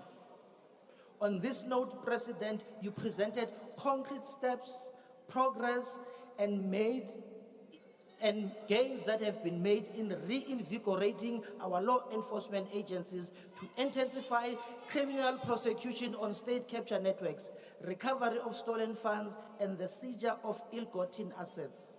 It is on this basis, honorable members, that I rise like a phoenix on behalf of the African National Congress to commend the good work done under the stewardship and the firm hands of you, Mr. President. Now, yesterday, honorable members, there was one DA honorable member, his initials are LA. He said, "Mr. President, not even one person believes that you are serious about fighting crime," close quote. What a joke. Mr. President, fellow South African, today I stand before you to demonstrate decisive action from the executive and our law enforcement agencies in addressing corruption and maladministration. This administration, led by President Cyril Ramaphosa, has placed combating corruption as a critical priority, and the Parliament in the capable hands of DJ Pemza, aka Waichukucha, has also played its oversight role in ensuring accountability and action is taken in the fight against corruption. Our law enforcement agencies are fully equipped. They operate independently without fear and favor. Now, fellow South Africans, here are the facts, but not fictions. Amongst other critical successes in the fight against corruption, the NPA Investigative Directorate has finalized a long overdue but extensive settlement process with a Swedish-Swiss multi-corporate business, ABB. And this company has paid back 1.5 billion punitive reparation to South Africa. This payment is part of the NPA funding about criminal probe into systematic corruption at ESCOM, and the company has been blacklisted. Facts, not fiction. NPA Investigative Directorate, only established in 2019, has taken 187 accused persons to court in 32 state capture and corruption cases. Facts, not fiction. Over 7 billion has been returned to the state from the state capture cases, including Mackenzie and Company, 1 billion settlement related to ESCOM. To date, fellow South Africans, 12.5 billion of funds and assets have been frozen. Now, this is a decisive action, and we should commend and welcome the leadership of Mr. President and our law enforcement agencies. Honorable members and fellow South Africans, indeed, this administration under the ANC has taken firm stand against corruption, malfeasance, in the interest of our people and our revolutionary advance through a truly ethical, democratic development state. Fellow South Africans, only on the 1st of April 2020 to 31st of December 2022, under the capable hands of Advocate Mutibi, the SIU Special Investigating Unit has referred 384 companies to be blacklisted. Now, honorable members, blacklisting is one of the important steps to implement consequence management, and it ensures that implicated companies are restricted from doing business with the state. 384 companies are now prohibited from doing business with the state. Still on SIU, 110 number of motivation for proclamation have been submitted to the President via the Department of Justice. Out of 110, 69 have been gazetted. 41 are currently being processed by the Department of Justice. Now, as a result of that, just one financial year, 2021-2022, 6.2 billion rand value of potential losses have been prevented. Facts, 5.5 billion rand value of contract and administrative decision have been set aside and deemed invalid. Now, this is the sterling work done by Advocate Mutibi and his excellent team in the SIU. Honorable members, fellow South Africans, numbers don't lie. DA and Mr. John Wick, Honorable Steenhuisen, you are entitled to your own opinion, but surely you are not entitled to your own facts. Now, allow me, DJ Pemza, to take a swipe and deviate and deal with the myth of the DA, that where they govern better. By the way, I am a MP deployed in Khayelitsha. Khayelitsha is my PCO. Let's deal with the public transport. City of Cape Town is a tale of two cities, a city for the rich and a city for the poor. In the city of Cape Town, as we move towards closing, honorable member, let me take this opportunity, as I conclude, let me take this opportunity and thank you, Madam Speaker, for your leadership last week.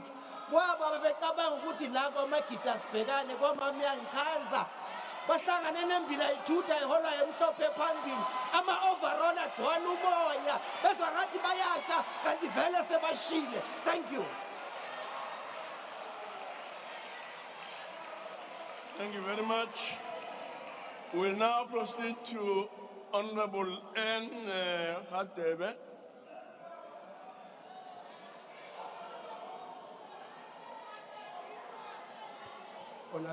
Honorable Chairperson of the NCOP, Your Excellency, the President, honorable members.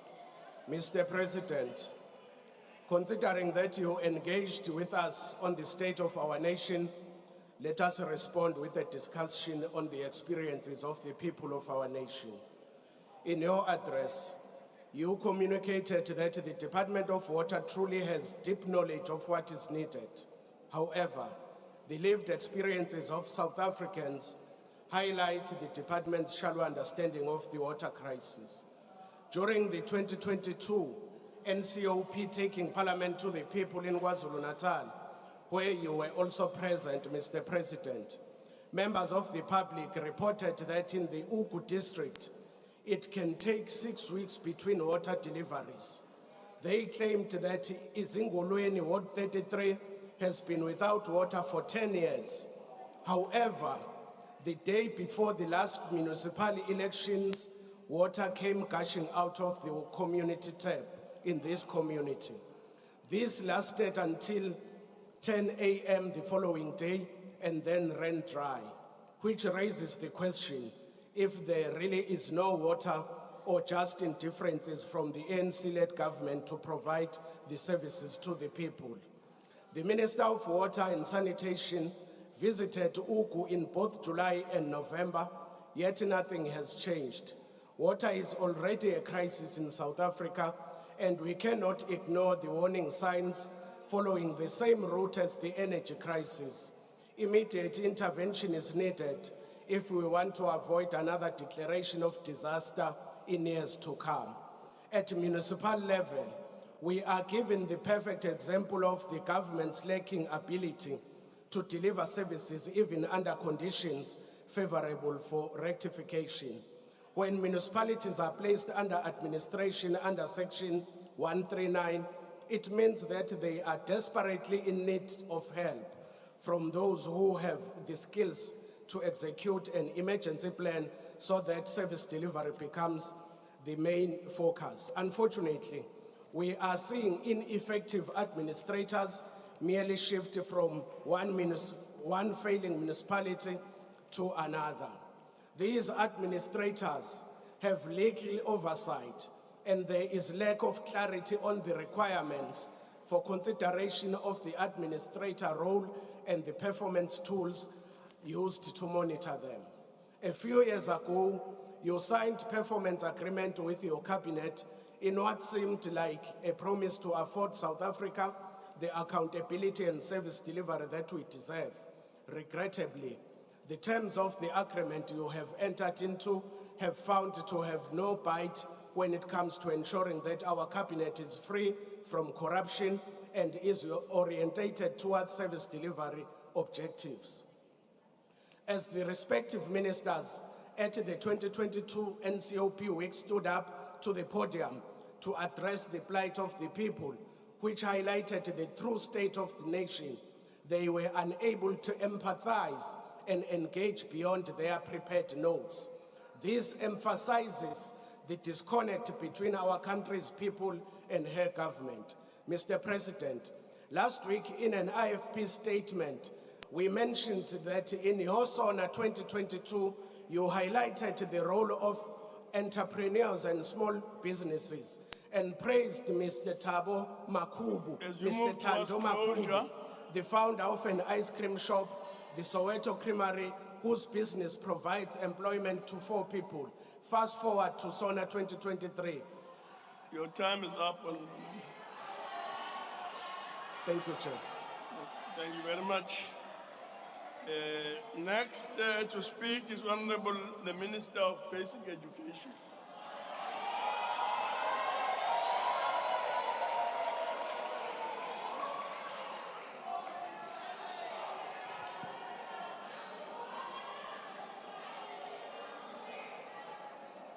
Chair,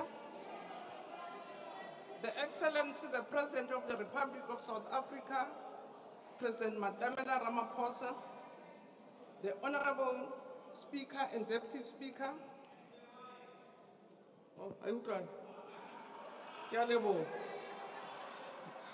the Chairperson and Deputy Chairperson of the NCOP, leaders of different political parties, whips, colleagues, honorable members, ladies and gentlemen.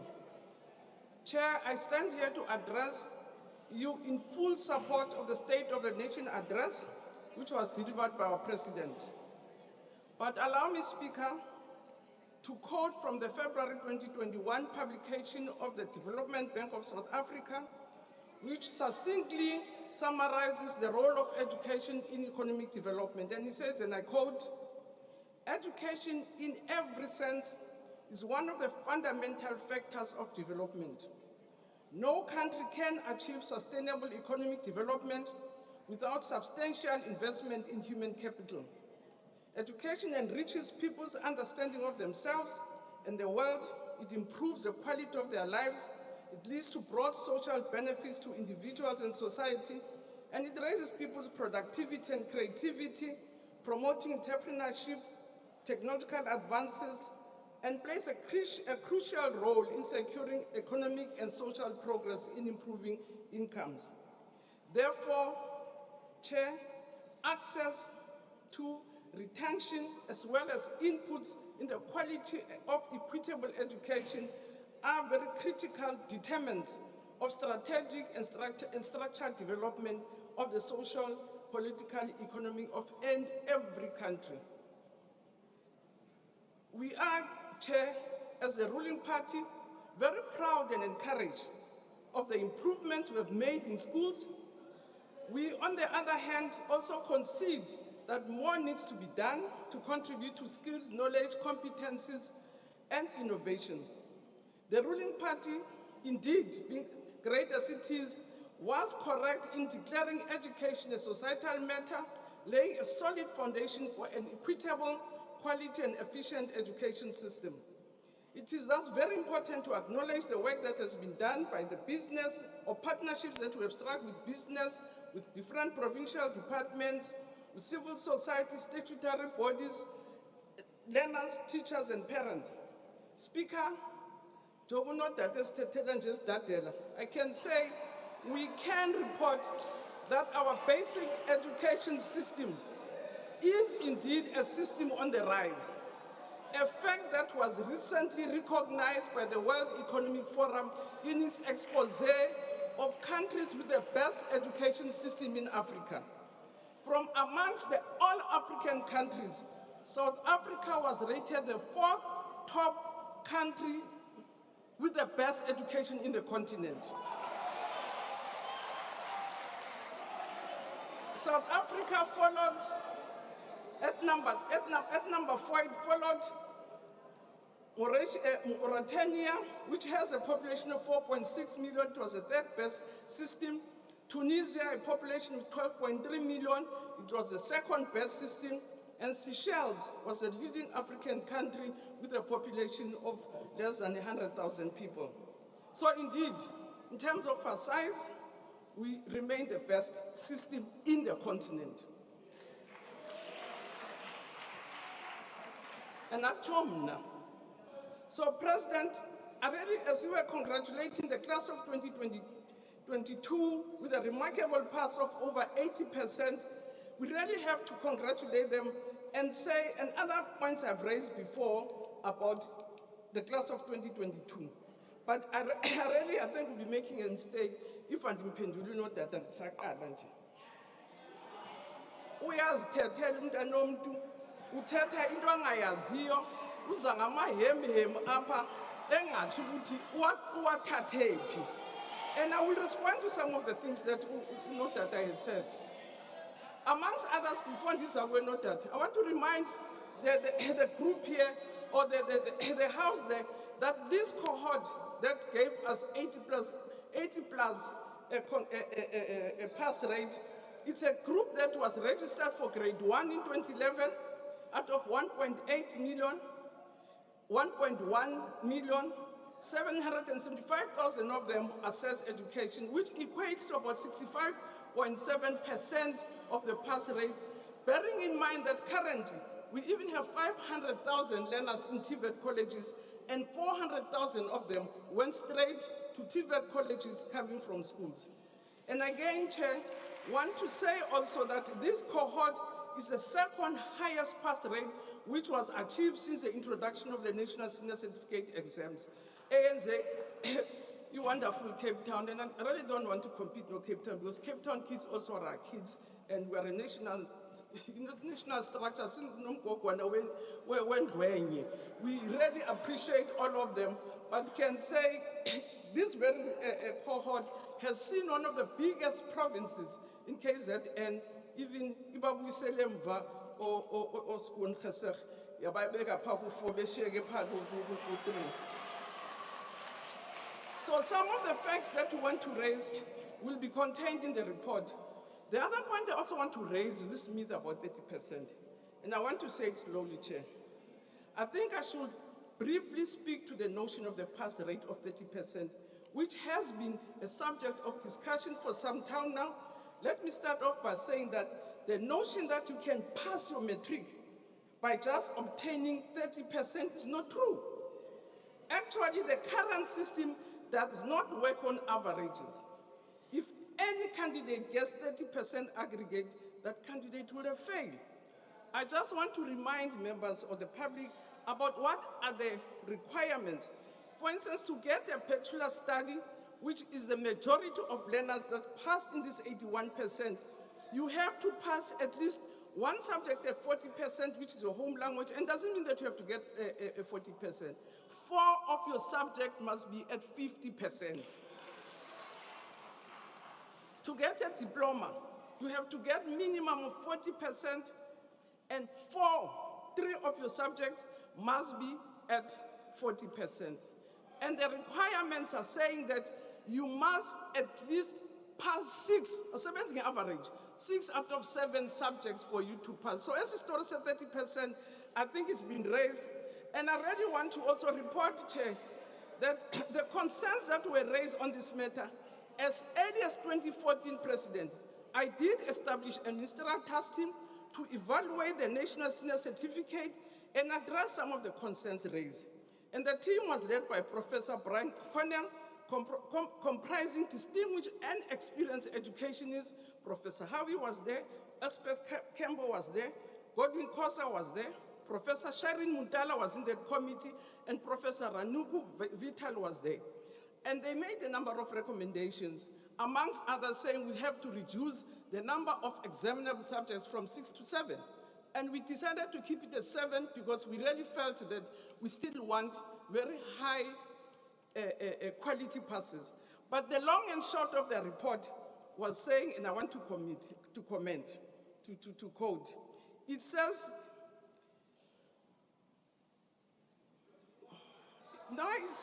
let me repeat. It recommended that the overall recommendation of this team, was that we should retain the pass requirements of basic national certificate as is. Teto professor, Teto professor, Bachonjan, and so on, and Mamela Bantabamba, this out. Oh, Prof. Patendi, that's why we're here.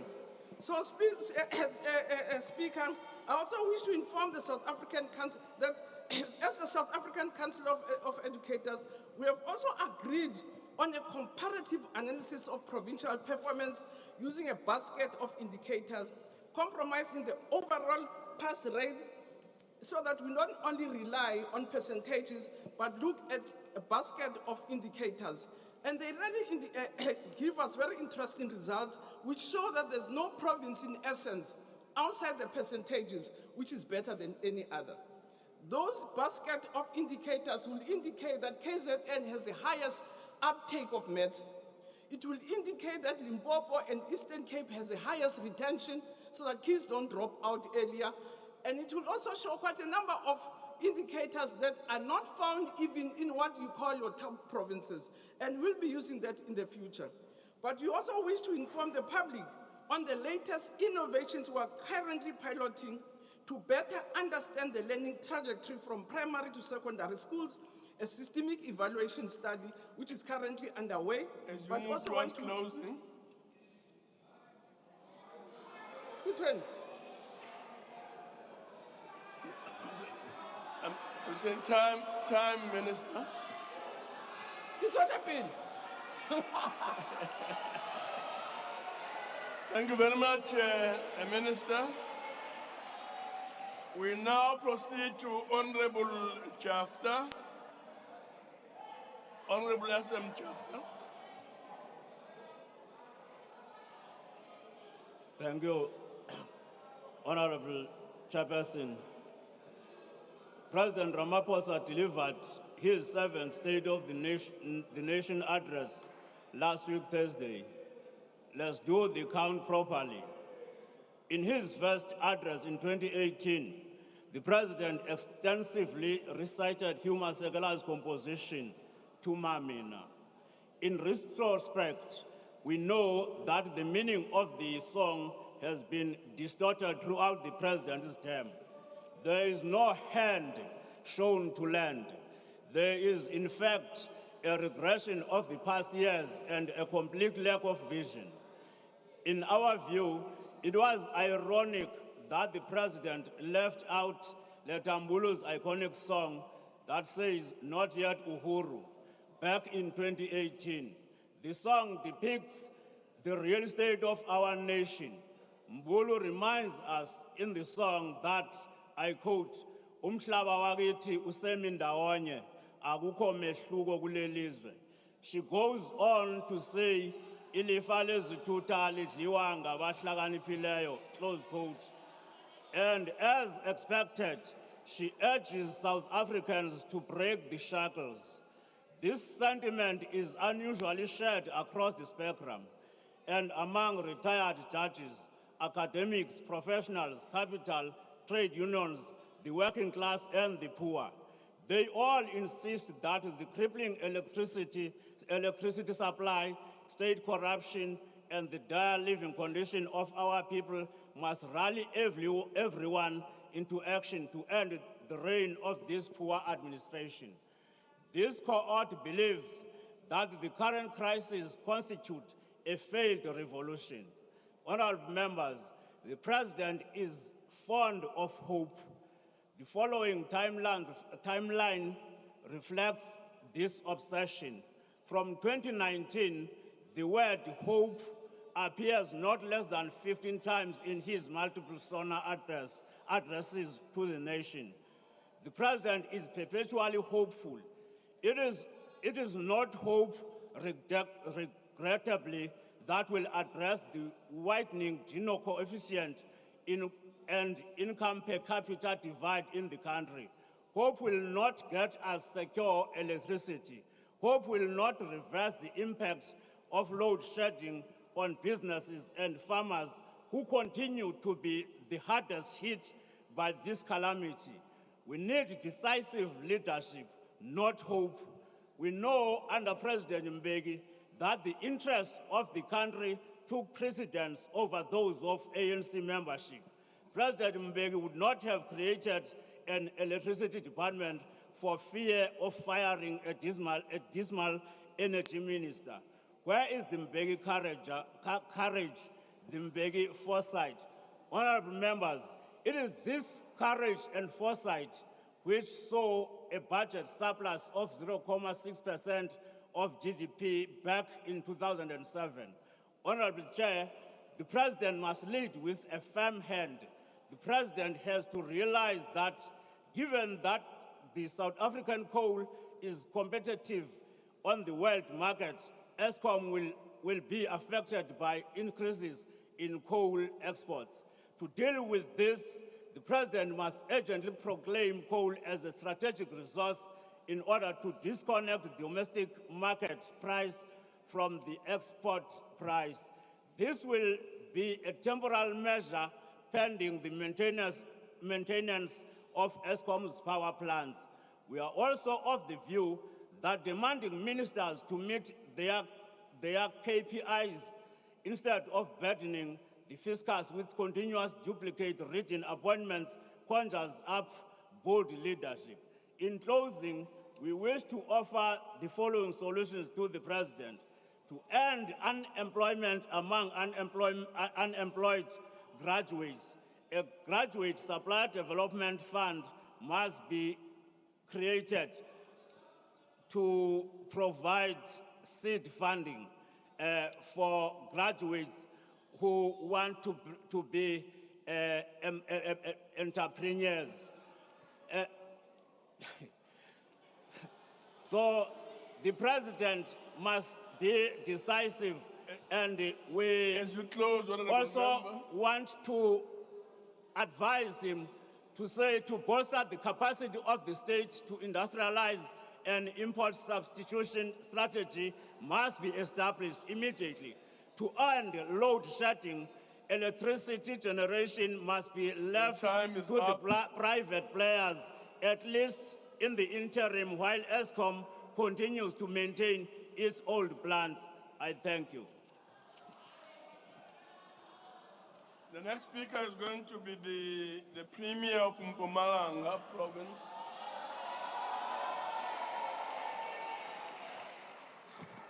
Madam Speaker and Chairperson of the NCOP, His Excellency the President of the Republic of South Africa, Mr. Cyril Ramaphosa, Ministers and Deputy Ministers, our honorable members. Chairperson, I want to join the millions of South Africans who have congratulated you, Mr. President, for delivering a comprehensive address premised upon unity in purpose to steer this country back to the path of sustainable development in this year of decisive action to advance the people's interest and the renewal of our nation. It is fitting that the President delivered the proverbial umkombandlela for government at all levels, here in the City Hall of Cape Town, where the father of our nation, Utata Nelson Mandela, gave his first public address as a free man 33 years ago. Mr. President, your presence on that seminal day and the faith Utata Mandela had in you primed you to lead this beautiful nation through the most challenging period since the advent of our democratic dispensation. Just like Utata Mandela, you are an emissary of hope for a better future of our people. Your address last week reminded all of us of a South Africa we want to build for the benefit of our future generations. A South Africa with equal opportunities. A South Africa that actively protects the dignity of her people. And a South Africa that brings to fruition the Freedom Charter's declaration that no government can claim authority unless it is based on the will of the people. Our renowned constitution and the laws that stems from it have shown that no political democracy can survive if the majority of our people remain in poverty and without prospects for a better life. As such, our work in Mpumalanga is premised upon accelerating socio-economic transformation that will materially change the quality of life of our people. We welcome the bold and ambitious initiatives that shall be embarked upon to address the electricity shortfall. We agree with you that in a short term, priority should be given to fixing ESCOM's coal-fired power stations in order to improve the existing supply. Secondly, and most importantly, from Mpumalanga's perspective, is the acceleration of procurement of new capacity from renewable gas and battery storage. We have taken heed of what the President emphasized in the SONA address when he stated that, I quote, "We will continue our just transition to a low-carbon economy at a pace our country can afford, and in a manner that ensures energy security. Above all, our just transition will prioritize workers and communities in vulnerable industries to ensure that no one is left behind," close quote. As we are all aware, Mpumalanga is home to 12 coal power stations that produce 80% of electricity for the country. Most of these power stations are now reaching the end of their lifespan. One of them has already been decommissioned. We are also mindful that most of the economic activities that are polluting the environment, leading to high carbon emissions, are based in Mpumalanga. The impact of these carbon emissions is catastrophic, not only to the environment, but also to the overall health of our people, and therefore we need to double our effort to balance economic activities in our province with the agency to transition to a low-carbon economy. In an effort to adequately balance the issue of high carbon emissions and the need to produce sustainable and green energy, we convened an energy summit last year. The summit brought together stakeholders from various sectors, such as government at all levels, our private sector, civil society formations, and organized labor. Along with an incredible inheritance of mineral resources, our province also has extremely rich solar and wind resources. As technology has evolved, it is now becoming possible to convert this wind and solar resources into sources of clean energy and value for the province. When we hosted the Energy Summit, we were aware that globally and in South Africa, there are increasingly urgent imperatives for low-carbon development. The summit gave more drive and a sense of agency towards the implementation of the Mpumalanga Green Economic Development Plan. The plan propagates the proactive exploration of opportunities in the green economy for opportunity-led growth and to transition our economy to a labor-absorbing, green-focused province. At this summit, a new vehicle of partnership was launched. This is the Mpumalanga Green Energy Cluster Agency, which is comprised of representatives from academia, industry, and government. 10 months into its existence, I am pleased to report that the agency is already working with private sector players to remove barriers to the development of over 3 gigawatts of renewable energy projects in our province. Since the launch of this agency, I am happy to also announce the signing of over 78 billion rand worth of investment declarations by developers interested in investing in renewable energy projects in our province. This makes it even more urgent to remove barriers to economic development embedded in our bureaucratic processes as spheres of government to enable these investments. To this end, the Green Cluster Agency has produced market intelligence report for the green economy, identifying and quantifying opportunities for green jobs and investments in water, agriculture, and energy value chains. For us in Mpumalanga, just transition is not only limited to energy, but also to preserving our scarce water resources, pursuing agriculture in a climate-friendly manner, investing in skills, and promoting circular economic activities. All these practices are crucial in saving our planet. We will position our province to remain an energy hub that plays a leading role in the production of renewable energy and associated activities. We shall apply for the classification of the second SEZ in Secunda in support of the green energy and associated industries. Working in partnership with the Presidential Climate Commission, the Climate Investment Fund, and the World Bank, we are exploring plans to diversify our local economies to reduce dependency on coal, reskilling and upskilling the most vulnerable in the labor force, and supporting small businesses and cooperatives in local communities to access emerging opportunities in green economic sector. Once again, we remain thankful to you, Mr. President, for raising the matter of climate change and the just transition in a manner that takes into account the importance of concrete actions for mitigation, adaptation, and sustainable economic development pathways.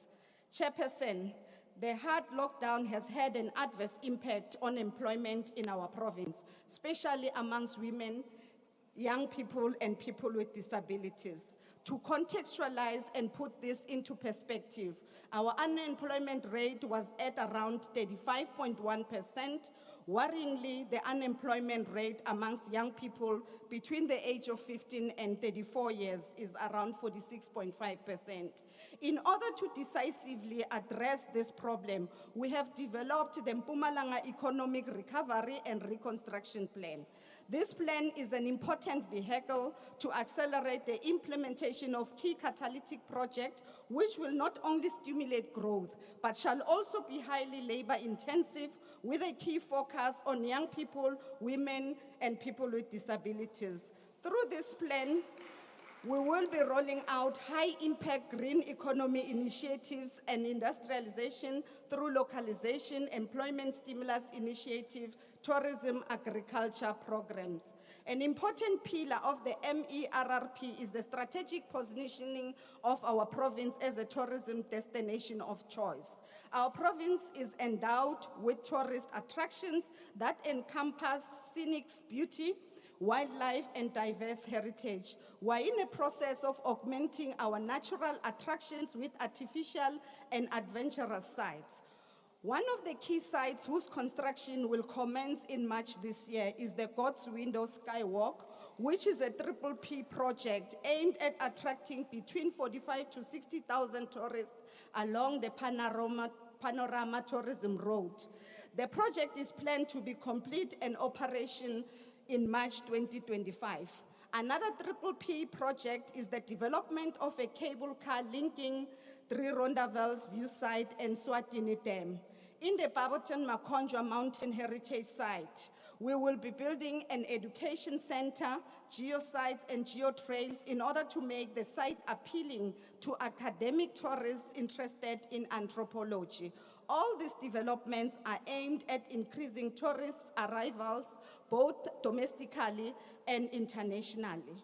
Chairperson, in order to address the scourge of youth unemployment and the acceleration of youth participation in the mainstream economy, we came up with an initiative to support youth-owned enterprises called the Premier's Youth Development Fund, which has to date funded 97 entrepreneurs to the tune of 140 million in various sectors of the economy. The impact of the Premier's Youth Development Fund has been enormous and has resulted in the creation of sustainable employment opportunities for young people, women, and people with disabilities. Chairperson, the ANC-led government is driven by the moral duty to preserve the dignity of the people of our beautiful country. In our province, a large majority of our people now have access to water, not negating the fact that some of our communities are still accessing water through water tankers and communal standpipes. In order to address these challenges, we are in a process of rolling out the massive Loskop Dam Regional Bulk Augmentation Project, which will benefit the people of both Tembisile-Hani and Dr. J.S. Moroka local municipalities. Secondly, the construction of a dam in the city of Mbombela will further enhance and guarantee reliable bulk provision for our communities. Feasibility studies are currently underway, and indications are such that the dam construction shall be completed by 2027. Our consistent implementation of the Economic Reconstruction and Recovery Plan, as guided by the strategic intervention announced by you, Mr. President, is gradually paying off. The implementation of the district development model is also beginning to show positive results. Since its inception in 2021, all three spheres of governments have been working closely together, especially on high-impact catalytic projects yielding better synergies, economies of scale, and stronger intergovernmental relations. Our district municipalities are now central in the implementation of service delivery programs within their respective districts. Projects such as Nkomazi SEZ, God's Window Skywalk, Nkosi City, Steve Tshwete Hotel and Convention Center, Loskop, to name just a few, which are projects that have attracted billions of rands of investments. Chairperson, we also want to applaud the security cluster for having worked swiftly with other sectors of law enforcement in government to bring stability in Mkondo municipality. For a long period of time, the people of Mkondo have been living in fear and terror of the rolling brazen shooting that have been going on in the area. We also welcome the recent decision by the Minister of Police to establish a dedicated investigative unit to investigate 19 politically related matters that have blighted our province for the past 15 years. We want to urge both the Minister of Police and Justice to ensure that justice is indeed served. Our province not only managed to arrest the decline that had commenced with the 0.3% reduction in the overall pass rate in the metric class of 2021. We managed to record a 3.2% increase in our overall pass rate to 76.4% for the metric class of 2022. This was attributable to various interventions we have embarked upon to ensure that teaching and learning proceeds without hindrances. For the past 2 years, we have invested significantly in e-learning by procuring 64,000 tablets preloaded with data, textbooks, study guides, literature, and past question papers with a specific focus on matriculants. The tablets also allowed students... As you move towards closing. Okay. The tablets also allowed the students and teachers to establish support chat groups and be able to work beyond the four walls of the classrooms. President, once again, we want to appreciate the sterling work that you have done last week. Thank you very much. Thank you very much.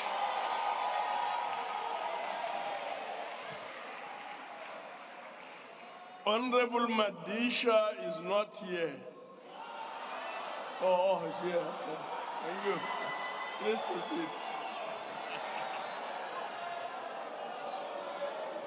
proceed. Thank you very much.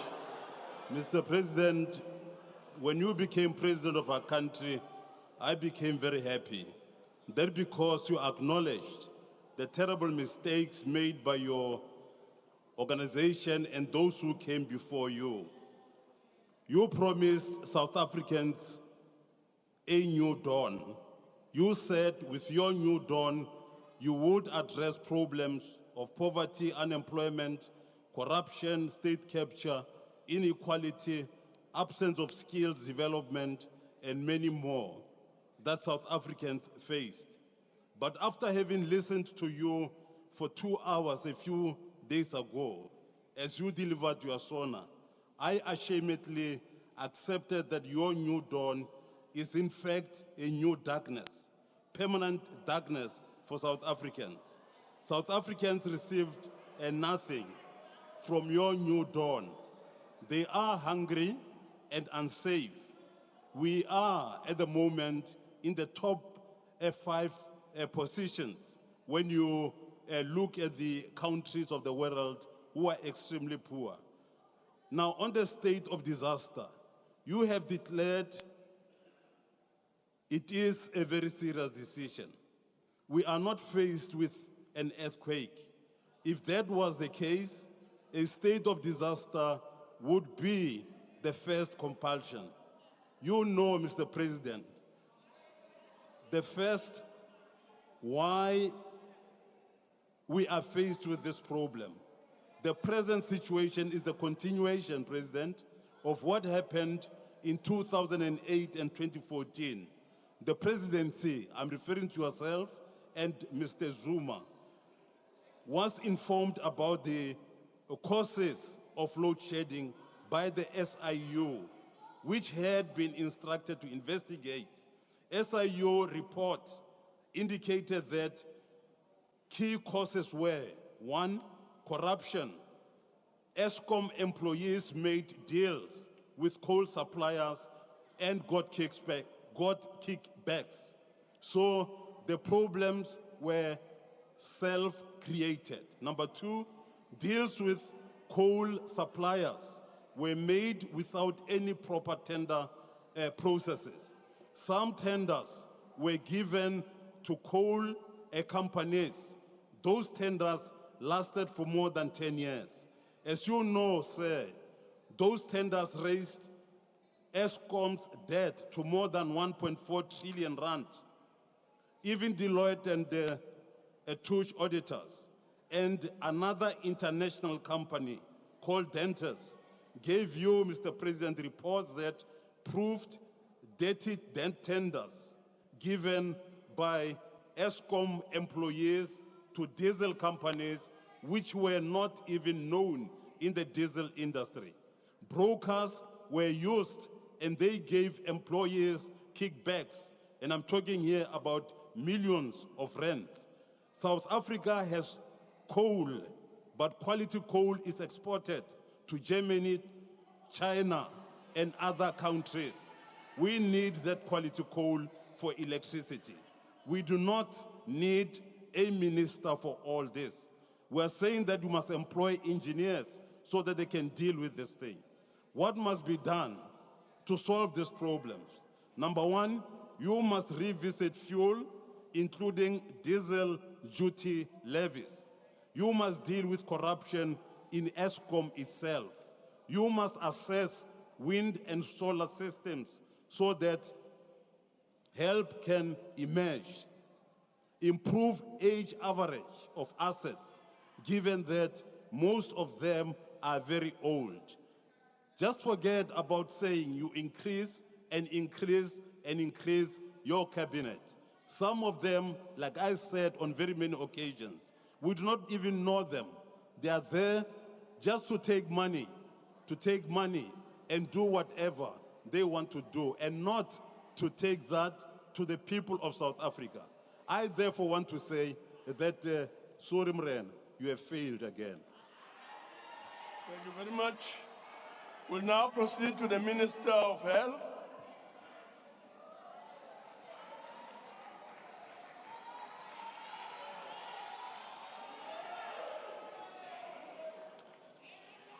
Thank you very much, Chairperson of the NCOP. Also, my greetings to the Honorable Speaker of the National Assembly, His Excellency, the President of the Republic, President Ramaphosa, our executive colleagues, ministers and deputy ministers, premiers, honorable members, distinguished guests, Tobela. I appreciate this opportunity. Let me thank my Chief Whip for the opportunity to participate in this very important State of the Nation debate based on the address of the President on the evening of the 9th of February. I think the less said about my predecessor on this platform, because I think firstly, we shouldn't blame him. First of all, he needs to sort out who is the leader of their party. Once that is sorted out, I'm sure he can be able to advise us on any matter. Let's start there first. Mr. President, a year ago when you delivered the State of the Nation address, we're still in the grip of the high levels of the COVID-19 pandemic, having just been going through the fourth wave driven by the Omicron variant. A few months before that, our country and the SADC neighbors had been isolated from the world through travel bans. Today, all this, I think, to very many honorable members here who are able to cast a lot of aspersions, it looks like this happened, maybe it was just an amnesia. It looks like it never happened in their lives. President, you made a commitment at that time that we would end the state of disaster and lift all the restrictions when the situation was right. And at that stage as well, the doubting Thomases did not believe you. Now it sounds like deja vu that indeed we went on as you promised to deliver. Before the end of April last year, we had already lifted the state of disaster, and by the 22nd of June, we had lifted all the restrictions in relation to the pandemic. Interestingly, just yesterday, the government was in court, led by the Minister of COGTA, with one of the organizations which opposed the state of disaster. But now the same organization is in court with us because it is claiming that it was illegal to terminate the state of disaster. So when Honorable Mantashe spoke about people who speak from both sides of the mouth, I'm sure this particular organization must be somehow linked to some of honorable members on this side who speak from both sides of their mouths. On the one extreme, as we were looking after the health of the country, as we went through the disaster of the fourth wave and we lifted all the restrictions, there were those who were screaming, as you were speaking here in February last year, that the state of disaster should be ended with immediate effect, saying that it should have been ended even as we're in the midst of the fourth wave of Omicron. It is now accepted all over in the country and across the world that our prudent approach have really paid dividend, because since that time that we lifted the disaster and also lifted all the restrictions, we have never experienced any flare-ups of the COVID-19 of any serious nature. So we want honorable members on this side to say to them, just as the COVID disaster came and passed, the electricity disaster is with us, but it will pass under your leadership. Thanks to the leadership of our President and the Cabinet colleagues during these difficult times, while the virus is still with us, there is no doubt that the West is behind us. We want to thank again our gallant health workers on the front line who made it possible for us to go through this. We want to pay tribute to all those who lost their lives in this, on the front line of fighting against the COVID pandemic. We also want to take this opportunity to pay tribute to all other health workers who lost their lives in the line of duty, including on the 24th of December, just on Christmas Eve, where 12 of our health workers lost their lives after the gas explosion in Boksburg at the Tambo Memorial Hospital. May their souls rest in eternal peace. When we see serious flare-ups of the COVID in some of the countries abroad, like China, Taiwan, and others, this becomes a reminder that indeed it's not all over. But here at home, through the leadership of the government of this country, led by the President, whenever we just see small fires, as Professor Karim once warned us, that we must deal with the small flames before they become wildfires. I think the way we dealt with it under your leadership, clearly, we have not seen any flames, we have only seen small fires. I want to say vaccination is still the best protection for all of us and for all South Africans. At the present moment, we have, under your leadership, President, administered more than just under 49 million doses of vaccine. 51.1% of the adult population is covered through the vaccination. But we want to say even today that it's still time to come forward. We still need protection. The boosters, we have the capacity to administer for those who still haven't taken their first jab, but also for those who are eligible for boosters. Just to remind the honorable members and members of the South African public that adults between the ages of 18 and 49 years can get their boosters after 90 days of their last jab. And also, whether it was Pfizer or J&J, you are eligible for boosters. But also for those who are 50 and above, you can also get one booster. You're also eligible after every 90 days to get another booster because the virus is still in our midst. So we urge everybody to come forward and be protected. We don't want to see what is happening in some of the far-flung countries. Your leadership, President, in this fight against COVID and the campaign for equity of access to the tools, including vaccines and therapeutics, is recognized in the continent, in the African continent, but also beyond.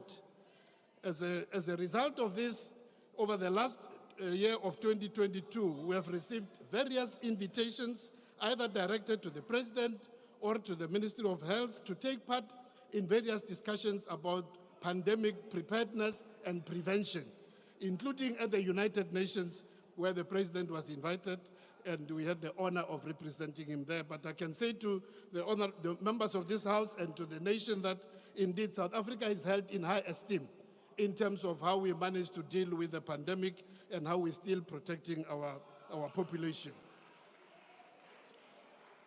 The pandemic and the steps we have taken resulted in some setbacks in as far as dealing with some of our health programs, including childhood vaccines.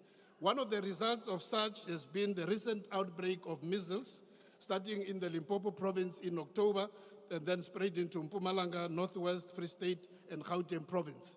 At the current moment, up to just over 500 children have had confirmed measles. Vaccination program is being rolled out. We have the capacity and the ability, so all provinces are rolling out vaccination for measles for children between 6 months and 15 years. We take this opportunity to call on all parents to make sure that they can check their children's road to health cards, and if you are not sure about the vaccination status, take your child to the nearest health facility so that they can be vaccinated against measles. The nearest clinic and the nearest hospital. On Sunday, the 5th of February, we confirmed that 2 sisters from Diepsloot in Johannesburg were confirmed by laboratory tests to have contracted the disease of cholera after I traveled to Malawi, our neighbor.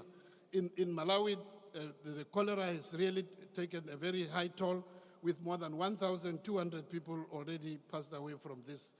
Since then, a third member of the family was also confirmed to have cholera. But almost 10 days after this, the cases have remained only the 3, and there's no further clinical and laboratory confirmation.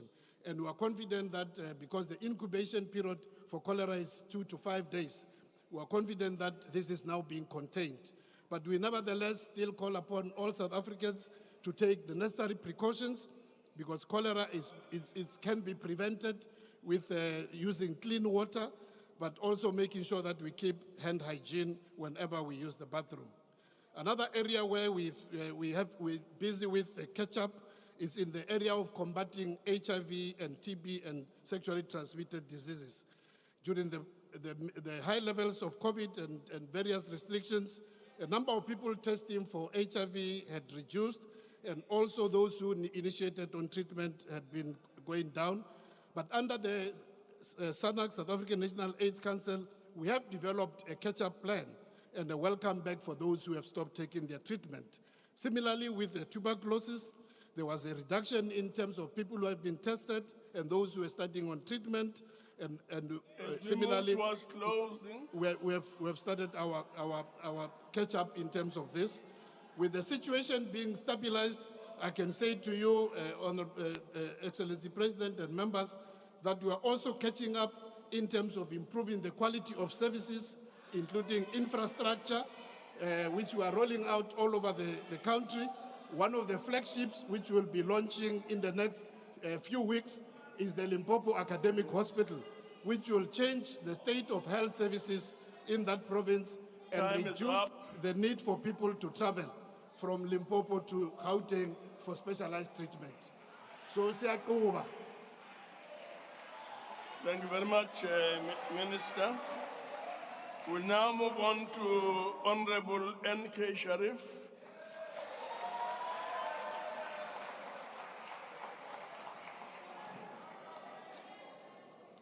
Thank you, Honorable Deputy Chair.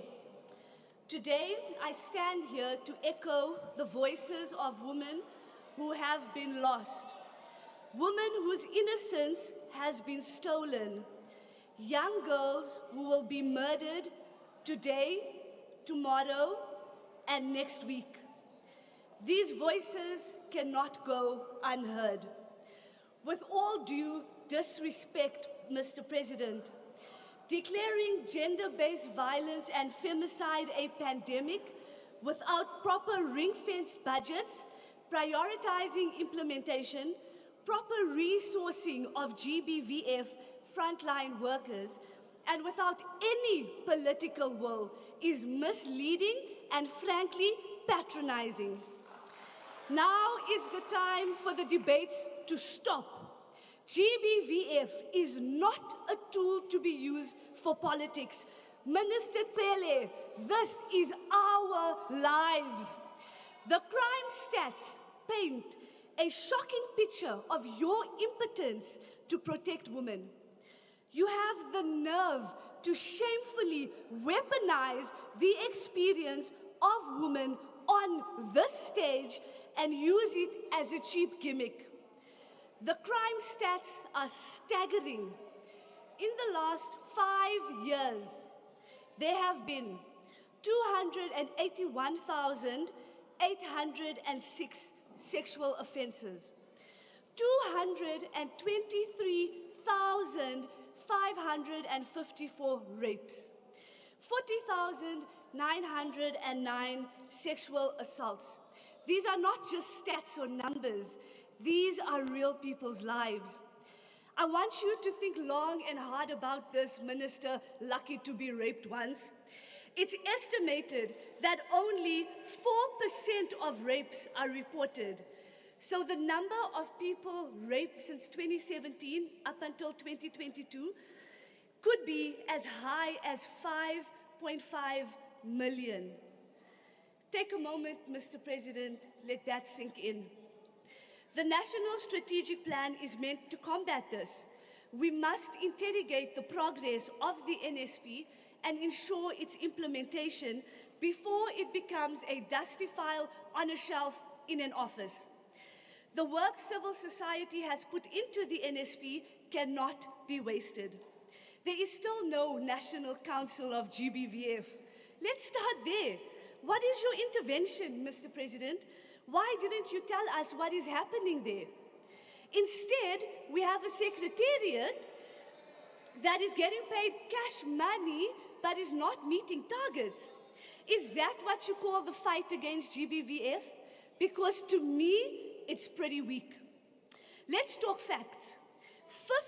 52% of the measly 21 million rand budget is allocated to departments for the NSP has been used, and only 22% of the targets have been achieved. That is a failure. Whatever way you look at it, 22 out of 100 is a massive fail. 35% of targets not achieved is even worse. You should all hang your heads in shame. The numbers speak for itself. What this means, in simple terms, is that the fight against GBVF is failing. The lack of progress lays at the feet of the ANC government, and we as South Africans must take it upon ourselves and fire them at the polls. Mr. President, you focused on load shedding, but you failed to consider and address its effects on GBVF. Like everything in society, gender-based violence and its interventions will be impacted by the energy crisis. In a country that already hates women, being in total darkness so often poses so many risks to our direct safety. Walking, driving home, or being alone in complete darkness has increased our anxiety that we as women feel every single day living in this country. How much more must we suffer before we are taken seriously? You glossed over sexual offences courts, but failed to address the effects of load shedding on continuous and increased postponements of multiple GBVF cases across the country. Load shedding has forced the Johannesburg High Court, for example, to return to online hearings or find alternative venues. Magistrates and regional courts may have resource constraints that limit their ability to have online hearings. The continuous postponement of cases causes major second-degree trauma to the victims, which in many cases the perpetrator is out on bail. Mr. President, resilience won't save us. Only bold action will. Being resilient cannot be the start and the end of women in this country. Tomorrow, in your rebuttal, Mr. President, I urge you to choose action over resilience. I thank you. Thank you very much. We'll now proceed to the Minister of Communication and Digital Technologies.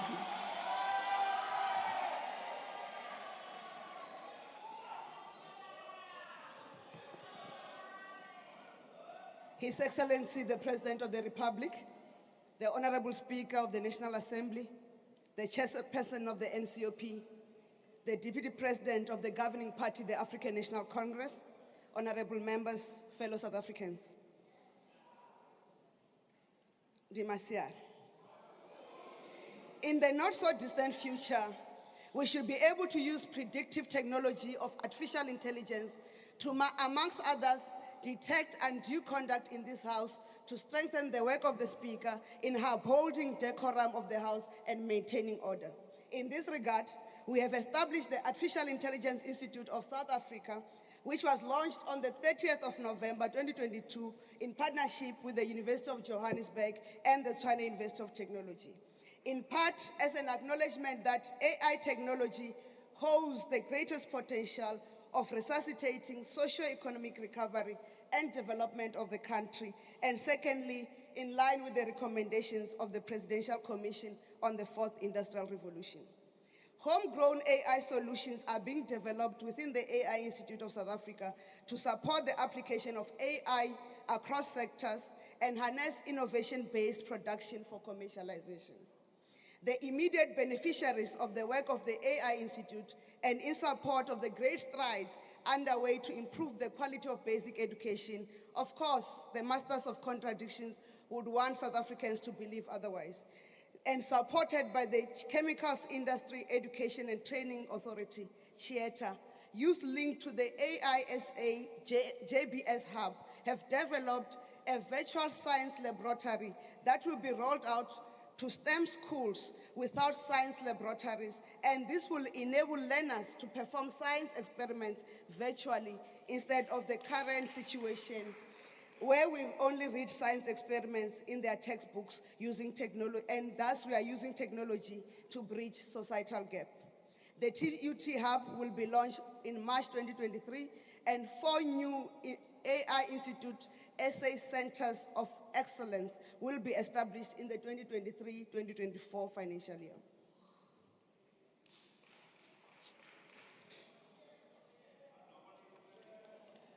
At this point, I would like the House to join me in extending well wishes to Professor Chirizima Rana, the incoming rector of the United Nations University, who has contributed immensely to this country, the region of SADC, and the African continent's progress in artificial intelligence, machine learning, and emerging technologies. We look forward to his continued contribution in the development of science and technology in South Africa and Africa in general.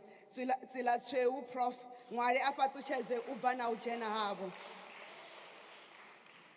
Honorable Chairperson, when our nation was weeping the sudden departure of our beloved Mama Winnie Mandela, there were those who took to the podium to ask for a signal from Mama to divide the women of our nation. I want to assure Mama Winnie that analog signal will soon be a thing of the past. We have concluded the consultations on the analog switch off for the broadcast digital migration in full compliance to the order of the Constitutional Court, but most importantly, 44% of the set-top box installers are women, and this we do to make sure Mama Winnie multiplies, but that women are no longer victims of JBV because of economic dependence on men. The SABC is starting to take advantage of the increase in the number of channels on the DTT platform. That is the direct outcome of the broadcast digital migration. SABC News has launched a new 24-hour news channel on the DTT platform on all indigenous languages, meaning that for the first time in the history of broadcasting in this country, millions of South Africans no longer wait for evening news bulletins and current affairs shows to receive news and information in their own languages. We are engaging the regulator, ICASA, to make sure that we find mechanism to ease the participation of more content producers as television channel owners. The technology is ready to increase channel capacity on the DTT platform. Digital migration is enabling the transformation of the broadcasting sector to ensure that edu and infotainment becomes the base for a viable and sustainable creative industry. Centec will soon launch a homegrown OTT platform that will be anchored by NEMISA but will be available to other content producers. NEMISA continues to train upcoming content producers, including training unemployed youth on podcast, vlog, and storytelling using mobile devices. Our goal is to eventually make this platform home for quality films, documentaries, and children's stories, in addition to the SABC Plus OTT platform. The launch of this OTT platform will be in the first quarter of 2023-24 financial year. Honorable Chairperson, the telecommunications companies have 5 years to complete the rollout of 4G and 5G networks, including to rural areas. This from the spectrum released through BDM and the auction that we just completed, and to connect South Africans to high-speed broadband. In the meantime, through BBI and funded by the Broadband Access Fund of the Presidential Employment Stimulus and Honorable Sangwa, it is not managed from the presidency. We are facilitating the rollout of 3,000 Wi-Fi hotspots across 16 districts of our country. And through this fund, we are connecting 50,000 households on fiber to the home and Wi-Fi to the home technologies. In addition, through the SA Connect program, we are going to roll out 14,024 community Wi-Fi hotspots in the 23-24 financial year across 16 districts, and the other 19,515 community Wi-Fi hotspots will be rolled out in 2024 financial years across the 36 districts, completing the over 33,000 community Wi-Fi hotspots that will enable South Africans to have universal access to the internet. And BBI is going to use ISPs to connect these Wi-Fi hotspots as part of transforming the sectors to make sure that Mama Winnie does not need to send the signal, because this government will ensure network availability to all rural areas. The costs to communicate are not decreasing at the pace that government wants, and to mitigate this, and in the first quarter of the new financial year, we're going to issue a policy direction to the regulator ICASA to study models that other countries are adopting to fast-track the reduction of cost to communicate without relying on market forces. Government has completed stakeholder consultations on the consolidation of different emergency numbers to a single emergency number for the country in a manner that harnesses our competitiveness in call center operations and partnership with the private sector. We will soon provide policy direction to the regulator to amend the regulations related to emergency numbers. This will improve the rate of responses to emergency calls, including through the use of interactive voice responses.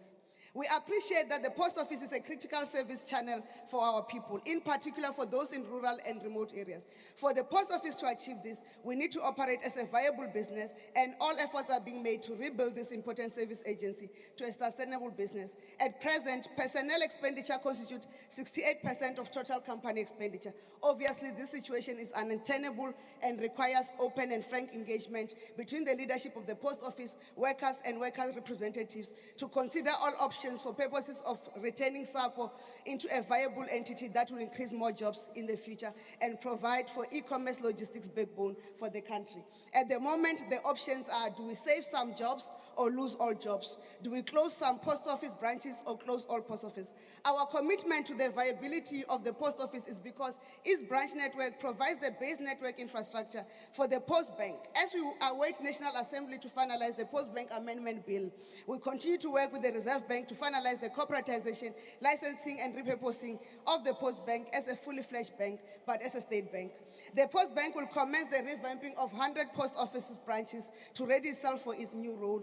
And in addition to the repackaging of its product and service offering, the post bank has commenced with the onboarding of township businesses such as plaza shops to form part of its payment channels. This is part of the first steps to ensure that townships and small businesses are not stepchildren in the economy of this country due to financial exclusion. Honorable Chairperson, during the debate, Honorable Malima stood here and criticized the response of the Presidential Protection Services by the action they took to protect the person of the President. I don't even want to comment on Honorable Steenhuisen, because we'll need to talk about post-matric qualification.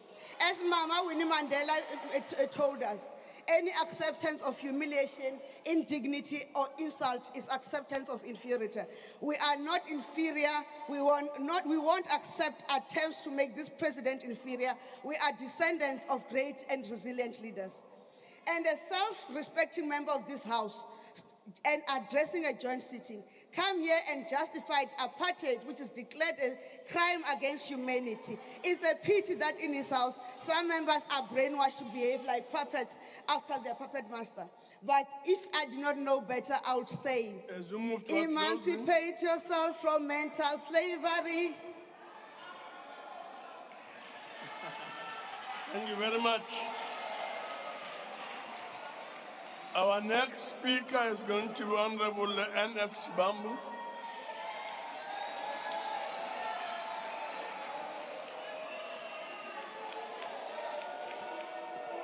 No, thank you very much, Chairperson of the National Council of Provinces.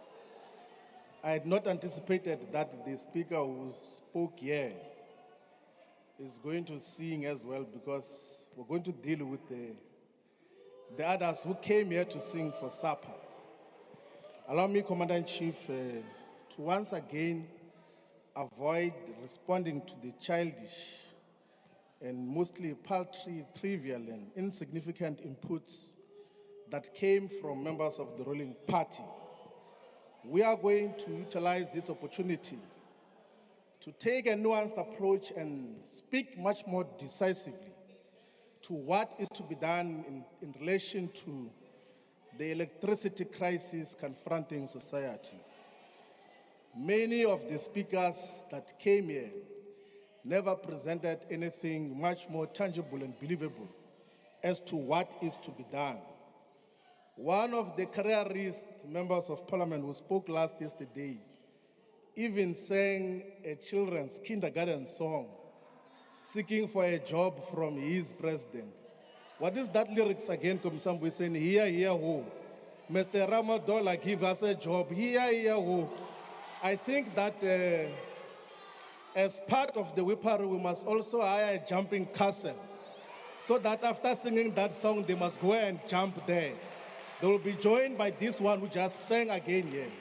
And this person who just left here now is presiding over the State Information Technology Agency, which is failing to synchronize all the technological platforms that the state has, police stations, healthcare facilities, and the entire system operate in separation. But we've got a SITA that cannot provide a singular synchronized system. She's presiding over a South African post office, which is going to retrench 6,000 workers in the immediate. And she is waxing really clear about things that are not there. She's presiding over ICASA, which is failing to deal decisively with the monopoly of the multi-choice domination that has been operating almost alone without accountability in the broadcast industry. I said, President and Commander-in-Chief, that the approach today will be nuanced. So I'm going to speak first to the solutions as to what is to be done in relation to electricity. And then I will conclude with the diagnosis. So we'll take it the other way around so that we can then be able to move forward. But first, let us make reference to the founding manifesto of the Economic Freedom Fighters, which was adopted 10 years ago in Soweto when this mighty movement was founded. On energy, the EFF founding manifesto says, stabilization of energy sources, in particular the supply of electricity, is important for an economic development strategy that will include the development of more industries. Whilst the South African state should intensify the efforts currently in place for sustainable, consistent energy provisions, other energy means and other forms of generations should be explored. And this includes further research on how energy derived out of uranium can be safely transferred into sustainable, environmentally friendly electricity for industrial development, public purpose, and for use by households. We said 10 years ago that let us explore the usage of uranium as a source of energy. We even said that the principle on energy is that the green energy sources should be pursued and that the state should heavily invest in the green energy corporations, which will explore manufacturing and install green energy alternatives in the whole of South Africa. When we spoke about green energy sources, we spoke it in the context that it should be the state, not independent power producers. That must be at the center of rollout of renewable energy. Now, I'm going to talk to the solutions as what is to be done. Number one is that we must stop this illusion that South Africa is going to immediately discontinue the usage of coal as base load energy sources, because that is the only way we can sustain our electricity. In that annual pilgrimage that you go to in Davos, in the World Economic Forum, one of the vice premiers of the People's Republic of China, Liu He, who is the director of the Central Financial and Economic Affairs, responded when he was asked about what is the PRC going to do about carbon neutrality. He said that China is going to increase its investment in carbon capture and storage. And this is against the fact that China consumes possibly 20, if not 40 times of energy more than South Africa. The energy sources that come from coal in China, Mr. Matanshi, is 1 million megawatts. ESCOM in its entirety is not even at 50,000 megawatts currently. And then the leader of the PPRC says that we're going to invest in carbon capture and storage. But when South Africa was in the United Nations Climate Change Conferences in Glasgow and in Sharm el-Sheikh in Egypt in both 2021 and 2022, we kept on committing there that we're going to close off our power stations ahead of schedule. We even accepted this $8.5 billion which was promised by the West as a way of diverting us from what otherwise should be our base load in terms of energy supply. The president of the ANC even ridiculed the Minister of Energy when he said that the West is trying to bully South Africa on the African continent into abandoning coal. He said, no, this one is just a mine worker. He does not know anything. We're in a crisis now in terms of what has happened under all of those issues. Now, that illusion must be dealt with. We have to now invest in clean coal technologies, working with the CSIR and the Council of Geosciences. Number two, we need to plug into the national grid the floating storage regasification units. The Secretary General of the ANC will not know what that is because in the schooling system before tertiary, they don't teach that. So the FSRUs, when Germany was faced with the energy crisis, out of the necessary military operations that are happening in Ukraine now, they approved within 12 months the power ships. So power ships is like a power stations that come from the sea, and then it parks on the shores and plugs into the national grid. Here in South Africa, through the Risk Mitigation Independent Power Producers Procurement Program, South Africa approved the car power ship from Turkey to plug in 1,220 megawatts of electricity. Again, Secretary General of the ANC, 1,200 megawatts can electrify the entirety of the Northern Cape, even the entirety of the Eastern Cape on its own. But due to those who are seeking bribes, those who are trying to extort the people who are awarded that bid, the car power ships cannot be plugged into the grid to now ameliorate the energy crisis that we have. The reality is that in the immediate, you have got no any other solution except plugging in the FSRUs from Turkey, from China, and from the Russian Federation. That is one of the immediate things that we must have to deal with. And then number three, we need to approve the proposal by Rosatom, the Rosatom nuclear power station and energy company, which currently provides more than 20% of electricity in the Russian Federation. It employs more than 250,000 people. It has been here in South Africa saying that, why don't you give us a power purchase agreement like you're giving to your friends from the West, and build up to 6,000 megawatts of nuclear energy, which everyone else allows and agrees that is part of clean energy sources. That is one of the things that have to be done in the immediate. But also we must not surrender the state capacity to invest directly in renewable energy. We must do what the fighters said, the ground forces said in Uncle Tom's Hall in July 2013, who said that the state must play a central role in renewable energy. That is what the founding manifesto of this 10-year organization said must be done.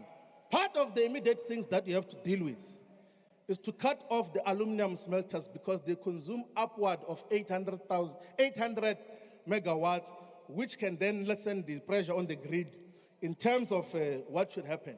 Let us collaborate with Mozambique to complete the Cabora Bassa hydroelectric power station so that we can continue. So these are some of the issues. We have to talk about this because we know that you're going to be out of power. We are going to take power as the EFF. We do not want to take power under darkness. The question is, why are all of these things not being pursued? It's because, fragrantly, the president of the ANC defies his less than 2 months resolution of shifting ESCOM from public enterprises to energy. And the purpose, he says here, that the reason is because the Minister of Public Enterprises must continue to restructure ESCOM. What is that restructuring? It's the mutilation of ESCOM into 3 different components. So like ESCOM is supposed to be one board, but it's being mutilated now into 3 different companies. And he makes a false claim that such is consistent with the global practice. That is not the truth. The biggest power utility in the world is in China. It generates more than 4,000 gigawatts. It has got more than 900,000 kilometers of transmission lines. It's involved in distribution of electricity. The Rosatom I spoke about in China, in the Russian Federation, is involved, and it's one company that is involved in the entire value chain of electricity distribution. In Germany, Uniper goes to the extent of even involved in mining the entire value chain, one company. But you want to mutilate ESCOM. And what is the purpose of the mutilation of ESCOM? They want to allow the municipalities and a different division to distribute and be the ones that are at the cold face of facing with ratepayers of electricity. And then have ESCOM with the 48,000 kilometers of transmission lines, which must necessarily be forced to buy electricity from independent power producers. The deputy president, former deputy president of the Republic, once said that ESCOM is not going to privatize. It is privatized. So the entire crisis of South Africa is this need to want to privatize ESCOM, particularly power generation.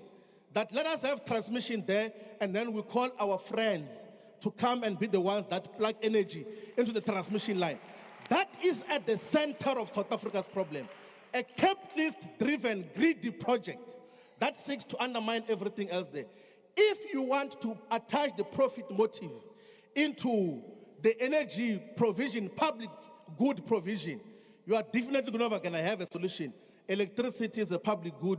It must be provided by all of us. Now, President, I'm going to close. You know, one of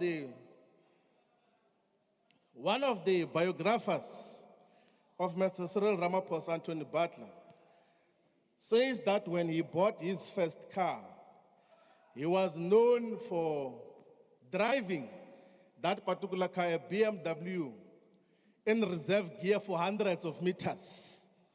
So a person drives a car in reserve gear for hundreds of meters. It's recorded. It is apparent and very evident now that what Mr. Ramaphosa did to his car is doing to South Africa today. He is taking our country in reserve gear. Everything else that we thought we had made progress on is going backward. We thought that we're not going to have the crisis of electricity. We've got crisis of electricity now. Whoever thought we're going to have water shedding? We've got a problem of water now. Whoever thought that we're going to be in a situation that more and more people, even when the population is growing, more and more people are going to lose their jobs. The levels of unemployment, more than 12 million people are unemployed because of this man. He is taking this country in a reverse gear the same way he did when he was utilizing his first car. The public infrastructure is collapsing. The hospitals are collapsing. The schooling systems, despite the claims that we make here, is not working appropriately. How do you explain that you have got close to 1 million children who write their exams at the senior secondary level, but you only have got 160,000 spaces available to take them at post-secondary level? What nonsense is that? What kind of thinking of a government is that? We are being taken on a reserve gear because we do not have a solid government. What excites him is that petty thing he was doing in Mpumalanga. He says he's closing a pothole and he's fascinated by closing a pothole on a gravel road.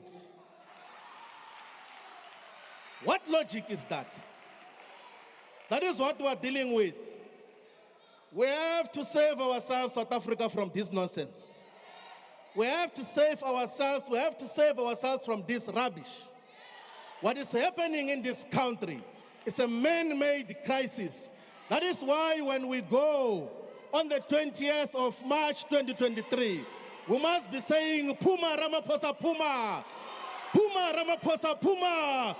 Booyah electricity, booyah! Amanda! Thank you very much. Thank you very much. We'll proceed to the Honorable Chief Whip of the Opposition, Honorable Kwahube.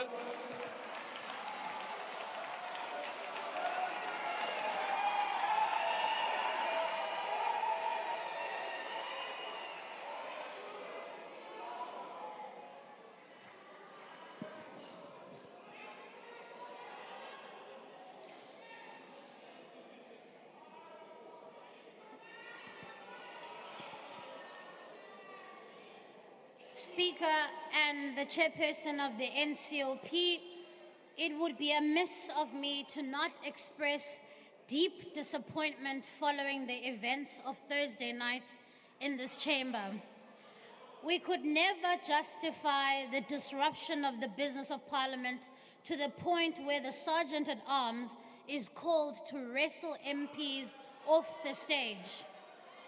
Equally, please listen, equally and perhaps more crucially, we cannot have a presiding officer who fails to keep the House in order despite being empowered by the rules to do so. And the failures of the presiding officers resulting in armed security forces on the floor of Parliament. This chamber is a separate arm of state with its own security personnel who do not report to the executive. Armed guards are barred from this House unless there's a threat to life. The case that the DA brought before the Constitutional Court confirms this crucial principle of the separation of powers. The scenes that we saw on Thursday night should never be repeated. That violence, that chaos has absolutely no place in a constitutional democracy. We cannot allow Parliament to degenerate in that matter. It is more so when the people of South Africa are looking to their public representatives for solutions to the crises that they face daily. There has never been a time since the dawn of democracy that our country needed to hear from the president about the issues that are the perpetual albatrosses around their necks. Instead, the president delivered a state of disaster. It is the disaster that has come to characterize his term in office. It is the disaster that is his cabinet. It is the disaster that is the caucus of the ANC of the 6th Parliament. Speaker, allow me to perhaps direct this to the president, because I fear the trappings of power and the cushion of executive office has left us with a head of state that is completely out of touch with the issues facing South Africans. Sir, people are forced to make choices that are perhaps beyond your grasp. A choice between a meal or a taxi fare. Umbane okanye ukhwelisa abantwana baye esikolweni. Ukulinda de kuse xa umuntu emayile ukuya esibhedlele kuba akho ambulance izayo. Abafazi nabantwana abaninzi baphela bengayi epolice station kuba bayayazi into yoba noba bahlukunyeziwe noba badlwengule akukho ncedo luza kuza. Imihla nezolo abantu balala bengatyanga nokuncinane abanako kuyonakala kubo akukho mbane iintsuku ziqengqeleka. Young people are without work. They have no hope. All they have is a life of indignity because of joblessness. Umbutho we-ANC uzimisele uba ngohlohle zabo. Umbutho ongakwazi ukuba imali ebekelwe abantu ngexesha likabhubhane we-COVID-19. Ama-comrades ayetshintshiselana ekhuphisana ngokutya imali yabantu. Upremier Dube apha, uPremier Dube Ncube ebezozingomba isifuba apha kodwa abantu baseThekwini sithetha nje badada enyonywini, inkonzo aziyi ebantwini. Njengomntu omtsha ndicela nimamele, njengomntu omtsha okhokela njengomntu omtsha okhokela noko kudala nina nisedabini, ndiye ndizibuze into yoba nonelisekile na yimeko yabantu baseMzantsi Afrika anda urhulumente wele ANC.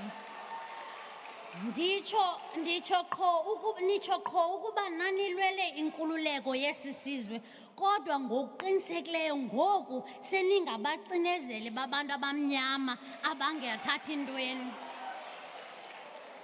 Abazali bethu bathemba ingcuka ezombethe ifele legusha apha ngani.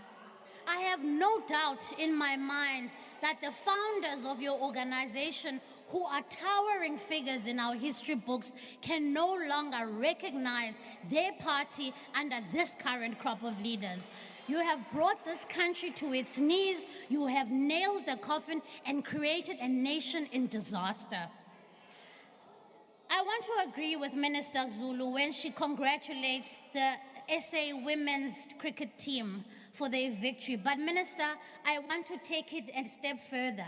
And I want to say to you, the women's cricket team needs to be paid and they need to be paid equally.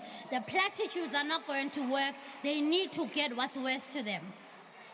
Listening to the speakers in this debate, it is no wonder that we find ourselves in a state of paralysis. Minister Gungubele leveled an attack on the best run metro in the country, an accolade his country could never dream of doing.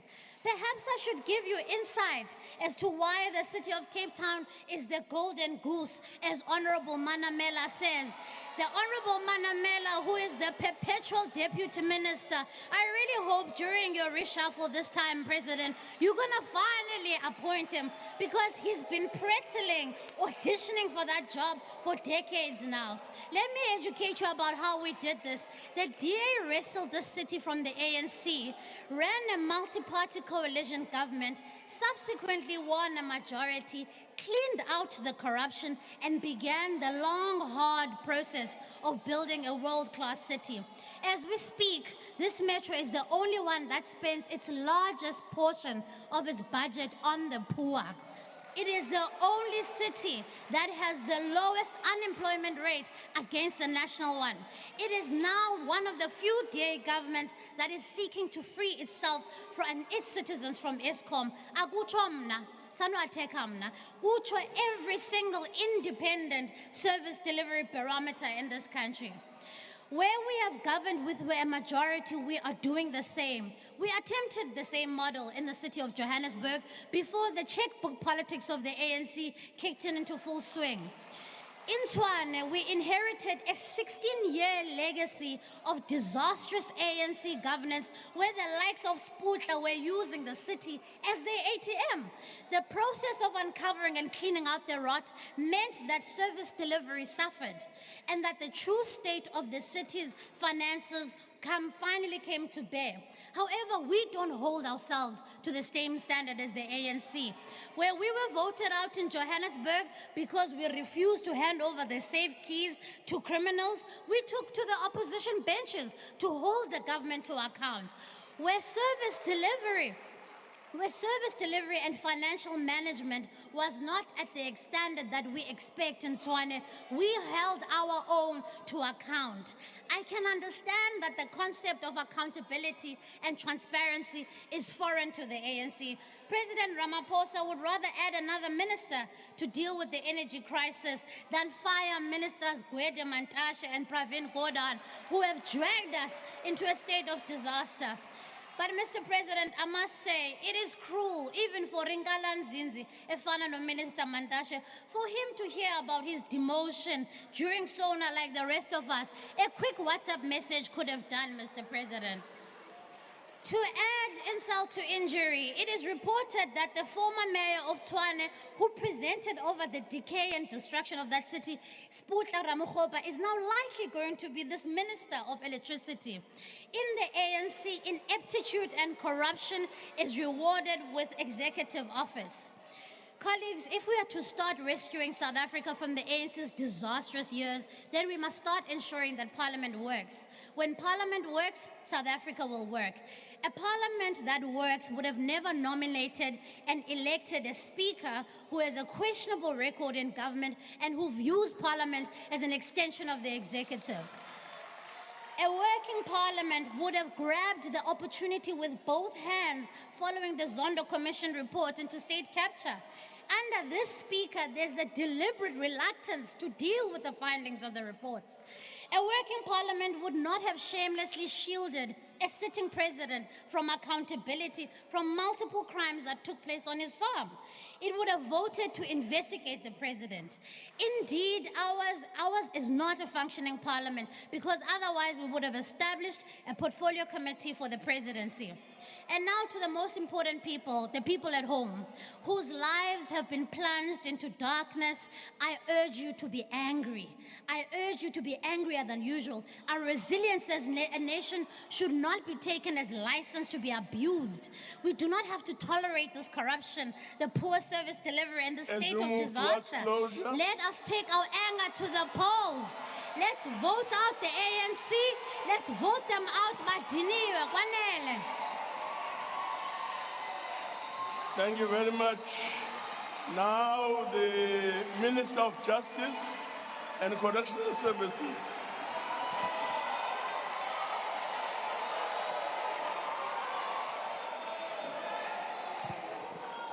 President Ramaphosa, the chairperson,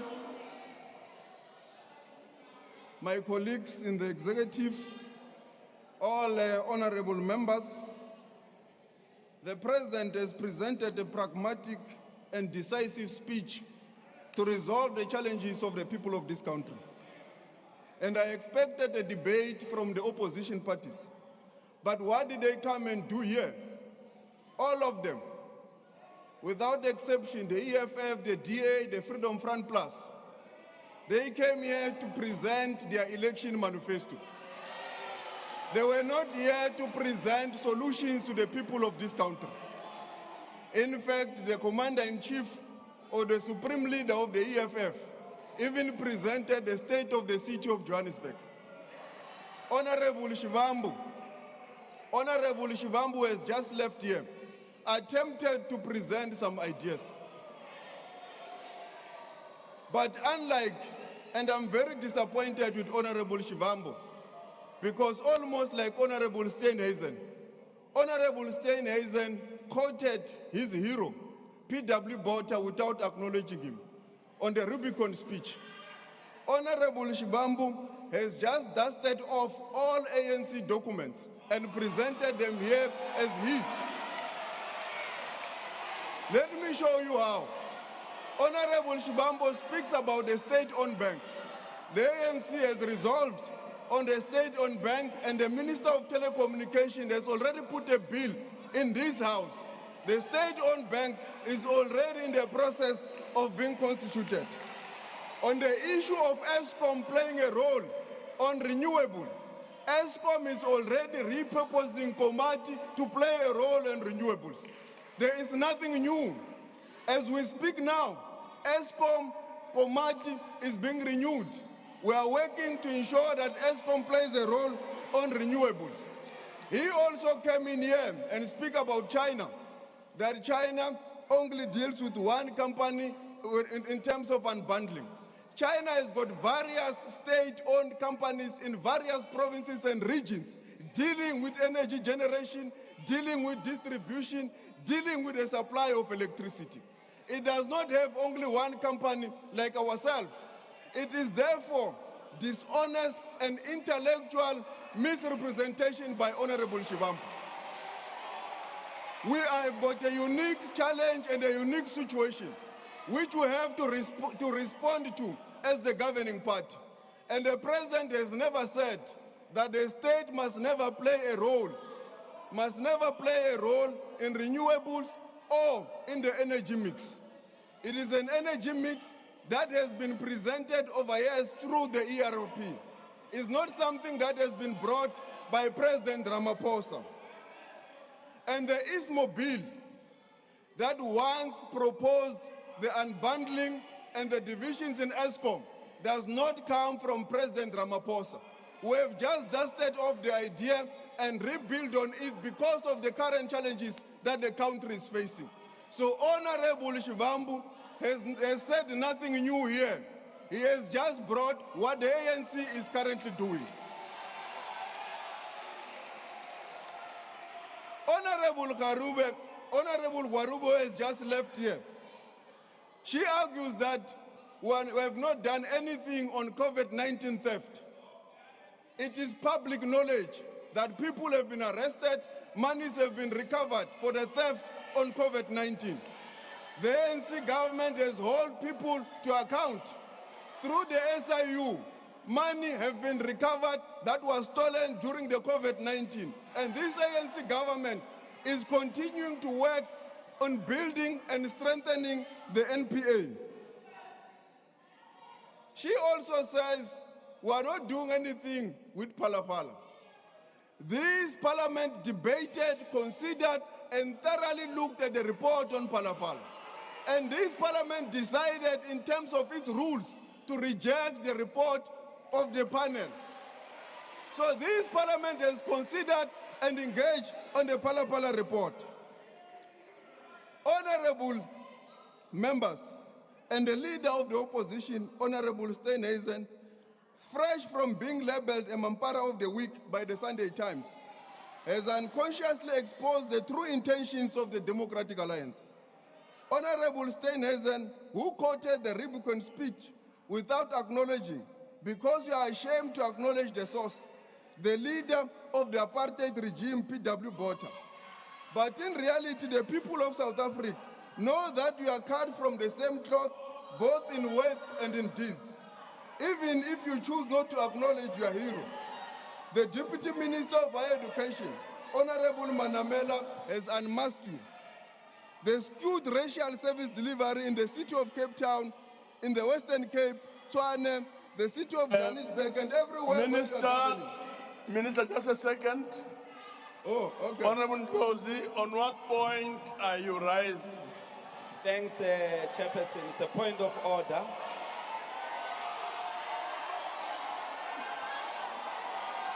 Which dusty document of the ANC mentions FSRU? Which document that gathered dust in the ANC talks about FSRU? And how many votes did you get there in Nazareth? That's not the point of order. That's not the point of order, and will therefore allow the minister to proceed. Don't worry about Honorable Johnson. This is the only opportunity I have to speak. All the minutes have been taken by the Supreme Leader.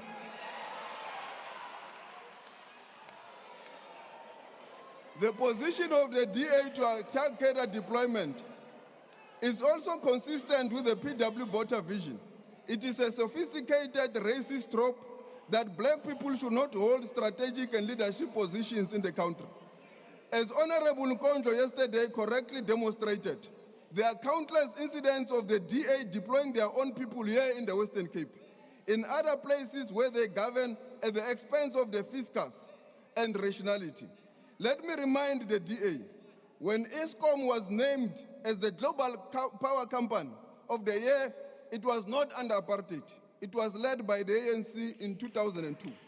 In this, by the Financial Times Global Energy Awards, the CEO, it was Thulani Kabasha.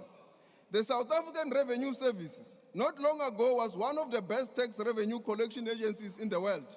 And the commissioner was none other than P.G. Gordon.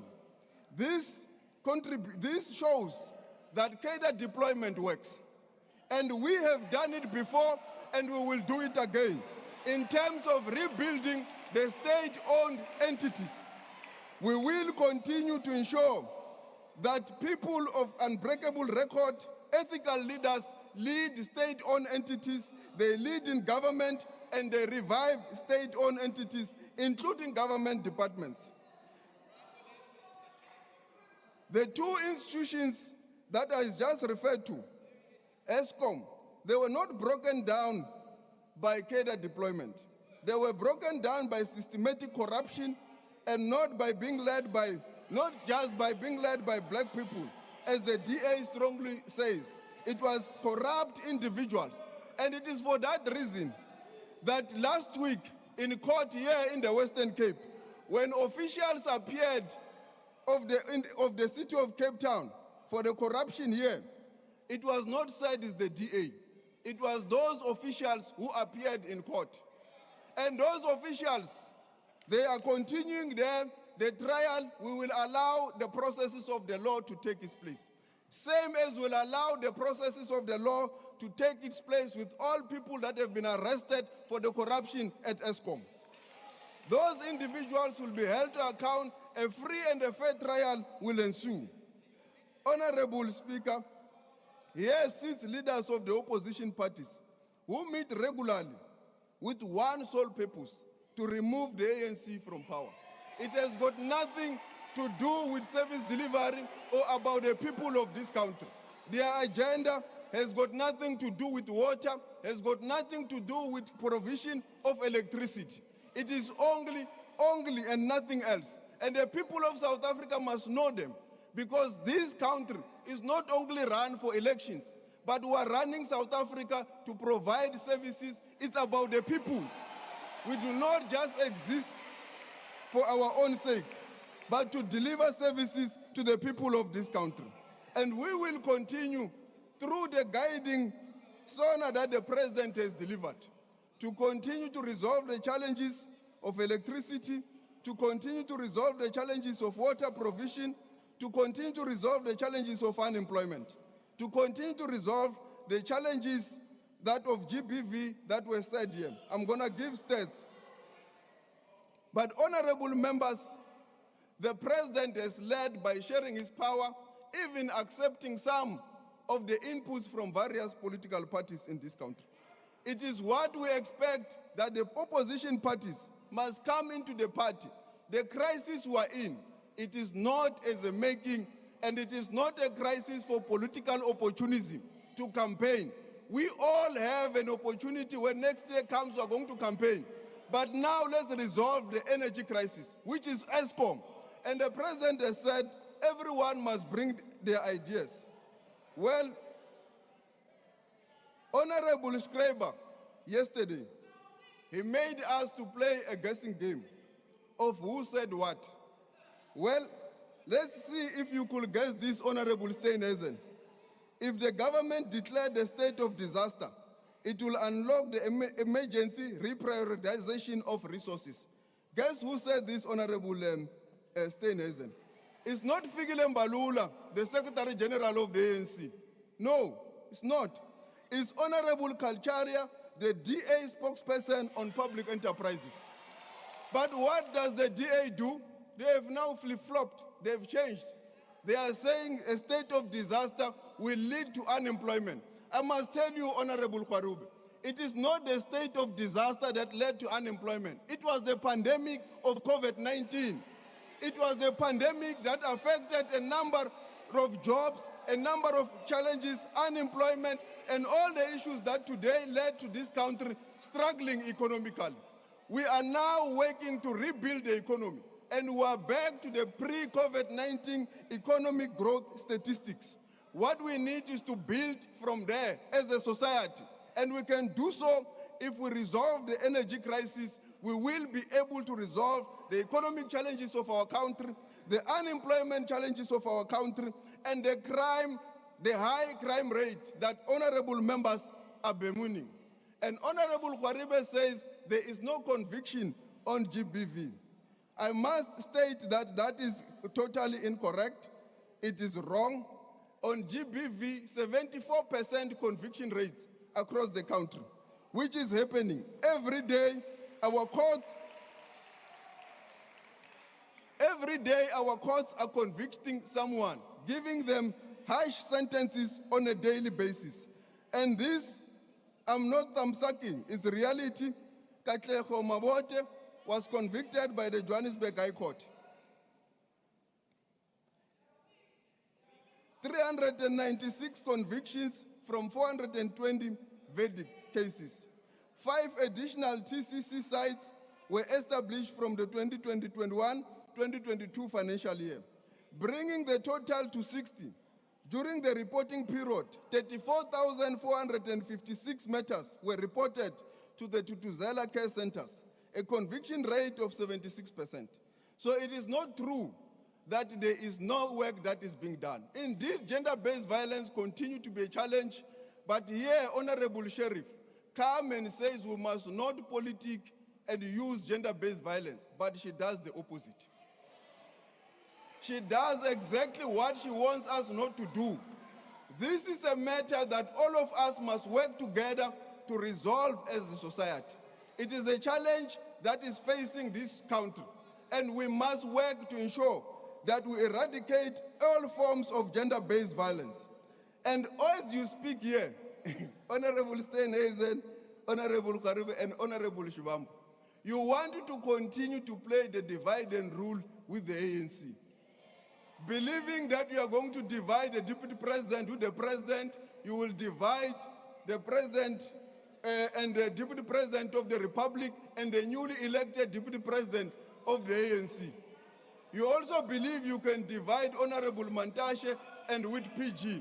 And that's why you continue to start to play those games. Honorable Shibambo, that is what you are saying, Honorable Grunewald, and everyone.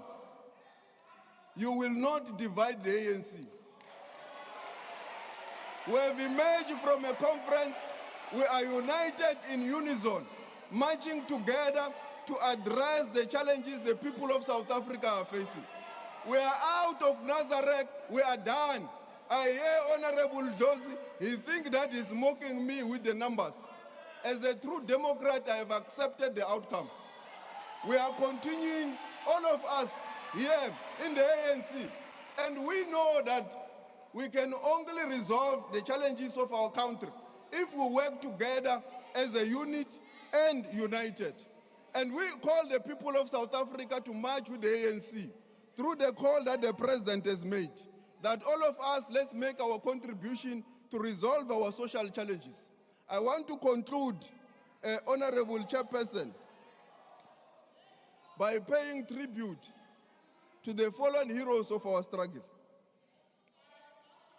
The fallen heroes in our country who has played very important role, the former Speaker Ginwala and people in the arts and sports. The former captain of Orlando Pirates, Mr. John Mieti, who belonged to the golden generation of Bafana Bafana. And also the untimely murder of AKA. And we call the police to arrest swiftly those who perpetrated this crime, including his friend, the chef, Tabele Motswana. In 2017, on an NTV in Kenya, in an interview with Larry Madowo, who is now an international CNN correspondent, AKA said the following, and I quote, "We are trying to go to the next stage of our revolution. The first stage of the revolution was political power. Now we are trying to get economic power for the masses in South Africa. But I believe in the potential of South Africa. I believe in my people. as our greatest resource. Rest in peace, Super Mega. May the Lord take its course. Thank you very much.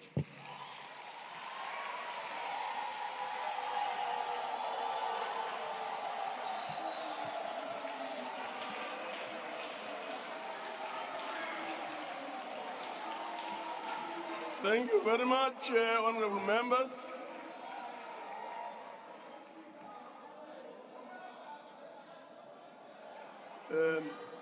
I see there's a hand there. Honorable Makwetla.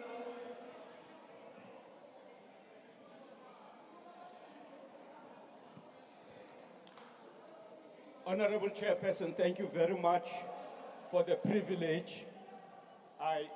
I wish to rise on a point of privilege on a matter of national importance. In the course of this debate of the State of the Nation addressed by the President, there were statements that were made from the podium of the joint sitting by members of Parliament that I believe was out of oversight. I wish to urge the Honorable Speaker and the Honorable Chair of the NCOP to consult Hansard and establish the consistency and the admissibility of the statements that were made by Honorable Leader of the EFF, Cyril Julius Malema, and Honorable Mente, wherein they called for the removal of the constitutionally established government of the day through extra-constitutional and unlawful action. I want to urge the presiding officers that the statement must be referred to the relevant committees of Parliament, the Rules Committee, and their conduct be referred to the Ethics Committee of Parliament in order to establish whether this is in keeping with the oath of office of members, but also to establish whether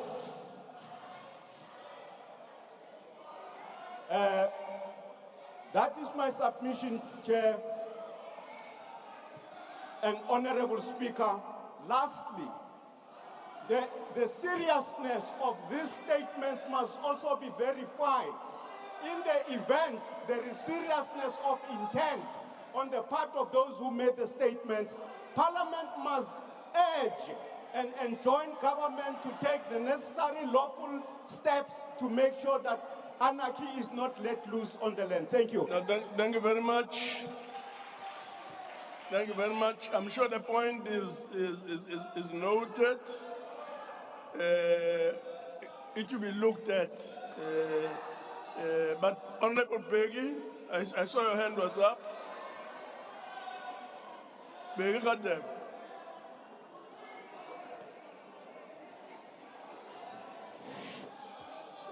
Thank you, Honorable Chairperson. I was rising on the fact that the matters which are being raised have happened yesterday. The time has passed. So the rules do not allow that. So let us close the matter, please. Thank you, Chair. Okay. I see Kokube's hand is up.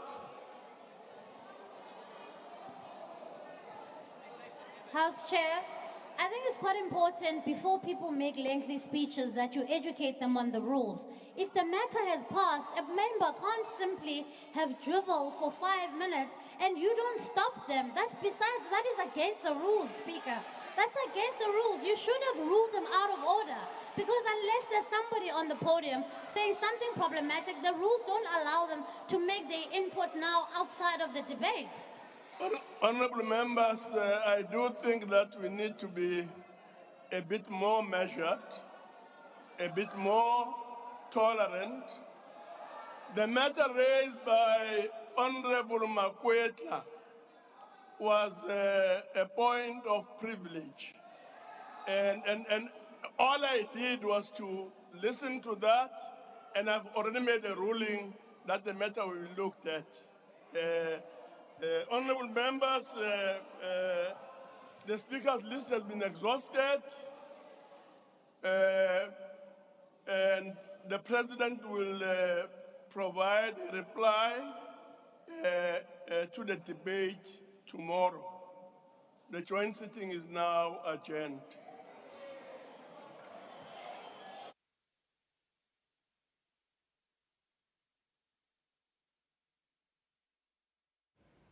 Viewers at home, as you can see, day 2 of the 2023 State of the Nation address has just been concluded, with members of all political parties represented in Parliament having been given an opportunity to respond to the President's State of the Nation address as it was delivered on the 9th of February 2023.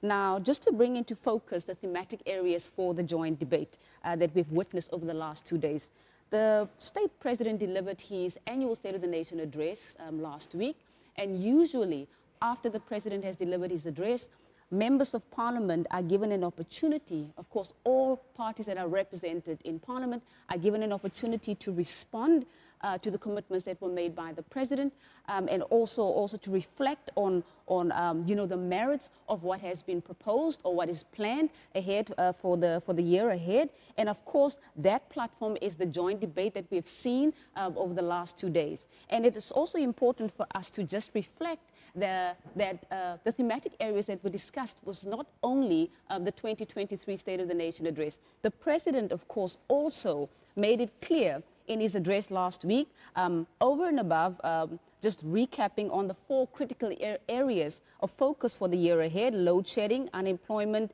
poverty and the rising cost of living. Number 4, crime and corruption. The President also made a commitment. Of course, he outlined progress that has been made in implementing the commitments that he made in his 2022 State of the Nation address. And those commitments were, the commitment was to ensure faster growth through investment, through an investment drive. The second one was, of course, the economic reforms, which is still work in progress, work underway. And also number 3 was public employment programs, which the President also reported on, progress on. And of course, the last one was expanding the infrastructure program. And of course, this year, the President went into detail in terms of what has been the progress that has been made in implementing the priorities from last year. But it is also important for us to bear in mind that we are now just over 14 months away from the national elections. And within that broader context, we have to bear in mind as well that the development landscape has shifted a lot.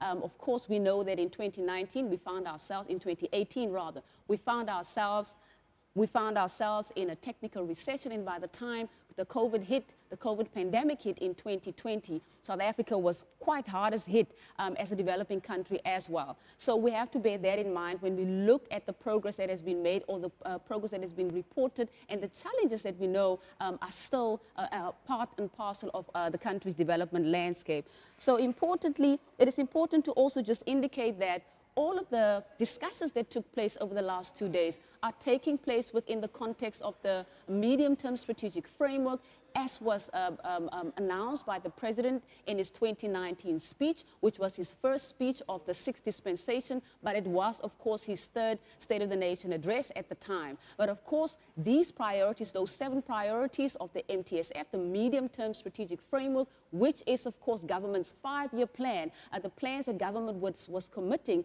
in terms of the priorities that will form part and parcel of key issues, policy priorities that government was going to give attention for implementation since 2019 up until the next elections. And within that context, obviously, we also have to bear in mind that these key priorities, they find expression, or they find a place located within the National Development Plan, a plan that was, of course, adopted in 2012. And within that broader development context, we obviously have to think about the electoral mandate, right? So within that broader context, we have to think about where we are right now as a country. And of course, all political parties that are represented in Parliament had the opportunity to reflect on the commitments that the President has made in terms of what lies ahead in 2023, going into 2024. And of course, as I've indicated, this is such a significant State of the Nation address, and it was a significant joint debate as well, because this is the final year really of the 6th dispensation,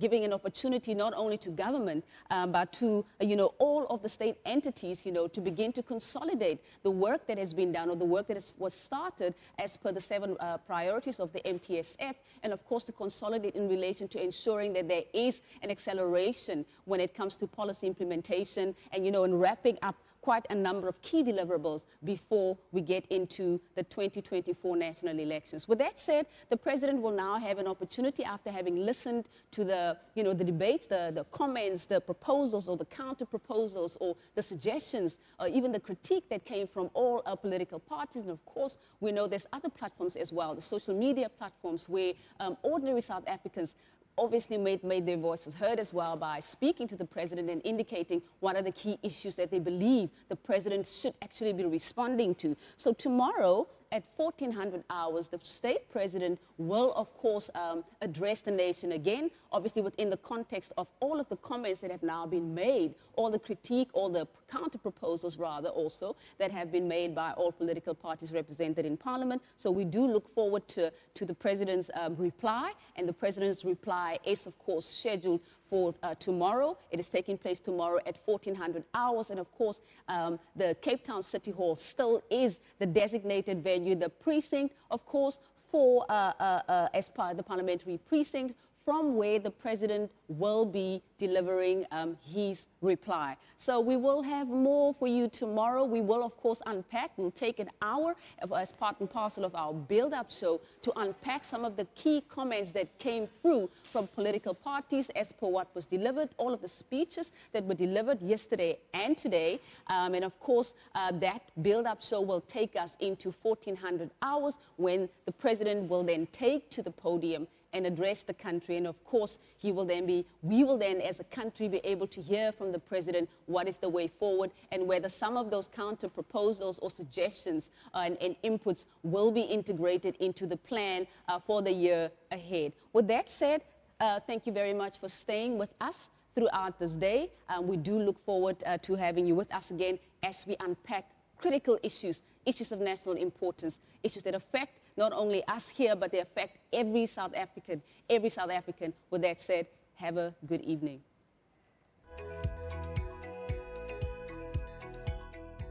President Cyril Ramaphosa will conclude the debate on the State of the Nation address with his reply on 16 February 2023 at 2 p.m.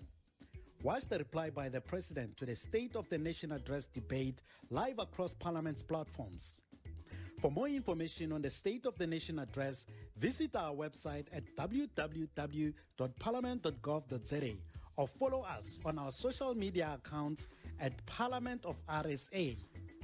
Parliament, following up on our commitments to the people, making your future work better.